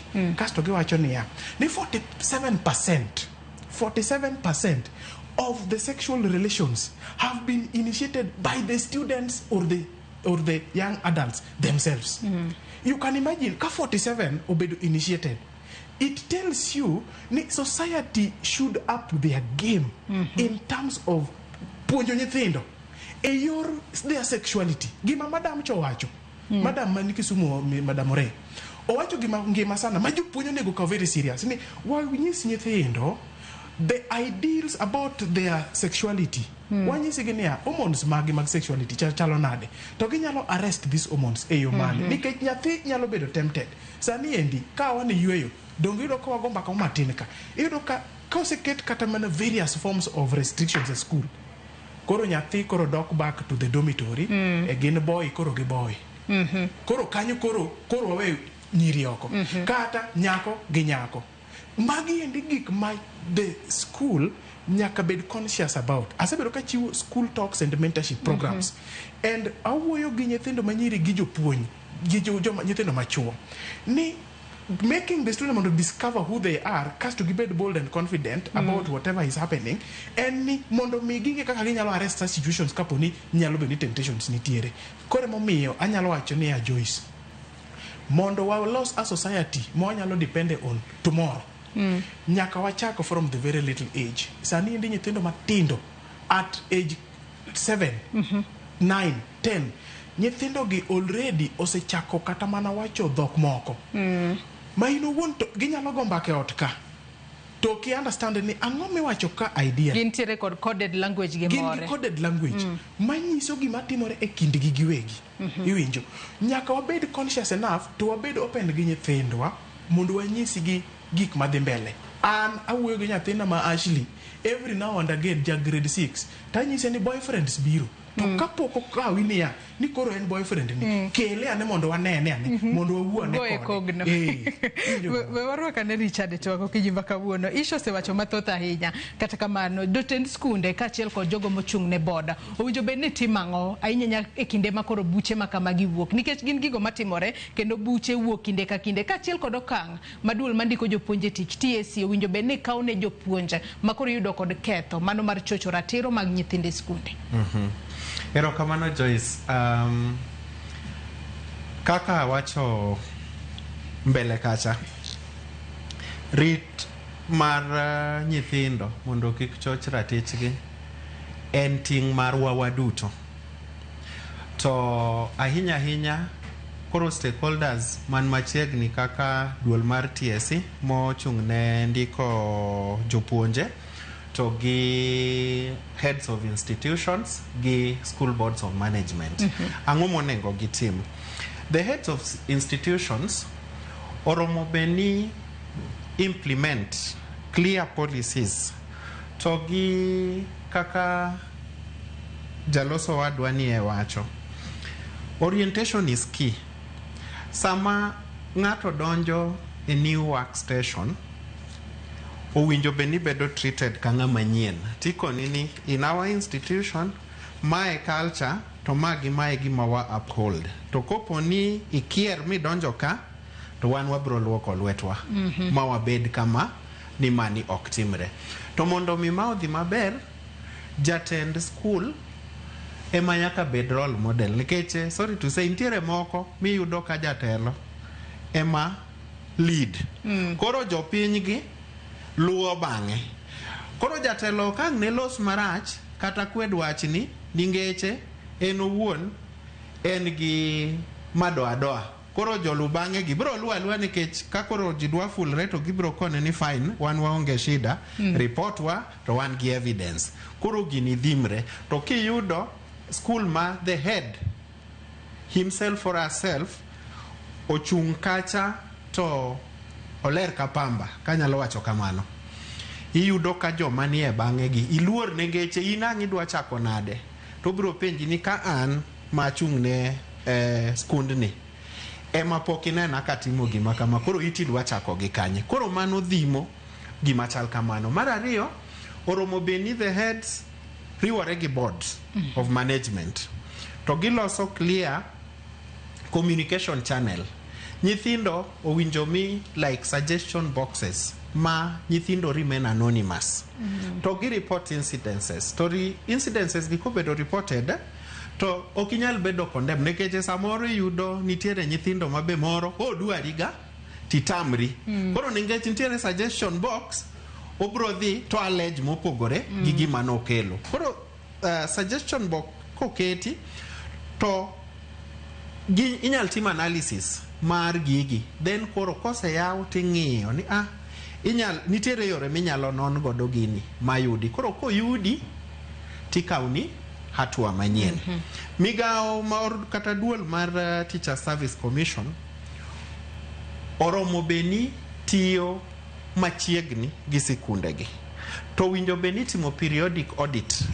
Nikech inyalo yudo ni moro kako ndik nyathi e school, japuonjo ndike e school kes notimore gini nodhi molal noruche kamoro maonge gimobedo to kantiere ga periodic audit ma ji ong'eyo ni saa asaya inyal kel impromptu just to have a chat with nyithindo to timo audit gima timre nyalo dhimo pek ma ji nyalo gombo mondo mi otimre nade obed godo machiegni.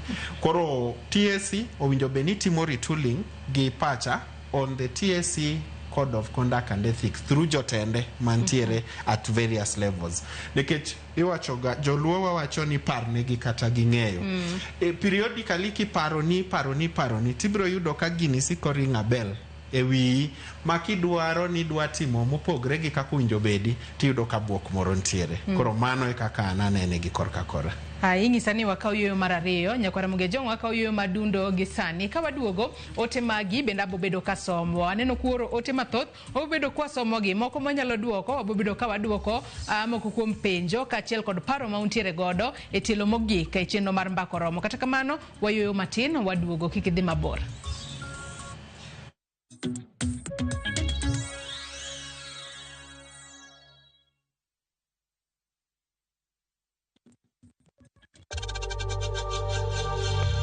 We know times are tough, so save money by buying airtime from M-Pesa to any network with zero transaction fees. Dial *487*2# and get your airtime PAP with zero transaction costs.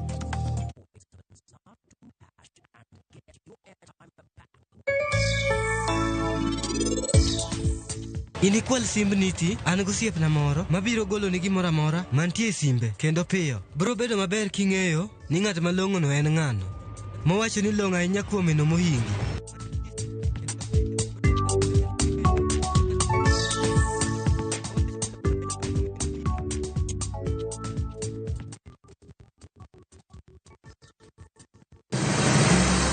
Isepenjori e sigendni mayudore kuonde ma waluongo ni pachowa. Kapuonjani nobiro nikech gwenyruok e kind owete. Riwri kodwa mondo wanon sigendni mabeyo mag kuonde ma wadakie. Nera nitie. Ninyuo kong'o kacha niluongo ni kilap joko wigi. Kochakore bombe madongo nyaka e gwenge ma iye. Otusenge en piny joimbo mar oganda iluongo Wasenge. Ng'e gigo mamiyo oganda ka oganda bedo mopogore. Nueng'o ma wan godo ka en mar kunyo goji. Urudi. En kama ji duoge ji ok lal. Ng'e weche mane osekalo. Chon chande lweny nitie kor gweng'. Rwako sigendni mag kuonde ma wadakie. Iwacho ni kibedo piny e kom, kineno ng'ama lwete fuare kama mano nyiso ni jakano mulo ka pigo osechopo e bwo mesa. Ng'e gwengewa chieng' tich ariyo saa 3 otieno mana e Ramogi TV.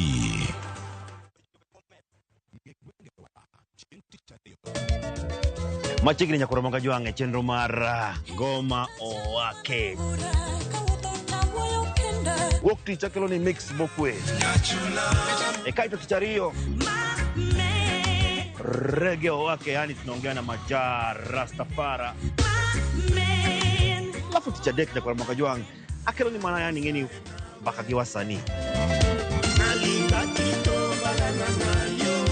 Ticha ngwene is kama nene, yani kitambo zama za kale.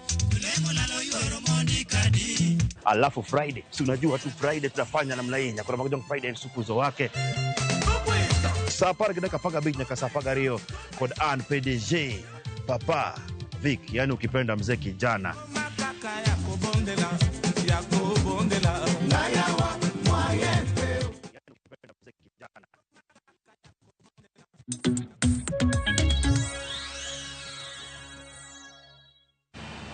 Machiegni kendo Nyakwara Muge e tielo mogik e chenro mar Mbakaoromo. Adwa nasoma ne moko kuom ote ma ochwalonwa okinyi makawuono. Ote makago abobedo kasomo gi achiel kachiel wawinja ne pach joneno mago. Anding'o Yeya wacho ni jopuonjo konego oroch ratich nyathi skul, onego par gi mare, to kapok onyuol onego ng'eni obiro nyuol, koro ka mare to onyalo winjo nade. Engineer Lazaro Kanyambok meningisa ka ni topic ne dwaro serious and an open discussion with stakeholders mondo waranga both sides kik wawe any stone unturned. Nyaka ne sheria yene nyiri mobeda rescued from early marriages koda mosenyuol nyithindo duogo e class Tich poko bedo mayot ne youthful teachers masani iyudo ka japuonj romre kod nyithindo mopuonjo.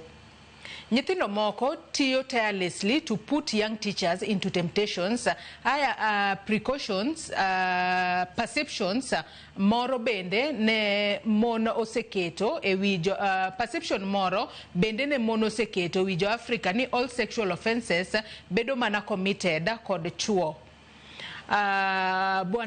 Come back to the reality. Sani the gender obedo very aggressive and some of them are even notorious. Odhimbele kwacho ni magi momiyo tinde mon fixwa kod fake cases of defilements, especially kawadwa medo dhako. Mano pachi Injinia Lazaro wacho ni career mag jopuonj mathoth osekethi kod fraud cases ma ikelo kod nyathi masomo chando ka japuonj omiye kuma mager. Mano Injinia Lazaro Kanyambok mar Kariobangi Jamaguye Kanyada East. Ruth Nyathi Ochieng bende wacho ni chocho ratich jopuonjre timore pachoka. In fact, moko ok bed reported. Tich maduong' ni kuoma jopuonj maduong'. Wach mar ndiko rowere matindo mapok obedo confirmed as teachers bende changia. Ruakruok mag jopuonj binago gi kit marash magigoyo attract nyithindo. Ting machielo ni kuom janyuol. Janyuol obed machiegni gi nyithindgi gi gombaka kendo gi provide for their children. Mondo kik pesa ruak gi etema. Machielo en ni nyaka nyithind school ruakre ma decent. Moko ruako sikede machieko matamo kata japuonj vumilia.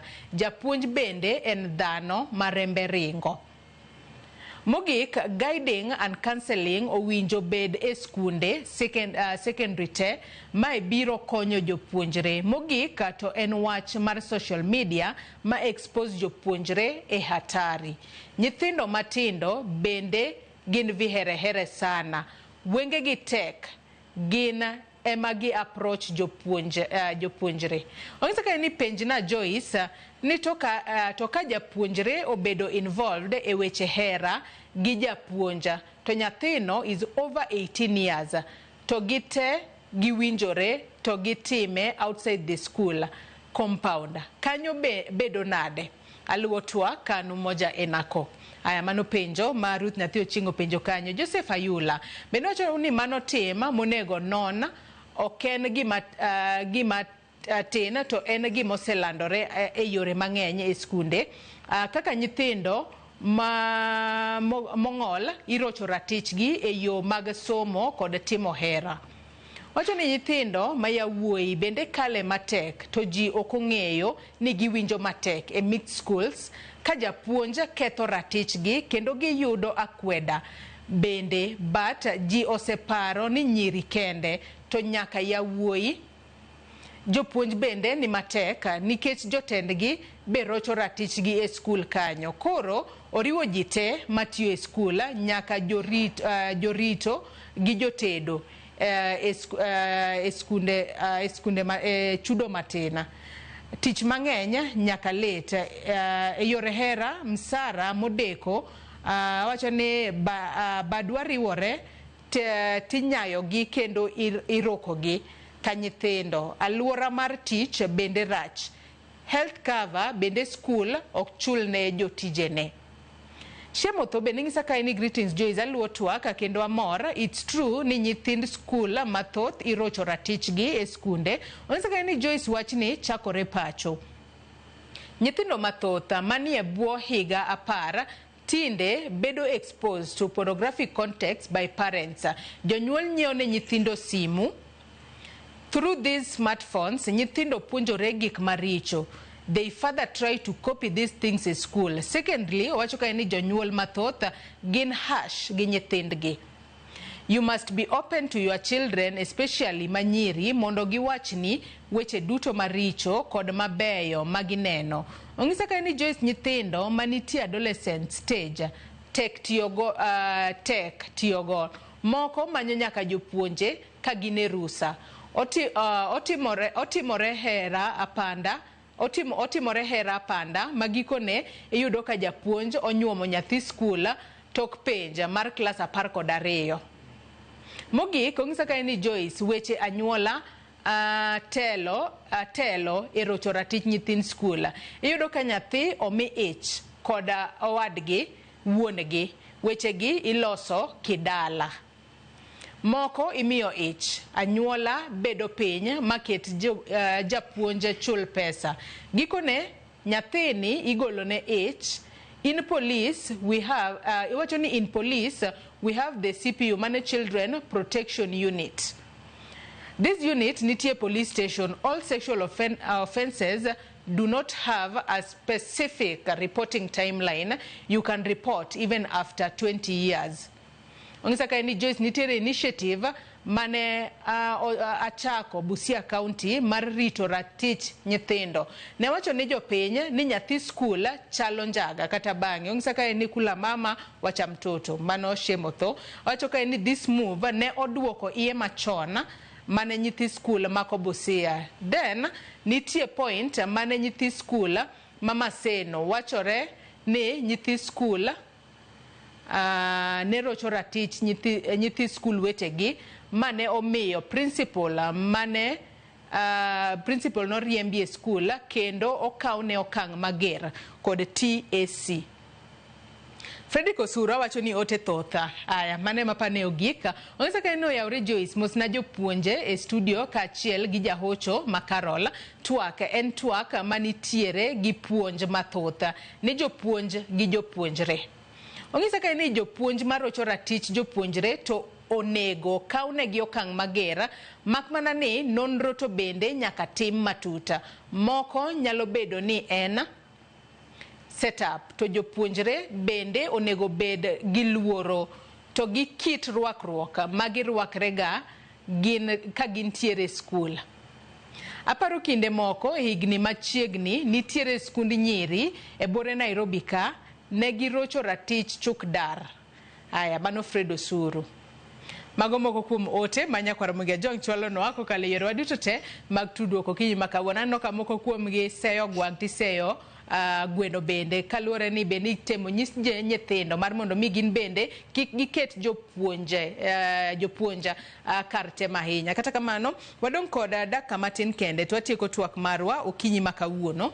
Carola ka intiere kaunti ma Kisumu in kaka jahocho iwinjo moko kuom ote ma bende nyakwara mugia jwang' ochwalonwa okinyi makawuono. Kata kamano ere kaka inyalo rit nyithinde yo makare to ere ranyisi kaka mage ma janyuol nyalo neno kuom nyathi ba ochiche ni nyathina ni nyalo bedo ni nitiere marach moro matimore ne e skul kacha mar mondo mi nyathi bende obeda ne thuolo olos kod janyuolne kata ng'ata ma origad kaka ng'at manyalo rite e yo makare. Carol.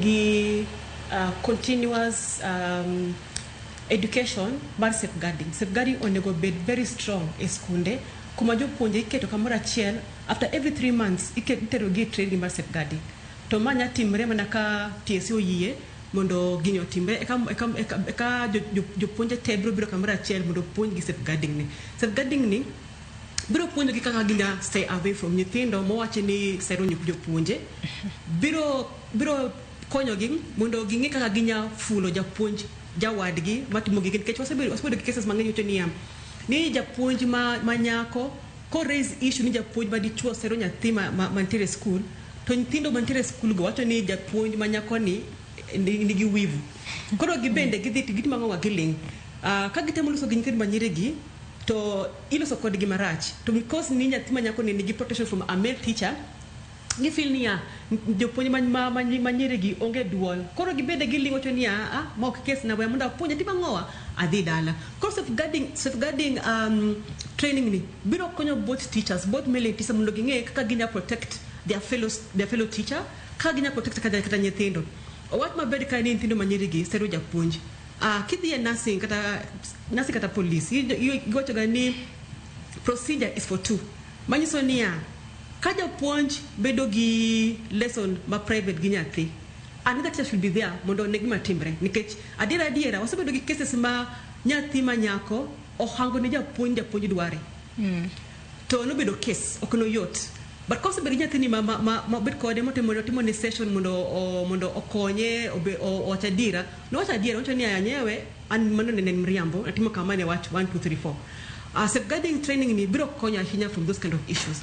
Alafu ntiere ntino mang'eny ntino mabedo abused ntino ot mantiere poverty to ntino mabedo neglected to ntino mabedo abused be ibedo ni ka janyuol en on toes gi nyathine tek mondo kat moro amora obed e gweng kata e school mondo omak nyathi ng'ato nikech ging'e niya min nyathini kata wuon nyathini queen to ma en janyuol ma follow up e ngima nyathine ma biro fwenyo from the word go ni nitie gima rach gi nyathina. Koro irido ka jok ma mako nyithindogi gitimoga homework gi ging'e ni nyathini obiro neglected, janyuol okay into this child's life okobadhe or kaka ng'at moro wacho kanyo niya ni ka nyathi bedo sponsored to kata fees chande kotim nigi makamae janyuol to niya okanya wacho gimoro amora nikech be ikonya, so what do I have to say onge. Koro mae be onego bedi wa put into action wabedi kan jonyuol bedi ka ng'eniya as much as ni you need what it in or oknya provide for your child, at least be there, make sure niya in machiegni gi nyathini ing'e ngimane ipenje gima timre involve japuonj be japuonj biro neno niya ma janyuol ma yes wakonye lakini en gi ideas to en gi protection to oheyo nyathine kok bolo ko timbre to nyathini biro bedo victim of this kind of cases.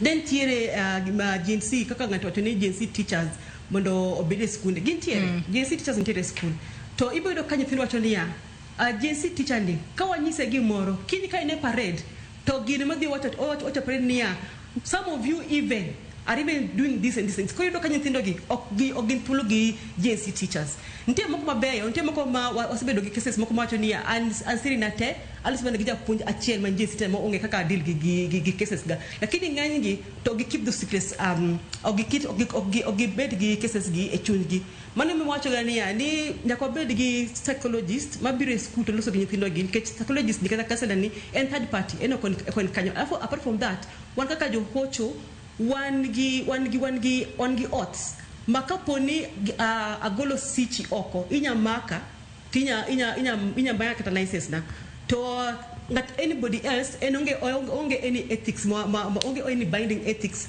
manyiseria okotim gi mano minotibone. Koro watimo mondo watema tek mondo wadonje skunde mondo wanyis jopuonje niya we are here for them ne jopuonje kata ne nyithindo boy child bende bedo molested to even yudo kaka for example sani kumantiere yudo ka an ka intie cases apar mar sexual abuse making ntin manyiri abit kata ngwen are boys.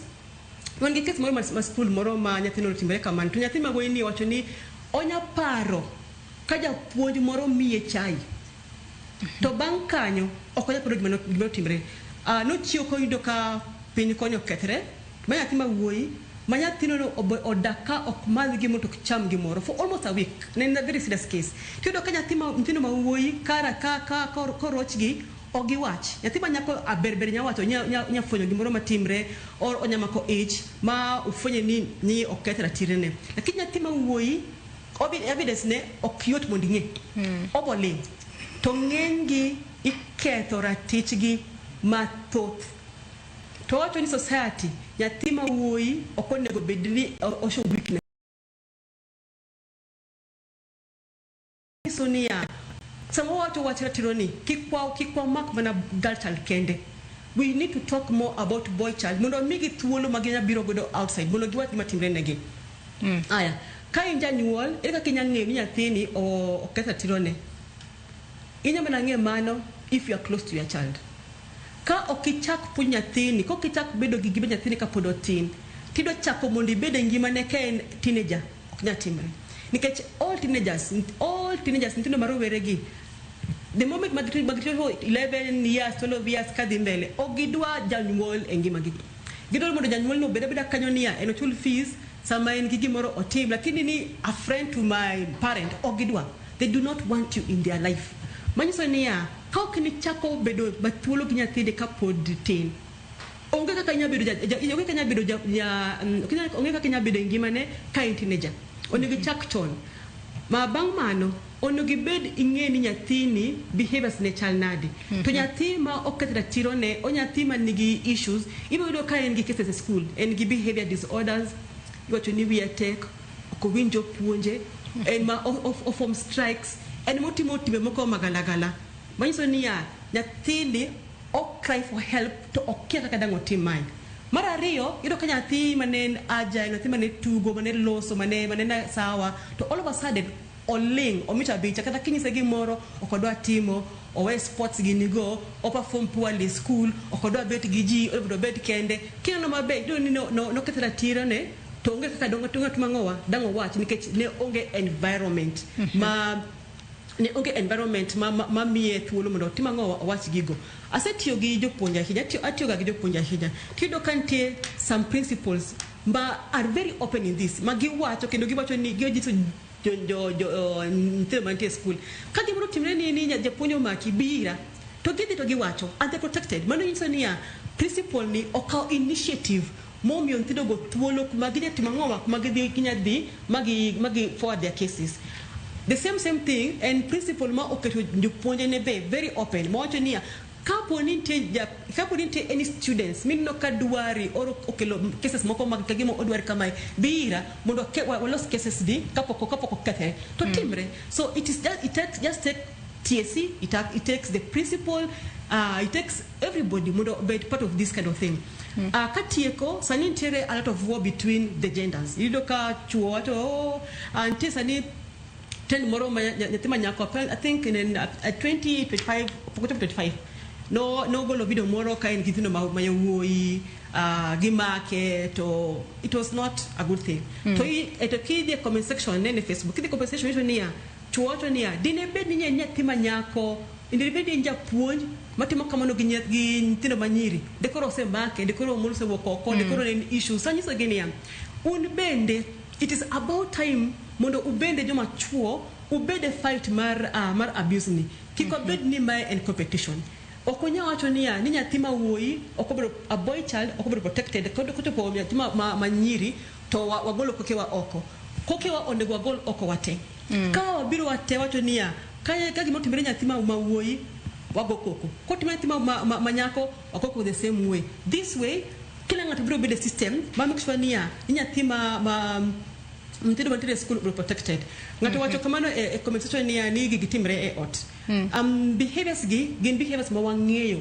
kumwadhie kata ansana an gin tindo mayowo ya riyo an gi nyathi manyako be ntindo gi ang'e kitgi to sama warware ntindo gi wanjoma mantiere ot kaka jonyuol wang'eni nyathini kumadhie odhi bedo gi kido marach aya Carol wachni mogik Carol ntindo gi e ginene e session multimo mondo kongi wachni mogik otoka ne gi kantiere ot gin joma ontere go dai alworowa konyo wa kadhi mbele Carol wachni mogik ka watieko ok wanyal duogo kodi kendo ng'isa ni wadong' mana gi dakika matin kendo wachni mogik ka watieko nyalo mogik niya wabi collectively mondo wakony all the genders wakony ntindo gi te mondo kikwaling to ntindo gi obed godo thuolo be from a ot nyaka school nyaka community be erokamano inya Carol Oreng jahocho kanitudi kodoka intiere studio marwa e county ma Kisumu thuolo marwa ma ing'isa ni orumo kinyi makawuono ishadunga yena mar mondo mi achak kodi tiriwe nyaka gi wachni mogieka janeno moro kanyo penjo ne ka seche moko nitiere japuonjre ma hike osekala por koda boro to seche moko dhi odonje timbe hera gi japuonj ka gintiere oko mar school mano to bedo nang'o kachiel kod wachni mogik erokamano ahinya wakwongo wang'e ni to Teacher Service Commission duol maduong' matayo weche somo o define japuonjre kaka ng'a japuonjre en dhano mangima maber manie under instruction so long as any institution of learning to obedo instructed ok ochiwo age bracket koro mano gima onego wakwongo wawinjre gi japenjono ni onge age bracket mar bedo a student koro onge gimoro ni mutual consent between you and the student waket mano endo oko completely kik wacoin circumstances manyalo kelo mondo mi gik makamago bedie to nitiere wach matin makasta wacho kata tieko bende nitiere bende a certain form of problem ma nyithindo machuo go through ka gintiere e school mag mixed. Nang'o iyudo ka japuonj moro nigi interest gi nyathi manyako moro, to nyathi mawuoyi moro mabet e deski gi nyathi manyako ni look like maybe gin bende gin gi some interest gi one another. Samoro interest no onge, samoro be entiere, to whichever the circumstance. Koro nyathi mawuoyi ni bro suffer e lwet japuonj madichuo mayudo nyathi manyako ni otamo. Gin case masebedo go a witness. Ichwadi chweto moro kaponi en kama sikul ma japuonj oyiene mondo chware nyathi. Ichwadi ma ka ng'iyo gimi chwadi ne. Kara ulero. Nitie ka kulero ka to in owuon timore nade. In owuon ikia. Magi endi gin gik ma onego understand niya. Ka japuonj maduong' okawo opportunity moketo freedom of speech. Jawadwa ne owacho niya, waketuru suggestion bo kana somo school mono riwo boys high school. Japuonj malo ni Bula. Nomiyo opportunity ni inyalo ndiko gimoro amora matimore e sikul to ok indik nyingi. To en gi principals Tuesday assembly. Omeri bro wach ibro som gigo te to ibro non tibro yud kama makosa nitie tibro losi without engagement. Gima dwaro wacho na mogik en ni janyuol in gi responsibility, to kendo responsibility mari duong' moingo japuonj. Kik wakaw jopuonj wa blame ahinya e weche giendi. Janyuol i play a bigger role, kendo ka thuolo ni mondo mi ifuatilia to nyathina ni to stages mag ngima modhiegi ere kaka nyalo bedo present e life mar nyathina ni each and every given moment mondo mi nyathino kik yud thuolo mar lal. Erokamano ahinya. Moth Richard, wach ni mogik ka watieko kachiel kod kaka janyuola, japuonj kachiel kod japuonjre owuona nyalo riwore mar mondo mi gine ni skul kama jathi cha some obedo kuma en safe. Kalore ni wang'e ni kinde duto kwatero nyithindo e skul to wang'e ni gin safe kacha. Mawecho go mag chocho ratich gi gin weche ma unfortunate mok wagomb winjo ni timore ne nyathi skul kacha. Erokamano Joyce, kuom thuolo matok modong' adwa loro korka kora gi story machuok. Ne nitiere oyieyo e ot. Koro oyieyo ne chando wuon pacho, nochamo gik moko to gweno ne nika, diel be ne nitie gi dhiang'. Koro ringo to oneno kotegu nokel to wacho ne to jogo kone ni gin kama gidonjo timre nade onge. Otieno no wuon ot no seto tegu to yieyo nikech noneno nodhi oepo to thuolo biro to donjo to wuon ot komoko ta en koringo to ng'eno yieyo momoko to thuol cha okae. Kokae to kwiri mager cha nodonjo kuome, ochako bedo ma gimidekre, wede obiro ochinj gweno madho sup, welo medore, tuone dhi mabor, oyang' diel, kasto gikone no nindo to dhi oyang' ang'owa, oyang' dhiang'. Koro gima wacho en ma anyalo bedo piny kaka moth taparo niya, nikech macha nyathi Joyce aonge gimomaka, gini bro luorore kaka mbaka matieko godo ni. Kikine ni macha shida mar oyieyo kende, shit oyieyo, pod en shit gweno, pod en shit dhiang', kendo pod en shit diel. En ting'wa waduto wariwre kanyakla, wabed open, joma nyalo discuss openly mondo wakony nyithindwa duto. Erokamano. Erokamano ahinya Moth Richard, jalony weche somo Isha Dunga, japuonj rawere, kachiel kod ina Carol Orenga, jahocho mane tudre kodwa ka intiere kaunti ma Kisumu. Kuom kawo thuolo mar okinyi ma kawuono ubi wabed kod twak maket kod manya Kwaramogi Ajwang', imbenda goni erokamano ahinya kuom bedo kodwa nyaka gi sani mwachope giko mano mar twak mar Mbakaoromo. To mana kaka iwinjo kaka sewawacho en ting' marwa waduto maneno ni orit nyithindo kata orit ratich nyithindo e yo makare ahinya nyate skunde kama gisome mopogore opogore. Jonyuola bende nitiere kod ting' mano mar loso kata wuoyo gi nyithindgi mar mondo mi ging'e gigo maricho matimore negi, to bende bed thuolo gi nyathini mar mondo mi kik ibed mager ahinya, tibed osiep nyathini mondo ka nitiere gino marach matimore ne to nyalo nyisi e yo mapiyo mondo yud konya ka weche pok okethore. Kwaramogi Ajwang' elo nyawadwa Cleophas Oluoch kachiel kod Sharon Ong'ao mano wabedo godo e twak okinyi ma kawuono. Wagono erokamano ahinya kuom bedo kodwa nyaka gi sani mwachope giko. Ibed kod odiochieng' maber, oriti masani nyaka kendo waromo odiochieng' makiny. Nyinga Joyce Oduor.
What? Citizen Duca now delivers! Get amazing discount on your favorite essentials and have them brought straight to your doorstep, all for just 200 shillings delivery fee. Go to citizenduca.com, select the product you want, pay, and we'll handle the rest. Citizen Duca, the home of discount.